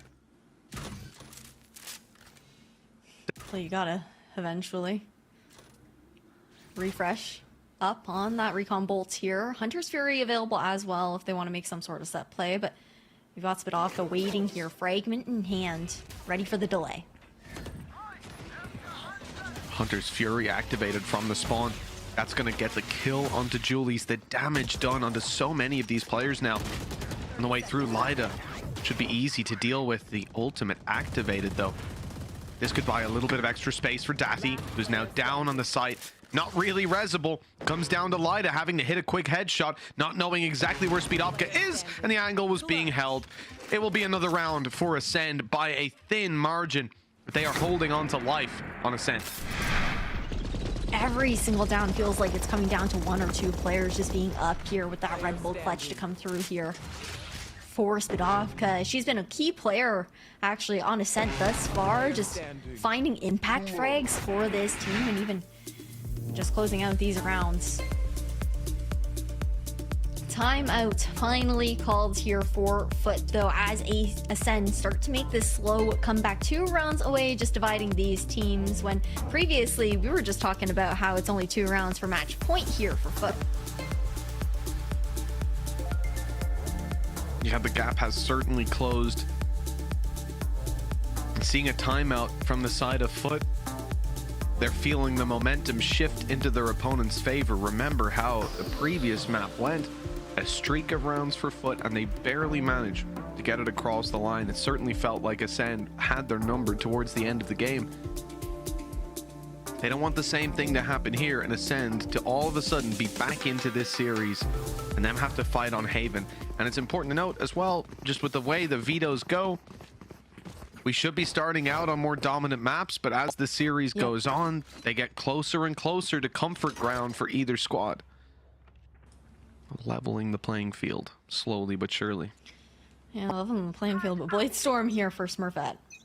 Really going to be looking towards Spadovka, trying to shut that down with her knife here. Same dash play. Nice. Great response. Even following up on Schnell now, although she'll go down, I can't really recover anything that's being dropped at this point. You would think. Ness has gone walkabouts. Decided to take the control for herself. The drone, how far is that? Yeah, it's not going to make it all the way down mid.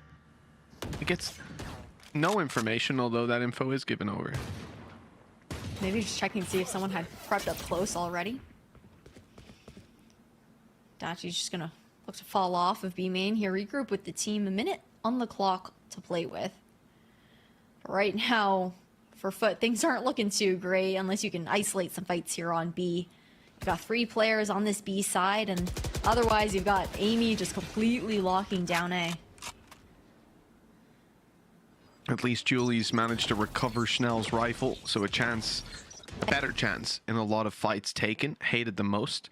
Spotting it towards spawn, and there's the info. It's solid. Amy's able to connect. That was a headshot. I think 2 through the walls. Incredible damage done, and that definitely puts a pin in this round for FUT. A miracle needed now to avoid dying in these fights. Moving towards B, shock darts on the cross. Now you're all low. Ness losing her remaining HP and losing, well, yeah, indeed, all of it to Hated the most. 9 on the board, and Ascend are not letting go of this one. They just look so much more comfortable on the defense right now compared to their attacking side. It's quite a stark difference, to be honest, compared to the first half that we did see. But even then, still, we are still seeing, you know, moments of Schnell kind of going in on her own. We haven't seen as much impact coming out from her as we typically do on this duelist, being a little bit more quiet. Of course, you've got Amy picking up the slack, finally awake after the first 2 maps.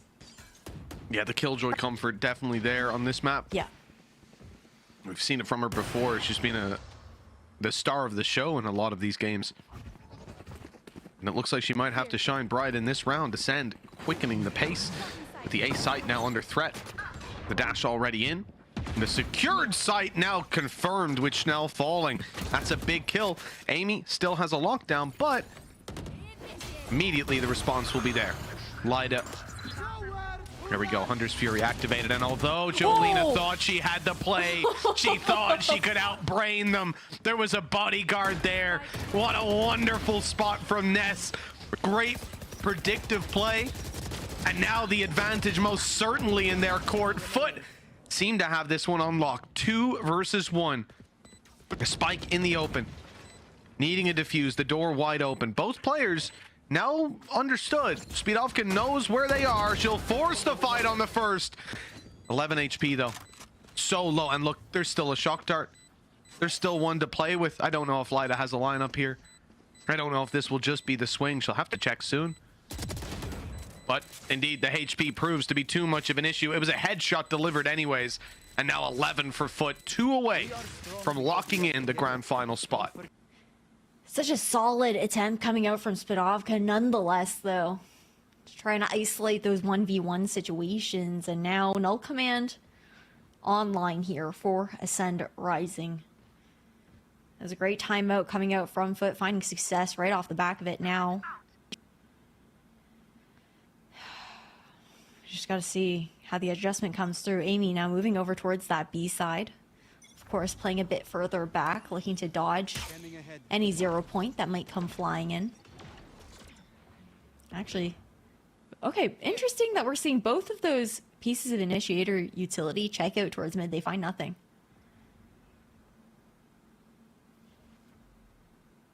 The push is coming up, but it will be spotted. Julie's outside of A main. There it is, the information now in the bag. These players on their way through.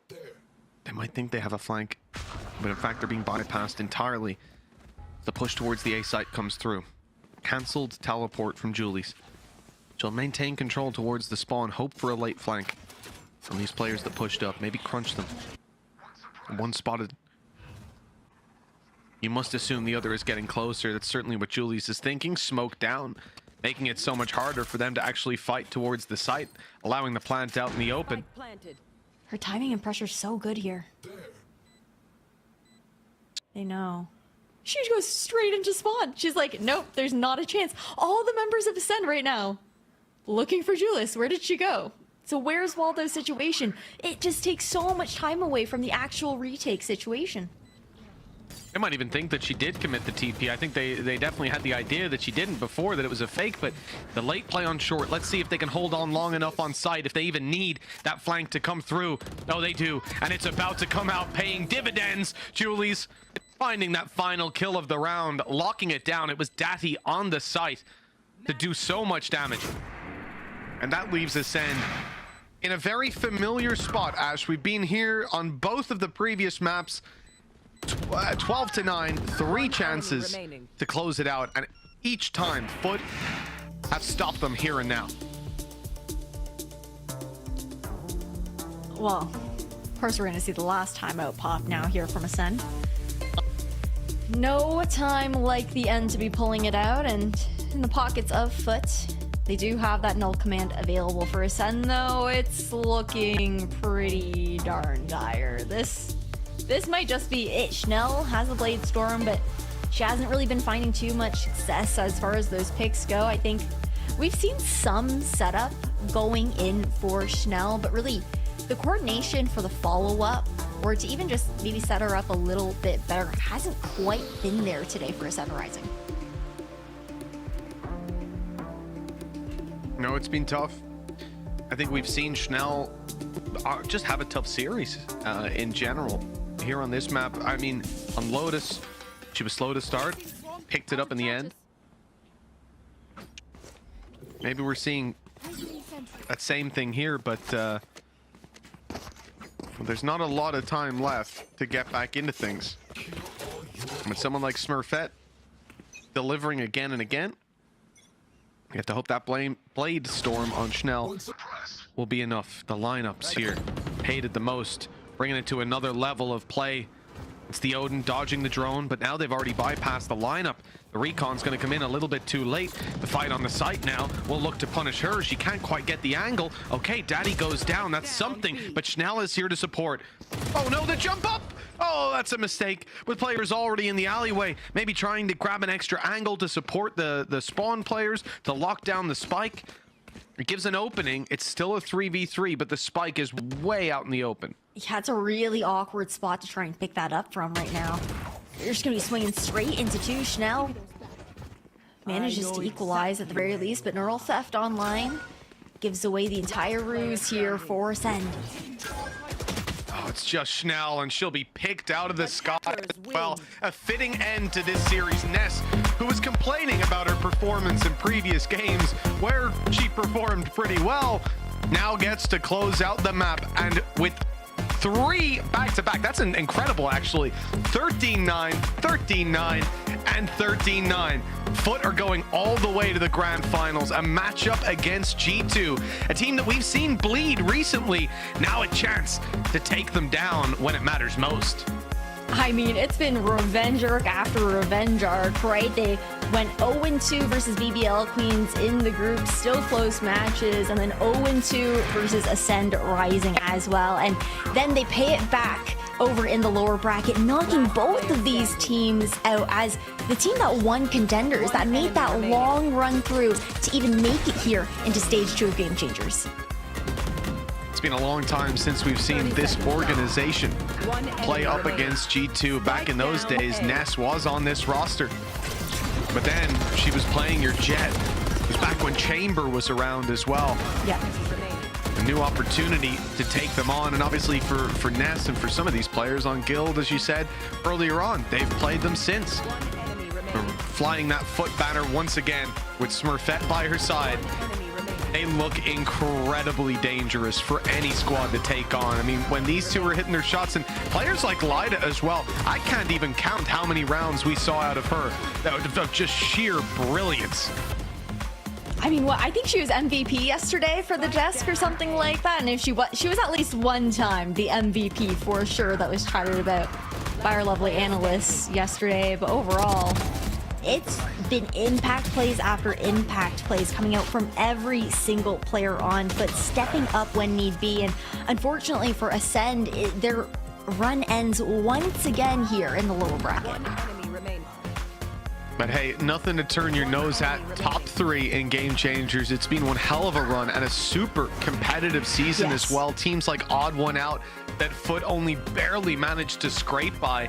And just imagine, that's a team that in a BO3 took a map off of FUT. Here in a BO5, Ascend couldn't do that. It's incredible how close the competition is this season. And if you're G2, it's got to be the one time that they're feeling a little less comfortable in that final. Hey, it's the Turkish blood, right, for these teams. Now it's been Turkish teams versus G2 goes back to back here into the grand finals, and says a lot about what this region's able to bring to the table, just knowing how strong their aim is. But I'm curious to see what the analyst desk has to say. Let's say hello to Yinsu, Kukuka, and Pilski. Hello. That, I mean, I feel like was a little bit expected towards the end. Great job, by the way, Mitch and Ash on the casting, but I have Kukuka and Pilski with me here. Another 3-0. I was saying to you guys before it came to us, just so heartbreaking once again for Ascent. I'm very, very happy for FUT, of course, but Kukuka, Ascent, this happened to them again, second time this year. Yeah, exactly. They managed to lock that 3rd place, but that is as far as they can go. This time, though, they've made some changes. I think that we've seen some improvements. To me, it's not that much that Ascend lost today, is that FUT really deserved to win. Like, I think that they're on a rampage right now, and they just want to go against G2 tomorrow. Another Turkish team that G2 is going to be facing in the finals.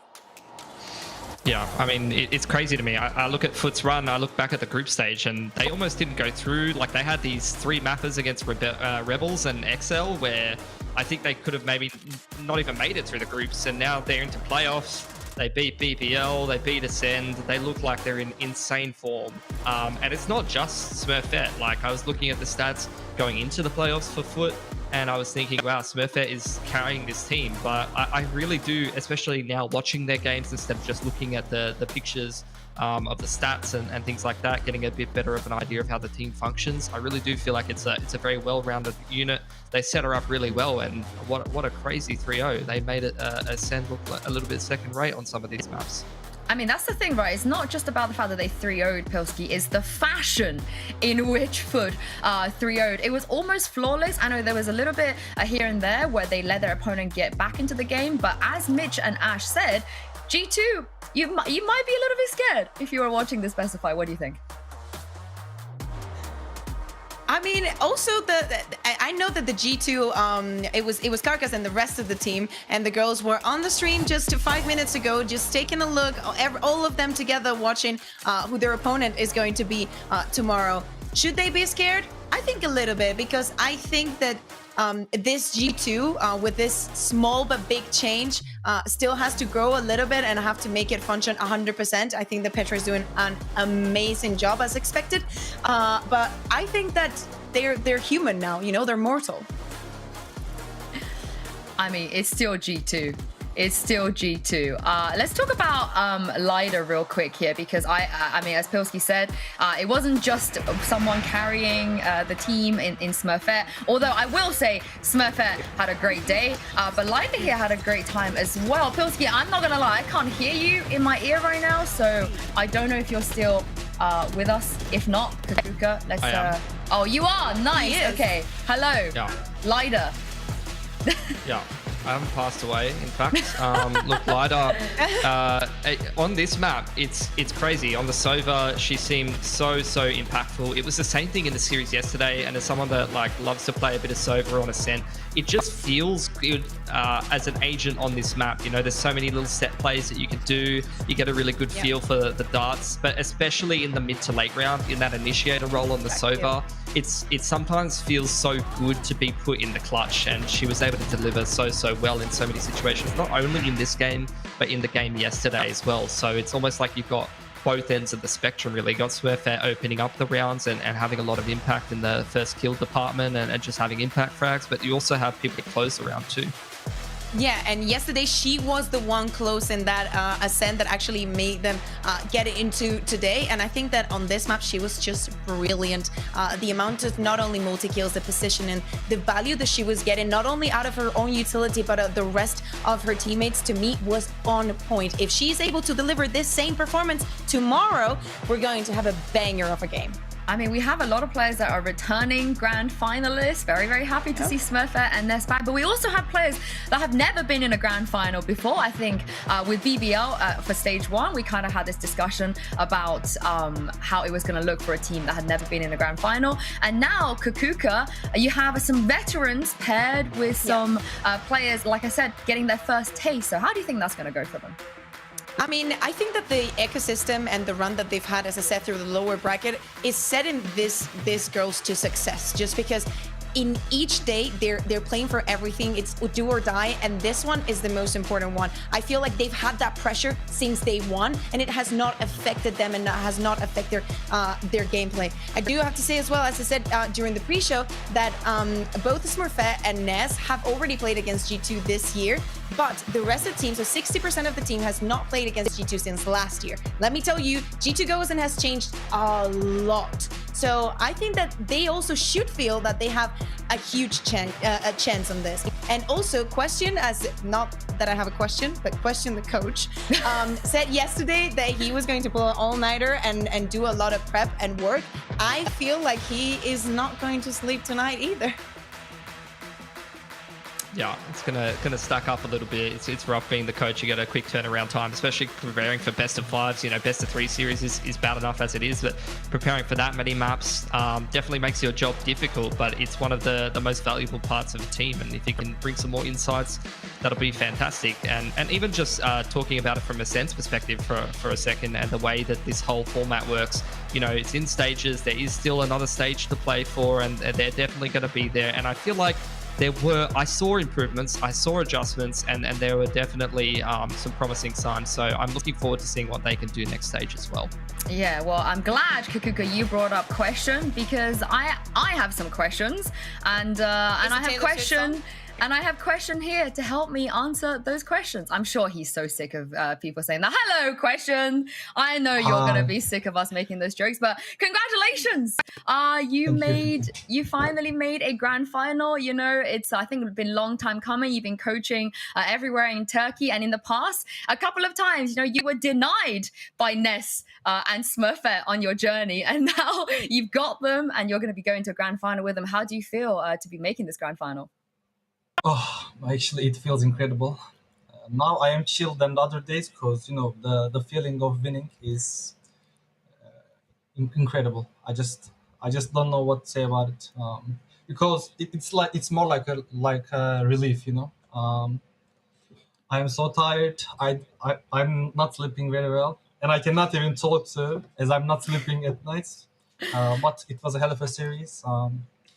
We knew we were the better team, and I'm glad that we showed it today.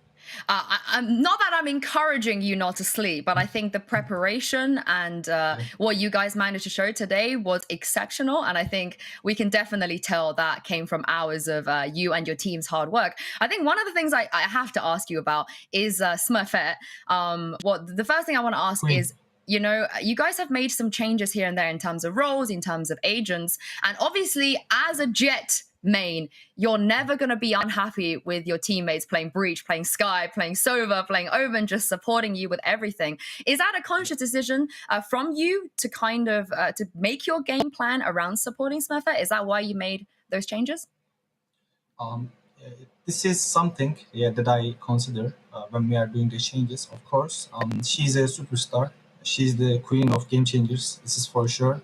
I mean, for us, she's the GOAT. Actually, she's playing really good. She's getting clutches. She's getting entries that no one should get. So the game plan is more like on her for sure, because I want to make her feel comfortable at his role. That's why we are supporting him so much. I'm pretty sure this is just 60 or 70% of her, because she just joined our team like 1 month ago. This is the day she joined us 1 month ago. So it is we should still get used to each other as a team, and as me. I mean, our communication is really good with her. I mean, you are just seeing the things that from the outside, but her comms are insane. She's always giving calls. I don't know how to explain her. She's just beast. She's not just thinking about the game. She's thinking about macro game. She's thinking about enemies' mistakes. It is not even the half of what you're seeing behind the scenes. Actually, she is just perfect. I feel like she is going to play on the male scene as a woman soon. That's what I would say about her. She's the GOAT. I completely agree with you. She is honestly the GOAT. But I also want to quickly ask you about some of the other players on your team that never made a final before, because obviously Ness, Smurfette, they've been there before, including yourself, actually. So talk me through this journey. What does it mean to you to see your hard work finally pay off and make your first grand final? Actually, I'm really emotional about that, because 3 months ago, we eliminated from the qualifier of EMEA Stage 1. We were devastated, actually. The girls were crying. I was like, I cannot get out of my bed and everything. Yeah, it was really difficult to handle that. And at that point, we were like, yeah, we're going to come back, guys. We don't deserve this. We put hard work for 3 to 4 months, but this is not our end. It cannot be over like this. And at that point, we decided that we should keep continuing like that, and we did even better.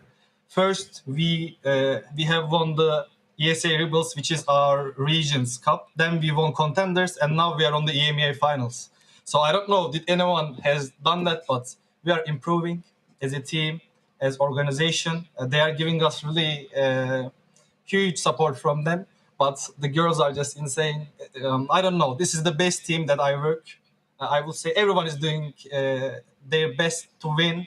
No one is saying something bad. No one is getting offended by anything. We are just working really good. That's why we are here, because we are just a 1 month team. And people say you have a 3-girl core and you just put 2, but it's not like that. Our calling setups have been completely changed. Our IGLing is completely changed. Our roles have been completely changed. So this is a new team. It is from zero, actually. People are just seeing it from different. It was so hard, but we put the work in. I'm so happy that we made it to the finals. And always, when we are even in the groups, sorry, I'm talking maybe a little bit much, but we were 4-3. It's your moment. We were 4-3. We were 4-3, and we said to each other, playoffs are going to be different. Now teams are underestimating us because we are 4-3. We lost all of the best teams of the group, but we knew we're going to beat them at the playoffs. Because playoffs are all about courage, all about hard work. And when everyone cares about playoffs, it motivated us even more. And I'm so glad that it is happening in the way like we talk. And we ended up the group at 4th, so we started from lower. We cannot lose until this point. I don't know how the fuck I'm sorry. How did we make this? But you deserve it. You deserve a question. Yeah, you deserve it. Before I let Thank you you. go, I want to see if Kakuka and Pilski, if you have any questions. I have a quick question.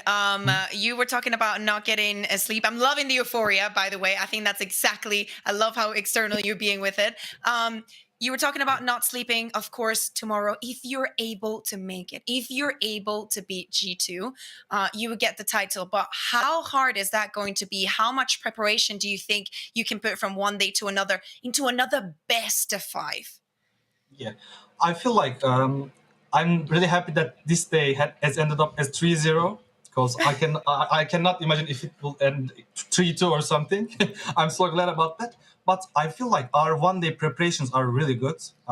As you can see at the playoffs, every single team we play, actually we are not just getting clutches. People are just saying that, but about the game, we are just having a great preparation before, and we are making it happen on the server. So G2 is a really difficult opponent, we know. But actually, for myself, I do believe on my one-day preparation, and tomorrow we are going to do the job like we did today. I cannot say it is going to be easy like today because they are a really hard opponent. There are players which all of them players are respecting, so they deserve it for sure.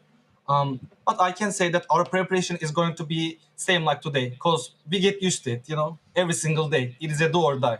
It's a do or die. So honestly, it reminds me so much of FUT's journey at playoffs for the VCT EMEA. When Gaius said the exact same thing as you are here, they love. It feels like just FUT as a whole. You guys thrive with the one-day preparation, the grind as well. Pilski, do you have any questions for question?